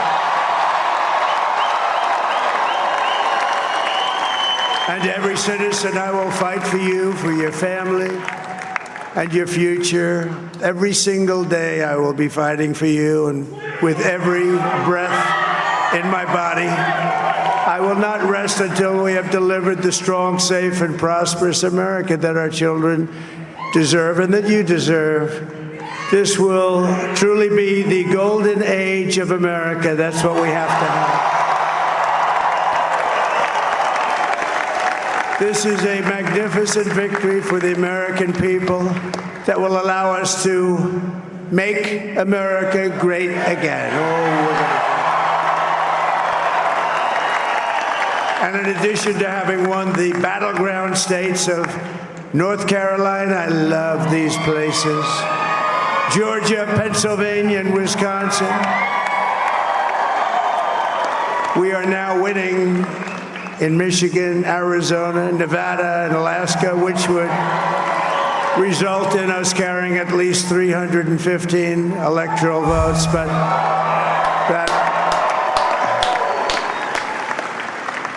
But it's much easier doing what the networks did or whoever called it, because there was no other path. There was no other path to victory. We also have won the popular vote. That was great. Very proud of that.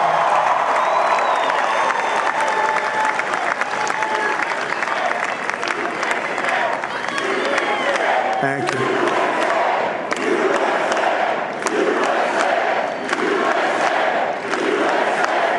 Thank you very much. Thank you. And, winning the popular vote was very nice, very nice, I will tell you. It's a great feeling of love. We have a great feeling of love in this very large room with unbelievable people standing by my side. These people have been incredible. They've made the journey with me, and we're going to make you very happy. We're going to make you very proud of your vote. I hope that you're going to be looking back someday and say that was one of the truly important moments of my life when I voted for this group of people beyond the president, this group of great people. America has given us an unprecedented and powerful mandate. We have taken back control of the Senate. Wow, that's good. And the Senate races in Montana Nevada, Texas, Ohio, Michigan, Wisconsin, the great Commonwealth of Pennsylvania, were all won by the MAGA movement. They helped so much. And in those cases, every one of them, we worked with the senators. They were tough races. And I mean, the number of victories in the Senate was absolutely incredible. And we did tele-rallies. We did tele-rallies with each one of them. And sometimes we did 2 or 3 and it was amazing to look at all of those victories. Nobody expected that, nobody. So I just wanted to thank you very much for that. And you have some great senators and some great new senators. And it also looks like we'll be keeping control of the House of Representatives.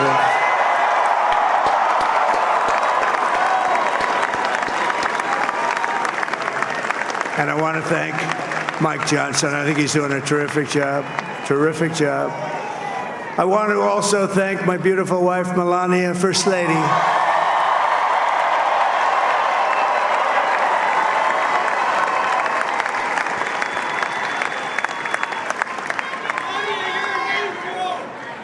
Who has the #1 best-selling book in the country. Can you believe that?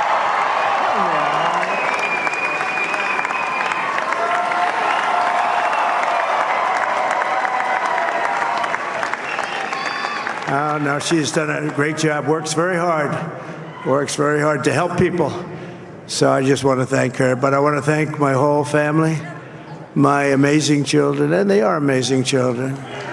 Now, we all think our children are amazing. Everybody here thinks their children are amazing, but that's a good thing when you think they are.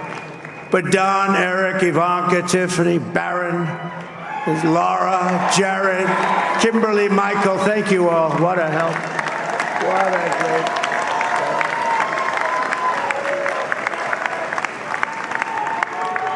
help. My father-in-law, Victor, is tremendous, and we miss very much Melania's mother, Amalia. We miss Amalia, don't we, huh? She would be very happy right now, standing on this stage. She'd be so proud. She was a great woman, that one. Beautiful inside and out. She was a great woman.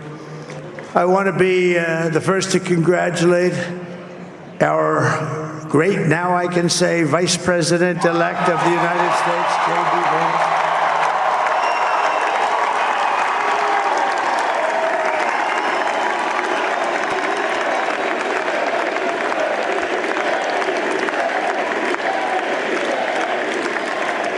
And his absolutely remarkable and beautiful wife, Usha Vance. And he's a feisty guy, isn't he? You know, I've said, go into the enemy camp, and you know the enemy camp is certain networks. Yeah. A lot of people don't like to, sir, do I have to do that? He just goes, okay. Which one? CNN, MSDNC? He'll say, all right, thank you very much. He actually looks fine. He's like the only guy I've ever seen. He really looks forward to it, and then he just goes in and absolutely obliterates them. Say a couple of words. I love this so much. I love this. Wow. JD. 2028.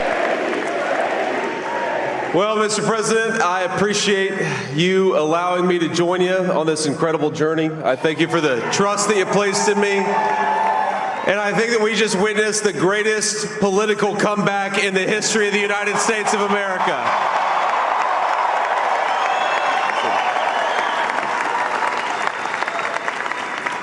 And under President Trump's leadership, we're never going to stop fighting for you, for your dreams, for the future of your children. And after the greatest political comeback in American history, we're going to lead the greatest economic comeback in American history under Donald Trump's leadership.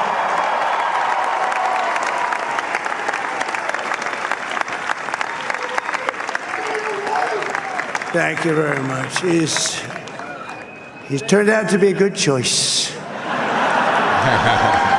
I took a little heat at the beginning, But he was, I knew the brain was a good one, about as good as it gets. And we love the family, and we're going to have a great 4 years, and we're going to turn our country around, make it something very special. It lost that little thing called special. We have to make it so. We're going to make this so great. It's the greatest country, and potentially the greatest country in the world by far. And right now, we're going to just work very hard to get all of that back. We're going to make it the best it's ever been. We can do that. If we had to wait longer, I don't know. It was going bad, and it was going bad fast. We're going to have to seal up those borders, and we're going to have to let people come into our country. We want people to come back in, but we have to let them come back in, but they have to come in legally. They have to come in legally. Let me also express my tremendous appreciation for Susie and Chris, the job you did.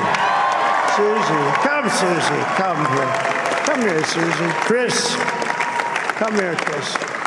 Susie likes to stay sort of in the back, let me tell you. The Ice Maiden, we call her the Ice Maiden. Come here, Chris. Susie likes to stay in the background. She's not in the background. Come here, say something. This wasn't expected, but I just want to thank, obviously, President Trump for this journey. It was a great one, and he's a hell of a candidate, and he's going to be a hell of a great 47th president. And this team that we had, the best team, and, of course, even my boss, Susie Wiles, the best. Thank you. Thank you, and thank you, Susie. Look at her, she's shy. I've never seen her be shy before. Susie. They're great. Everybody up here is great. Everybody up here is very special. But the Trump, who did you say? Oh, let me tell you, we have a new star. A star is born, Elon. Now he is. Elon got to be there. Now he's an amazing guy. We were sitting together tonight. You know, he spent 2 weeks in Philadelphia and different parts of Pennsylvania, campaigning. You know, he sent the rocket up 2 weeks ago, and I saw that rocket, and I saw it coming down. I saw it. When it left, it was beautiful, shiny white. When it came down, it didn't look so pretty. It was going 10,000 miles an hour, and it was burning like hell. I said, what happened to your paint job? He said, we've never made a paint that could withstand that kind of heat. And but I saw it come down and turn around. And it was, you know, it's like 22 stories tall, by the way. It looks a little smaller than that, but it's big. And it came down, and you saw that fire burning. And I'm saying, only Elon can do this. It must be an Elon. And I tell the story. I told it last night. I had a man on the phone. I had the screen muted, no sound. I was talking to a very important man, happens to be here. And that very important guy, one of the most important people in, I would say, the country, actually. But, you know, I was president, and now it looks like I was going to be maybe president again, so I figured I could ask him to hold. So I asked him to hold.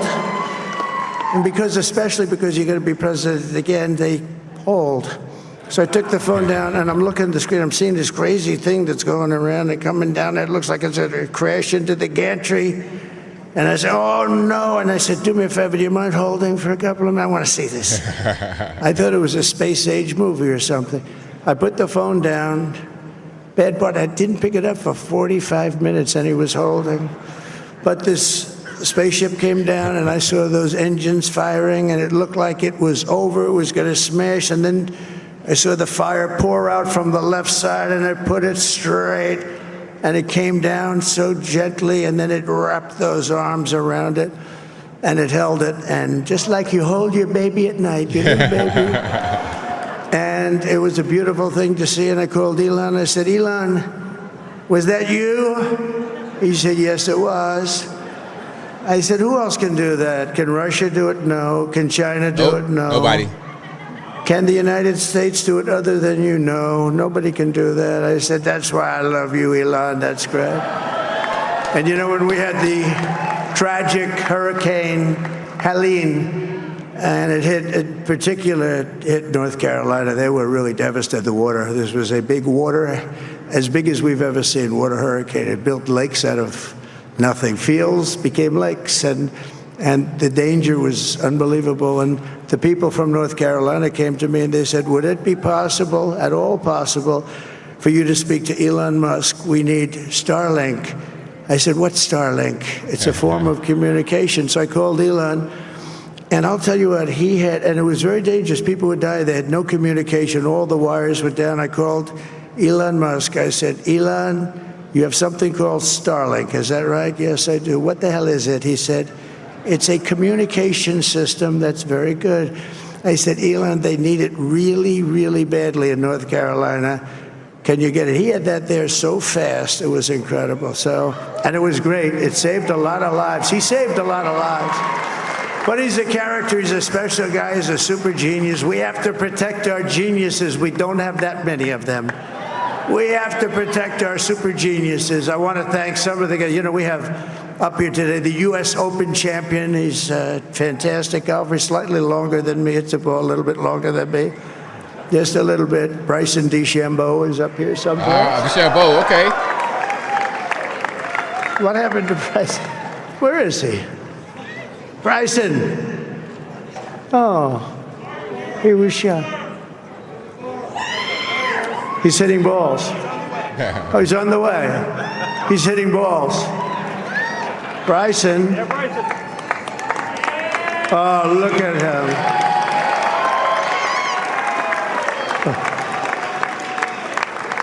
He's got a great career going. Great U.S. Open, Bryson. That's a fantastic job.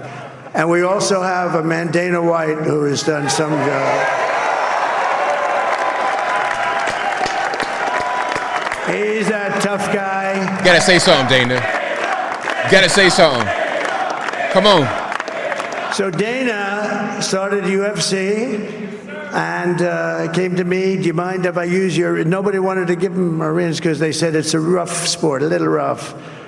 And I helped him out a little bit, and I went, and they said, this is the roughest sport I've ever seen, but I began to like it, and he loved it, and nobody's done a better job in sports. And you know, he's a very motivational kind of a guy, what he does. He gets these fighters, and they really go at it, and it's become one of the most successful sports enterprises anywhere at any time. It's doing so well. I'd like to ask Dana just to say a couple of words because people love to hear from him. Dana,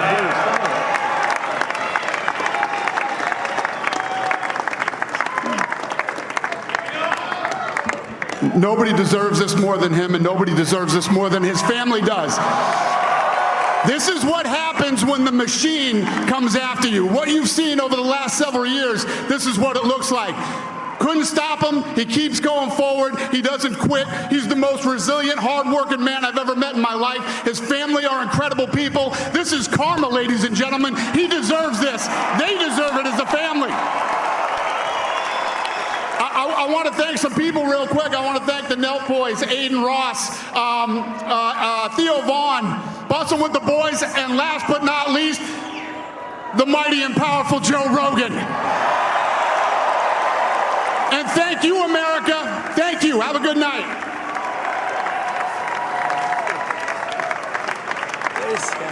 that is a piece of work.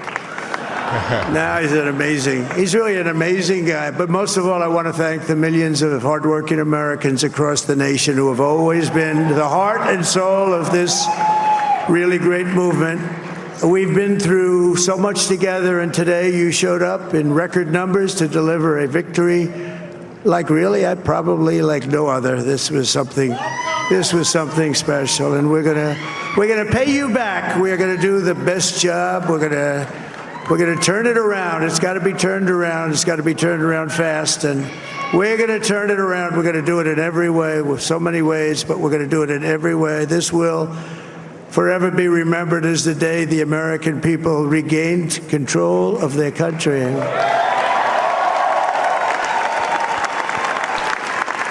So I just want to say that on behalf of this great group of people, these are hardworking people. These are fantastic people, and we can add a few names like Robert F. Kennedy Jr. He came in. Yeah, RFK. And he's going to help make America healthy again.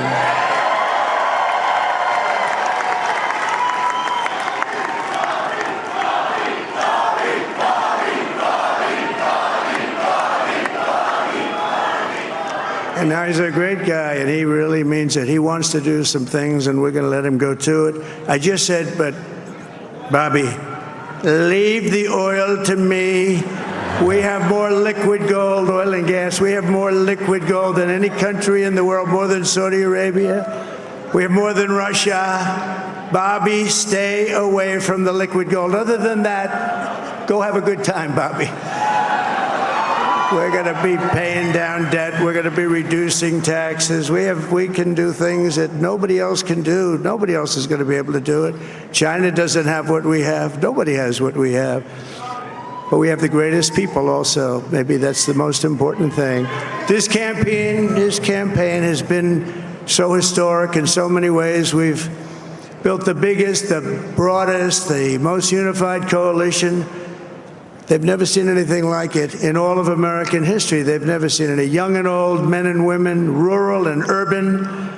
And we had them all helping us tonight. When you think, I mean, I was looking at it, I was watching it. They had some great analysis of the people that voted for us. Nobody's ever seen anything like that. They came from all corners, union, non-union, African American, Hispanic American, Asian American, Arab American, Muslim American. We had everybody, and it was beautiful. It was a historic realignment, uniting citizens of all backgrounds around a common core of common sense. You know, we're the party of common sense. We want to have borders.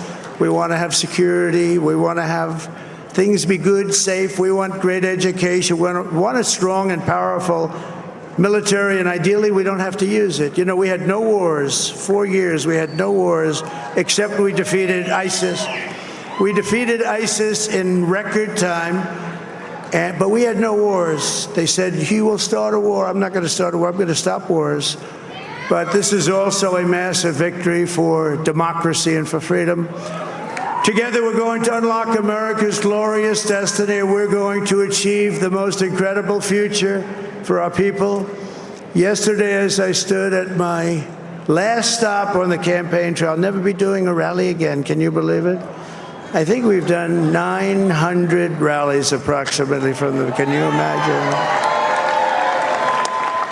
901, something, a lot of rallies. And it was sad. Everybody was sad. Many people, I said, this is our last rally. But now we're going on to something that's far more important, because the rallies were used for us to be put in this position where we can really help our country. That's what we're going to do. We're going to make our country better than it ever has been.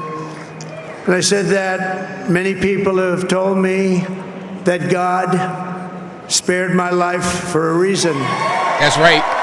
That's right. Say that. Say that. And that reason was to save our country and to restore America to greatness. And now we are going to fulfill that mission together. We're going to fulfill that mission.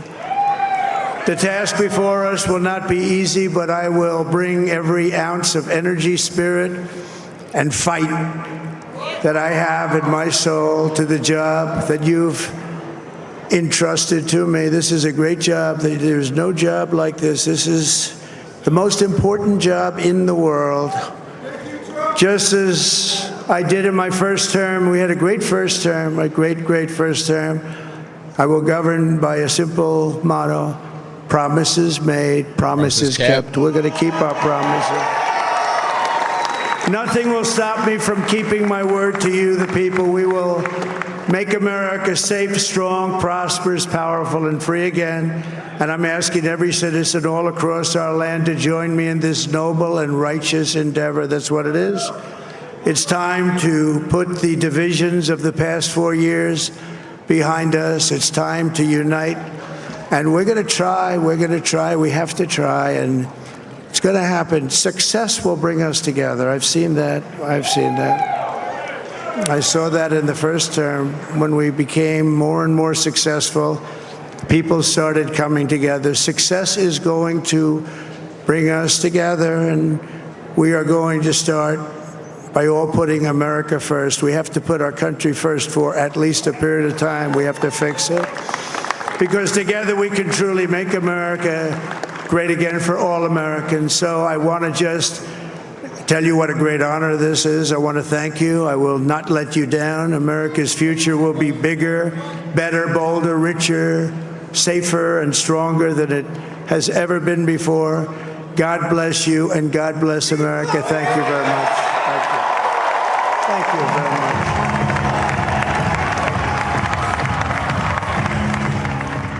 Donald J. Trump, the man who will be the 47th president of the United States, in West Palm Beach at the convention center there. He said he's going to make America great again for all Americans.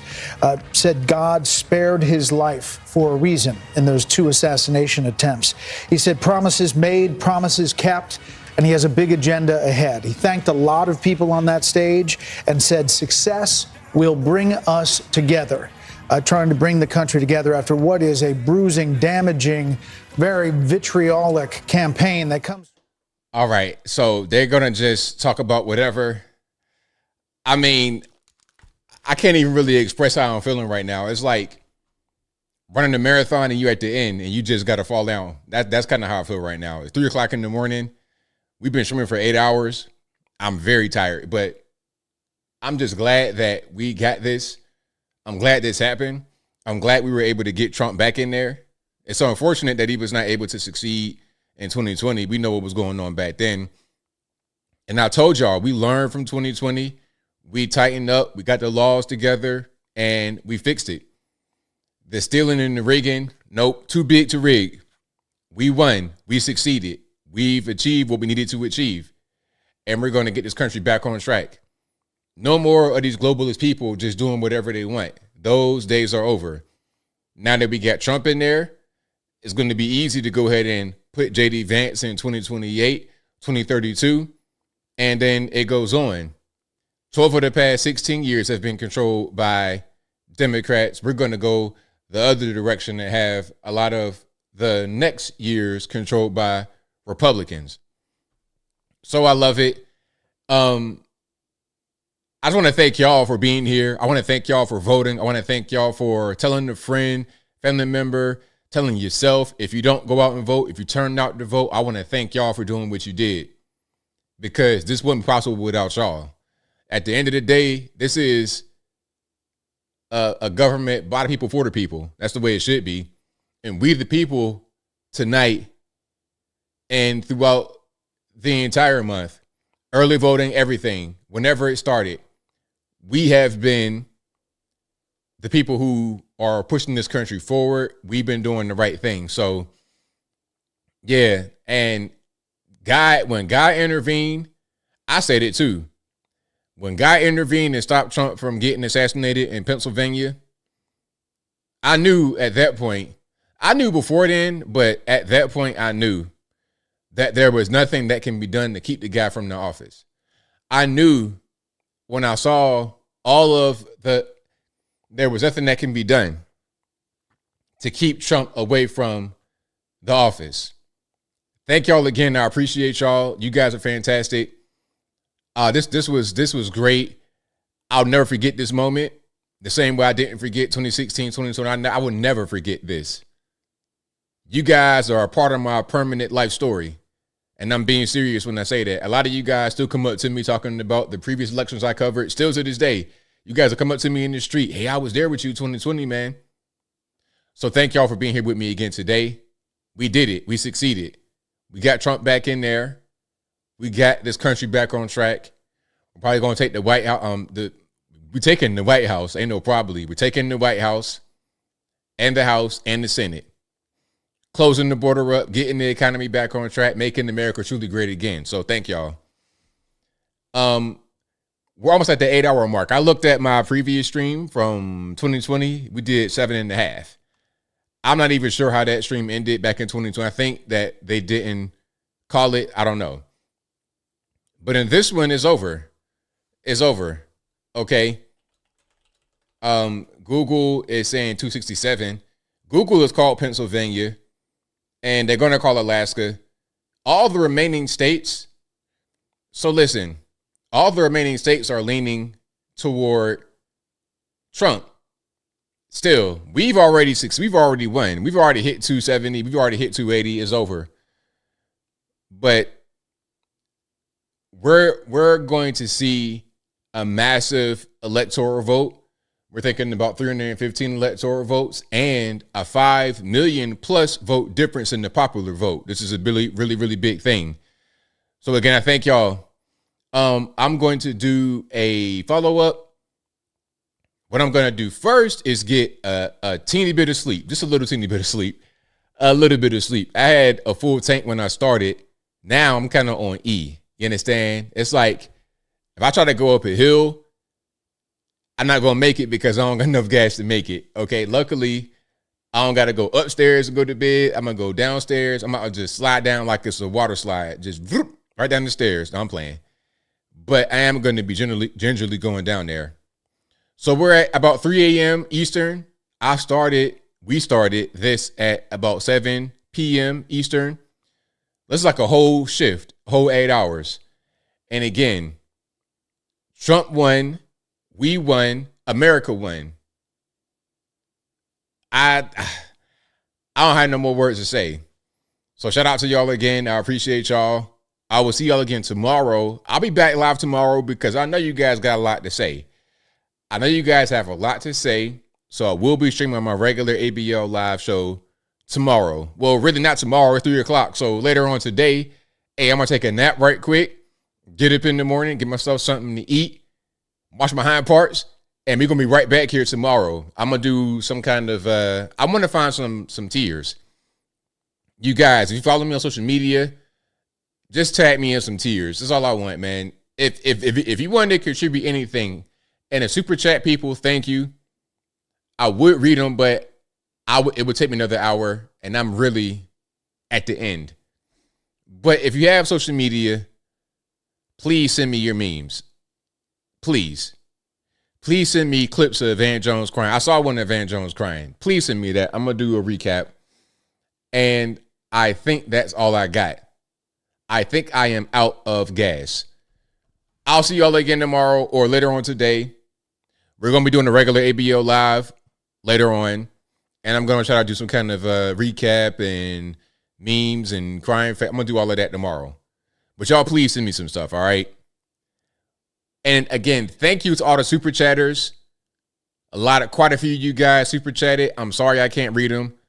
But tomorrow I will be reading super chats, okay? Maybe I can read some of these tomorrow.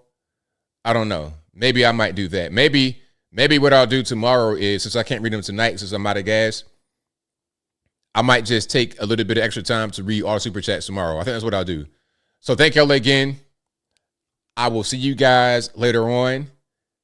Trump is back. He won. He succeeded. We're good.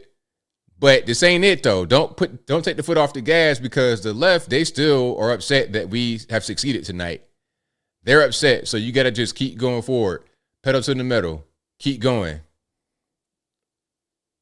I'll see y'all later. Until next time, y'all be safe. I'm out. And peace.